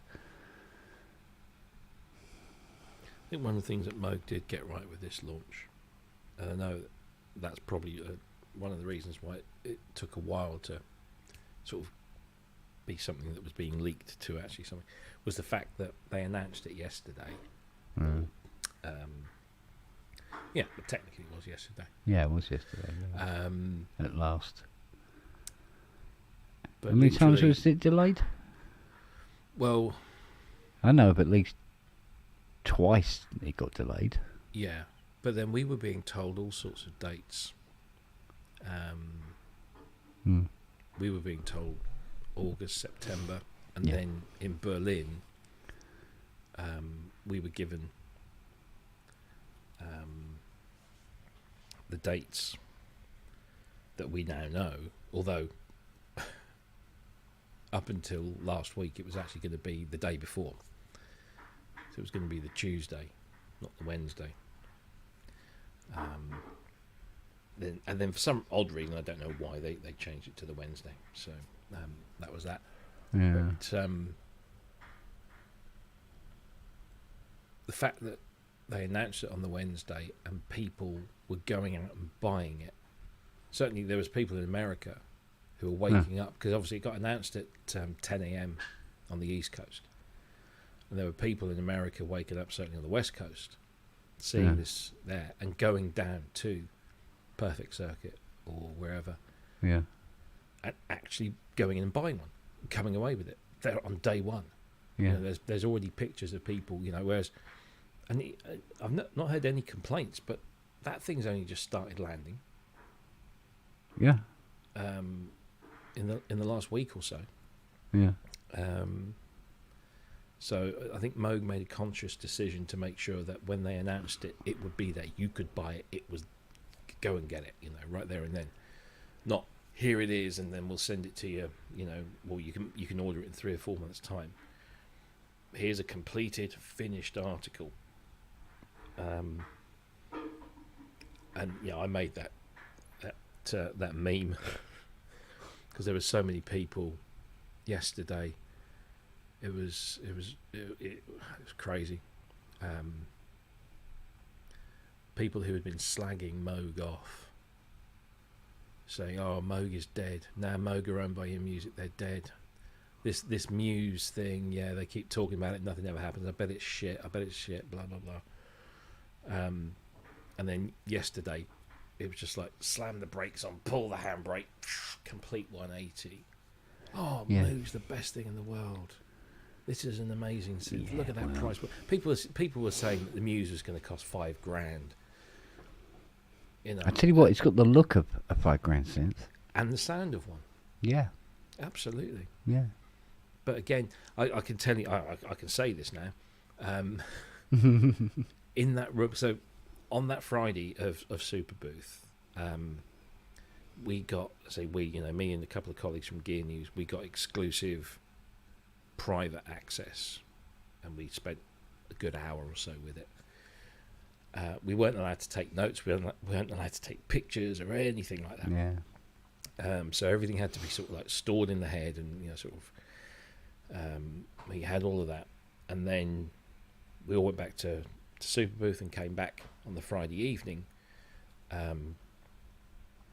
to this event where other people, so I mean, Nick didn't even get a chance to play on the Muse until that evening, so we were very lucky. I don't know quite how we wangled that one, but what's his name? The guy, he's got a big grey beard, lovely guy. He's worked at Moog for ages. Anyway, he comes up on stage and he does a little presentation, and he said, "So you've all had a chance to see it, and you've had a chance to listen because Lisa had done her gig, and so now we're going to tell you when it's going to be available and how much it's going to be." And he said, we are aiming for the end of July, and we're going to be selling it for $3,200 US. I think that's what around that. And there was an audible gasp throughout the whole room, because we all thought, it's $4,999. It's Moog. Yeah. They've got history, and we were all thinking this is a $4,500-5,000 synth. And he said, and obviously that comes in at just when he said the euro price, because obviously we're in Europe, he said that'll come in at under 3,000 UK, and we're like, whoa! And there was this big gasp. That's probably the influence of in music, though. Well, again, this is another thing that seems to have come up, that because the Muse has been released after the in music takeover, what people don't they must understand, because it's Moog have openly said it, that Muse has been in development for at least 5 years.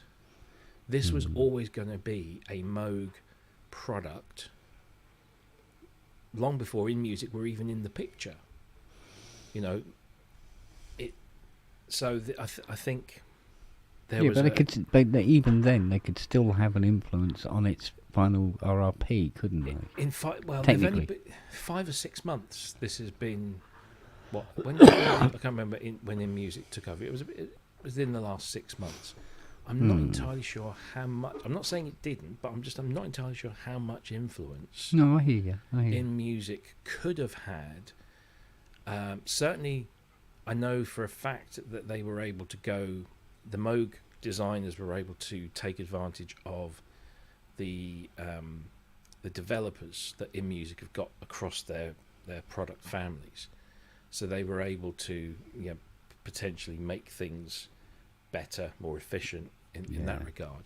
But as far as the hardware and the all of that was already in the bag. They were sending units out at around the same time that we first saw them at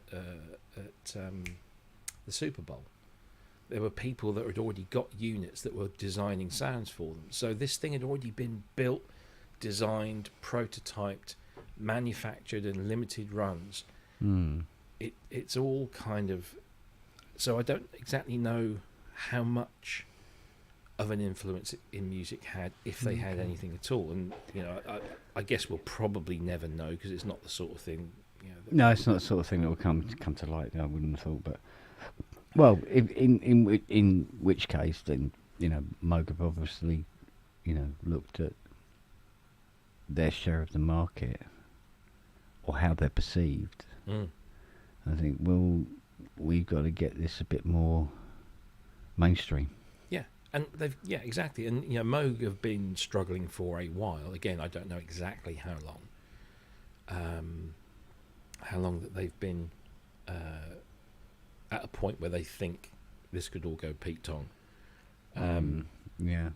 But certainly somebody somewhere at Moog, or people at Moog, was saying, look, we've created the one, and whilst it is a stupendously powerful instrument, it was only when the firmware got revised a few times that it actually sorted out a huge amount of problems. It actually started working. Yeah, that a lot of people were justifiably upset about, because you spend 10 grand on a synthesizer, you don't expect these issues to be coming up. Tuning issues all the time, and tuning. Yeah, well, there was something. I think it was something like about.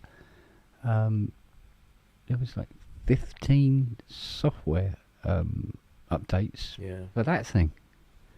Oh yeah, Before it got to 3.4, and it was like, hey, guess what?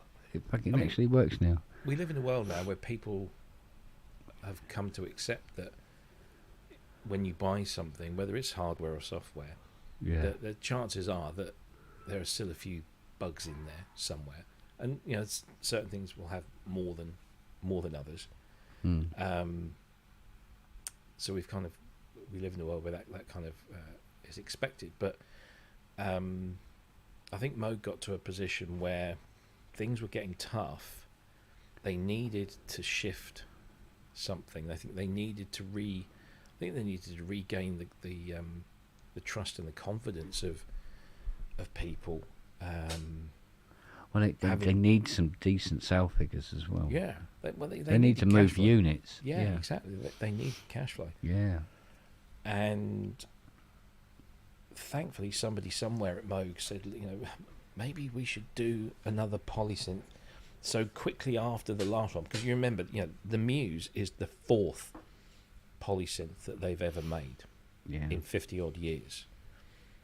Polymoog, Memory Moog, and then nothing for ages, and then we have the one, and then a couple of years after the one is released, they're developing the next one.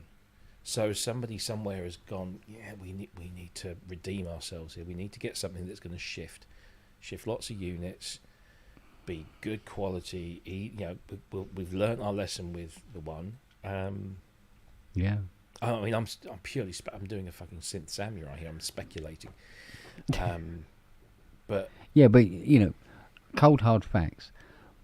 Moog have got kind of a poor track record when it came to polysynths. Exactly. They were really good, but they weren't.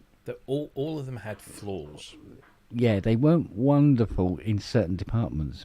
Definitely in the how long will this work before it has a problem department. Yeah. They all had flaws that people would accept as, that's just one of the downsides of owning such a great synth is you have to put up with X, Y, and Z. Yeah. Whereas pray for the rain, you got to put up with the mud. Exactly. And I think that I don't know. I imagine there's been a concerted effort to produce a strong, reliable, well-featured polyphonic synthesizer that is undeniably Moog. Yeah. And that comes in at a price point where a large number of people will be happy to just go out and buy it. And that's what I really like about this synth. Regardless of price, sound, all the rest of it, right? What I really like about this is this doffed cap. Yep. To Greatest previous hits. Moogs built into this thing. Yeah. Greatest hits. There's a little bit of that multi-Moog, there's a little bit of that mini Moog in it, there's a little bit of that poly Moog in it, it's there's the all modular. in the modular as well. Yeah, exactly. The 904s and what have you. And because I when I was writing my review, again having to do all of this kind of from memory, the guy from Moog that was there, I can't remember his name. He was telling us, and he said, this is basically the greatest hits of Moog in a synthesizer. Yeah. And so I said, well, where are the oscillators? What's that? He said, they come from. They're inspired by the oscillators in the Matriarch. And I said, oh, okay, they're fairly modern then. I'm not that familiar with the Matriarch. Yeah, now I'm hearing people saying it's modelled on the Voyager. Yes. So this is where I was getting confused, because I eventually, last minute, got some detailed specs. Yeah. And in the specs, Moog themselves said these oscillators are derived from those in the Voyager. But upon a bit of further investigation, the oscillators in the Matriarch were also derived from the Voyager designs. Yeah. So it's kind of both. Both of those answers were correct. So yeah, they are based on the Voyager VCOs, but so are the Matriarch. So it's kind of, I guess they're probably closer to the Matriarch than they are specifically to the Voyager ones. Yeah. But then he said, this filter is it the 904 module, 904A? Yeah, no. And then the VCA is the same. I tried to find out about the ring mod because I remember you saying to me they only ever had one ring modulator. Well, it was a Bode design. But the Bode made the ring modulator for them, yeah. So, and the frequency shifter as well. Yeah, I'm sort of speculating. I'm not sure. Yeah. But when you look at it, when you stand in front of it and you look at it, and those of you that have ordered one will see that you're looking at a Moog. Because everything, like even the visual stuff, the silk screening, it's all just Moog. The knobs, the pots, classic, black with silver caps, with that kind of, I don't know what you call that kind of shape, but it's classic Moog.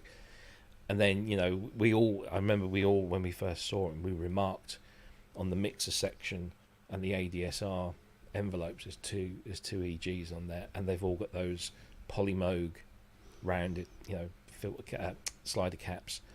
And we were like, oh yeah. And as soon as he said, the greatest hits of Moog, you could see it wasn't just the sound, it wasn't just what's under the hood, Yeah, it's what's on the top as well. There's a look and feel of it as well. Everything about it screams, this is a Moog. It's a Moog legacy, almost. It sounds like a Moog. There is, there's an Oberheim sound, there's a Moog sound, and it really did.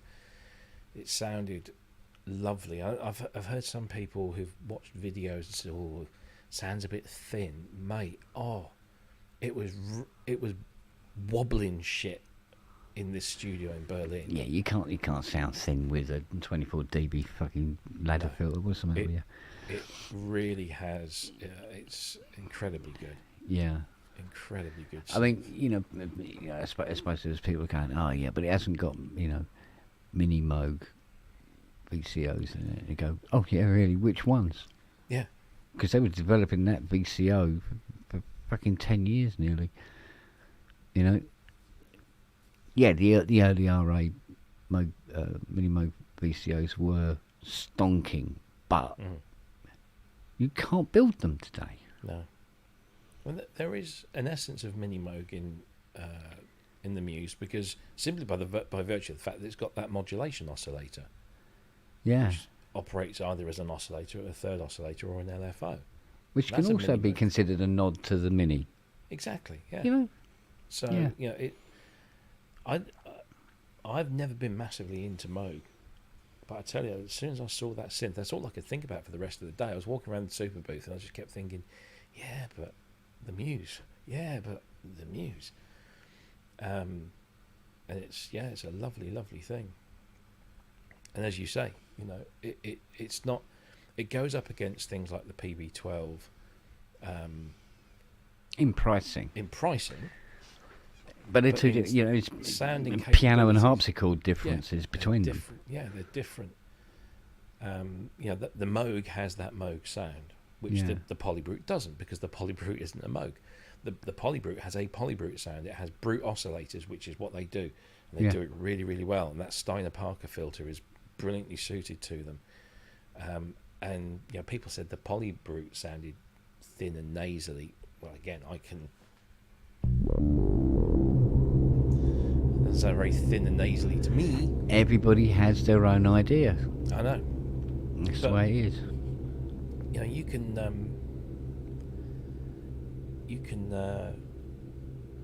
have. I mean, most synthesizers will do most things, and there'll be a little bit either side that they'll be very good at that only they can do. And it's the same with these, but the Polybrute 12 is a much more expressive synthesizer. It's kind Well, of, that's where its focus is, isn't it? yeah. Whereas the Muse is out and out a performance synth. Yeah. It doesn't weigh. It's like 14 kilos. It's like 2/3 the weight of that. It's funny because it feels to me like this, the Muse is going to be the next JP8, and it's interesting that it's almost exactly the same shape. Yeah, that again, everything. I said this in my review that if somebody who had no idea about synthesizers whatsoever, if you put those classic 80s polysynths, so Jupiter 8, OBX, Prophet 5, and you put the Moog Muse next to them and said pick the odd one out, you would struggle, because the Moog Muse looks like a synth that could have existed apart from the screen and the USB ports on the back, but other than those little things, it looks like a machine that could have existed in 1984, and sounds like a machine that could have existed in 1984. Yeah. So, but it just does that, and it goes beyond as well. I mean, if you listen to some of Manny's patches, the that Hamamatsu Tynes one, which was the first thing I ever heard it play, I was like, that sounds very much like a DX7 style piano. It's just coming out of a Moog polysynth. It can do some things you might not expect it to do, for sure. Yeah, I must admit, I haven't physically owned a Moog for a long time, but I do. This did get my interest hairs standing on end a little bit when I was hearing it. Going, I like this. I must admit. I mean, on the day I was playing it, one of my first questions was, and a lot of people's first question has always been, has it got poly aftertouch then? And isn't it amazing? I said this to was it Eric, somebody. I said, isn't it amazing how so many people are pulling the Muse up on the fact that it doesn't have poly aftertouch? And like 5 or 6 years ago, before the Hydra synth came out, nobody would have given that a fucking second it was thought. just me standing in the corner going, where's the fucking poly aftertouch? Only the people that have been lucky enough to have hands-on experience with things like CS80s or the DX1s, exactly, or your Prophet T8s, or some of your Ensoniq stuff. Only those people would have been sort of saying, "Oh, well, it doesn't have poly 80." The vast majority of people would have been going. I know some people don't even like aftertouch, full stop. But we talked about it the other night that maybe poly aftertouch might have been a bit too much for this thing, but because it doesn't always suit every. Well, engine. do you know what? It's something that Moog barely went near. They did mono aftertouch on the multi, didn't they? They had aftertouch, but not poly. I don't think they've ever done it. I'm not sure whether the sound really is compatible with it, even. If you know, it's a very, very powerful sound. It's more a brute force thing than a control thing. So I don't know. It's weird, isn't it? Well, I think somebody somewhere has probably sat down and said, this needs to be a classic polysynth. And when you think classic polysynths, as much as things like the CS80 are classic polysynths, they're not going to be necessarily. Well, they're going to be the only synth on that list that has poly aftertouch. All the others didn't. The Prophet 5, the Jupiter 8s, the Junos, all of those classic 80s polysynths didn't have polyphonic aftertouch. So why put it in if that's what if you're trying to achieve that that target? Then and as I said on Sonic State yesterday, there's absolutely no reason why they can't put in last note aftertouch, which they Alteria did on the original Polybrute, which is a nice little halfway house. You don't have to, no hardware changes involved. It's just a firmware update, and I'm sure it's capable of doing that. And may So- still happen. Yeah, and I'm willing to bet a significant amount of money that in the 1.5 or 2.0 firmware update on the Muse, it'll have something like Last Note Aftertouch. Because right now they just want to get it out the door. They're giving it no direct facility at the moment for MPE at all. I don't know. So I don't know what. I mean, obviously, it will only ever. At best, it will only ever be able to respond to MPE over MIDI. And again, That can is be good something- enough. That's something That you can can do. be good enough. Yeah. Yeah. There's there's I'm sure the ability is there. They've just Yeah. got to put it into the firmware. Other companies have done it. Groove Synthesis made there, and Yeah, because Over not high. every single keyboard you own has to be, polyphonic aftertouch, full MPE, full nuts on. You just need at least one board that can do it. so yeah. Oh, excuse me. I think there's definitely potential there. Definitely potential. But no, I think it's a great, what a great synth. Yeah.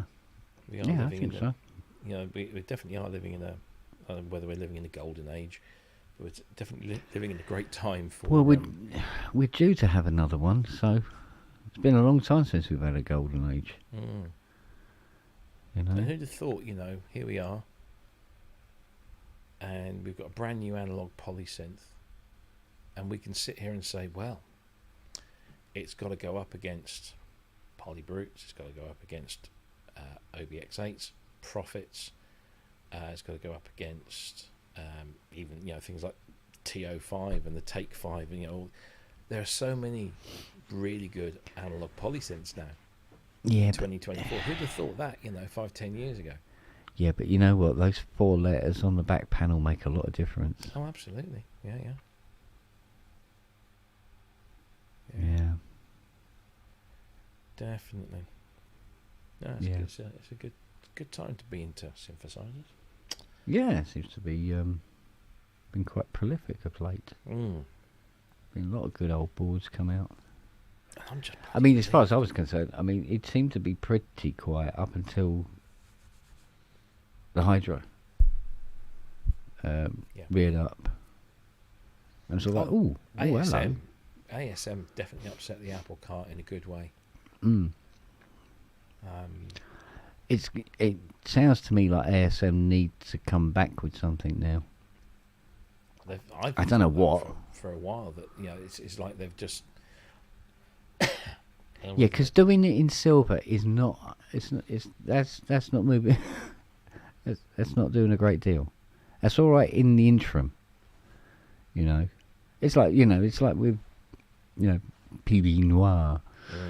It's sort of like a continuation. Sort of like, I'd like a black one, perhaps. That kind of thing.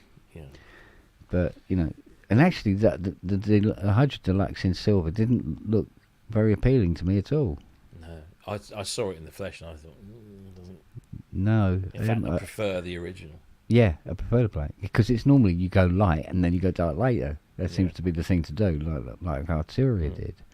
Because the what was it? The MatrixBrute Noir looked lovely. And because as far as the MatrixBrute before that, it's all like, that's all right, yeah, okay. But then I saw the black one, I went, oh, that looks good. I mean, I thought the original Polybrute looked, and I still think it looks lovely in that kind of sort of dark gunmetal grey, and the wood with the black Tolexy bits. But the Polybrute Noir is a lovely thing. Yeah. And then to say the MatrixBrute Noir is definitely an eye catcher for sure. But then so is this, but because it's in completely the opposite direction. I keep looking at this. I still love the look of this. The colour scheme and everything is just lovely. Well, sometimes you do want something that's a white, whitish colour like that. Just for the hell. I mean, it used to be the Odyssey of choice at one time of day. Everybody wanted the white face, white Mark 1, because it had that sound, but it was also white. Yeah. So, And was it the black and golds? The black and golds were sort of like. I do like the Black and orange, oranges black and look orange. better. Yeah. Yeah, they look better. But then, orange is kind of my favourite colour. But there again, they did it with the 2600s. So Mm-hmm. the Mark III black and orange 2600s. I'll be honest with you, I like the old grey one. I think the old grey ones are the best ones. The old toners, not the G-clef ones, the old toneless ones. But then again, that was linked to the sound as well. Yeah. So, but there you go. Indeed. So Manny's going to be demonstrating this puppy on the show Yep. tomorrow, yeah? So we got Manny, and we've already tested out his camera rig. So he's got obviously we've got him, and then we've got the Muse. Yeah. Drew will be joining obviously as well, but Drew doesn't have any fancy camera, microphone, multi stuff shit. So he's just kind of going to be on cam, but he's sending Manny a bunch of Muse sounds that didn't make it into the Muse. So we're Right. going to be able to hear stuff from some nice things from that, and of course we'll be able to get their take on actually using and programming this thing. I saw Manny flying around his he knows his way around, so it'll be very interesting for anyone that's sort of interested or just thinking about it. Yeah. And I'll fire up the old girl that could do with an outing. Do you know what? I swore blind I had a multi-mode here, but Could be anywhere. yeah, I haven't found it. I don't think I can bring the polymode down from upstairs. No, It's just that's a big old thing, isn't it? well, it's up the back. It's half buried. I don't think it works. It's a polymode. It doesn't work. Oh, yeah. Polymodes don't work. That's what they do best. Is not work. It's not work. Yeah, we've got the mini though, but then I don't know. I don't think we need to, because it's not really that neck of the woods anyway. That's it. So, but we've got that old girl. Because it'd be interesting actually to like do a comparison on, because obviously the Muse is going to be able to do a lot, I think a lot more. But it's very similar where you have a dedicated LFO rather than stealing one of the 3 VCOs. Yeah. So, which is good to see, because it is kind of annoying having to lose, like on the Mini where you have to lose a VCO to be able to do any modulation of any description on it. So if this is why if the they talk about the classic sound of the Mini, but it's only you're sort of like shoehorned into having to do that sound.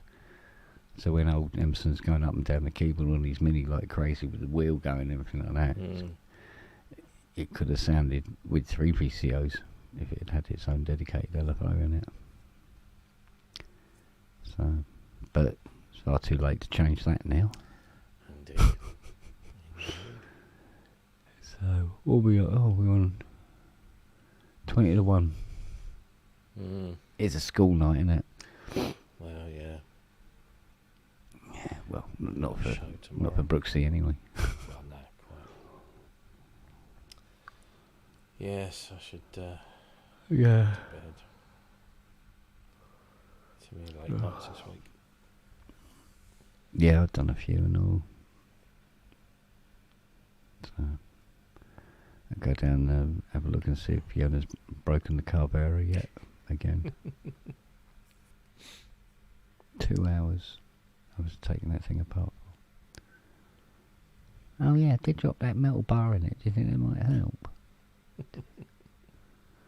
Oy. Yes. Cool. All right then, mate.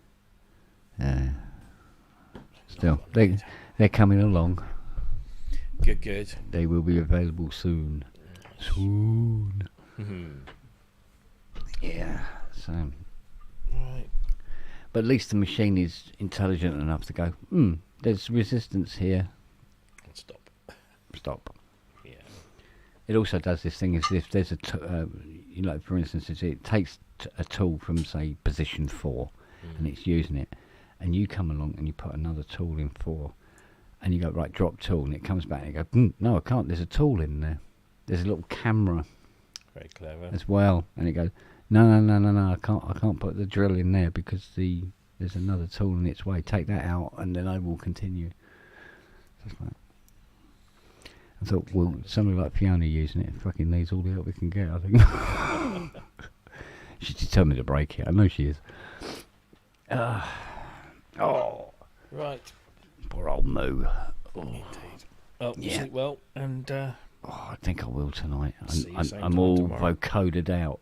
yeah, Do you know what I mean? It's like, fucking... it should be a nice and easy one tomorrow because we can let Drew and Manny.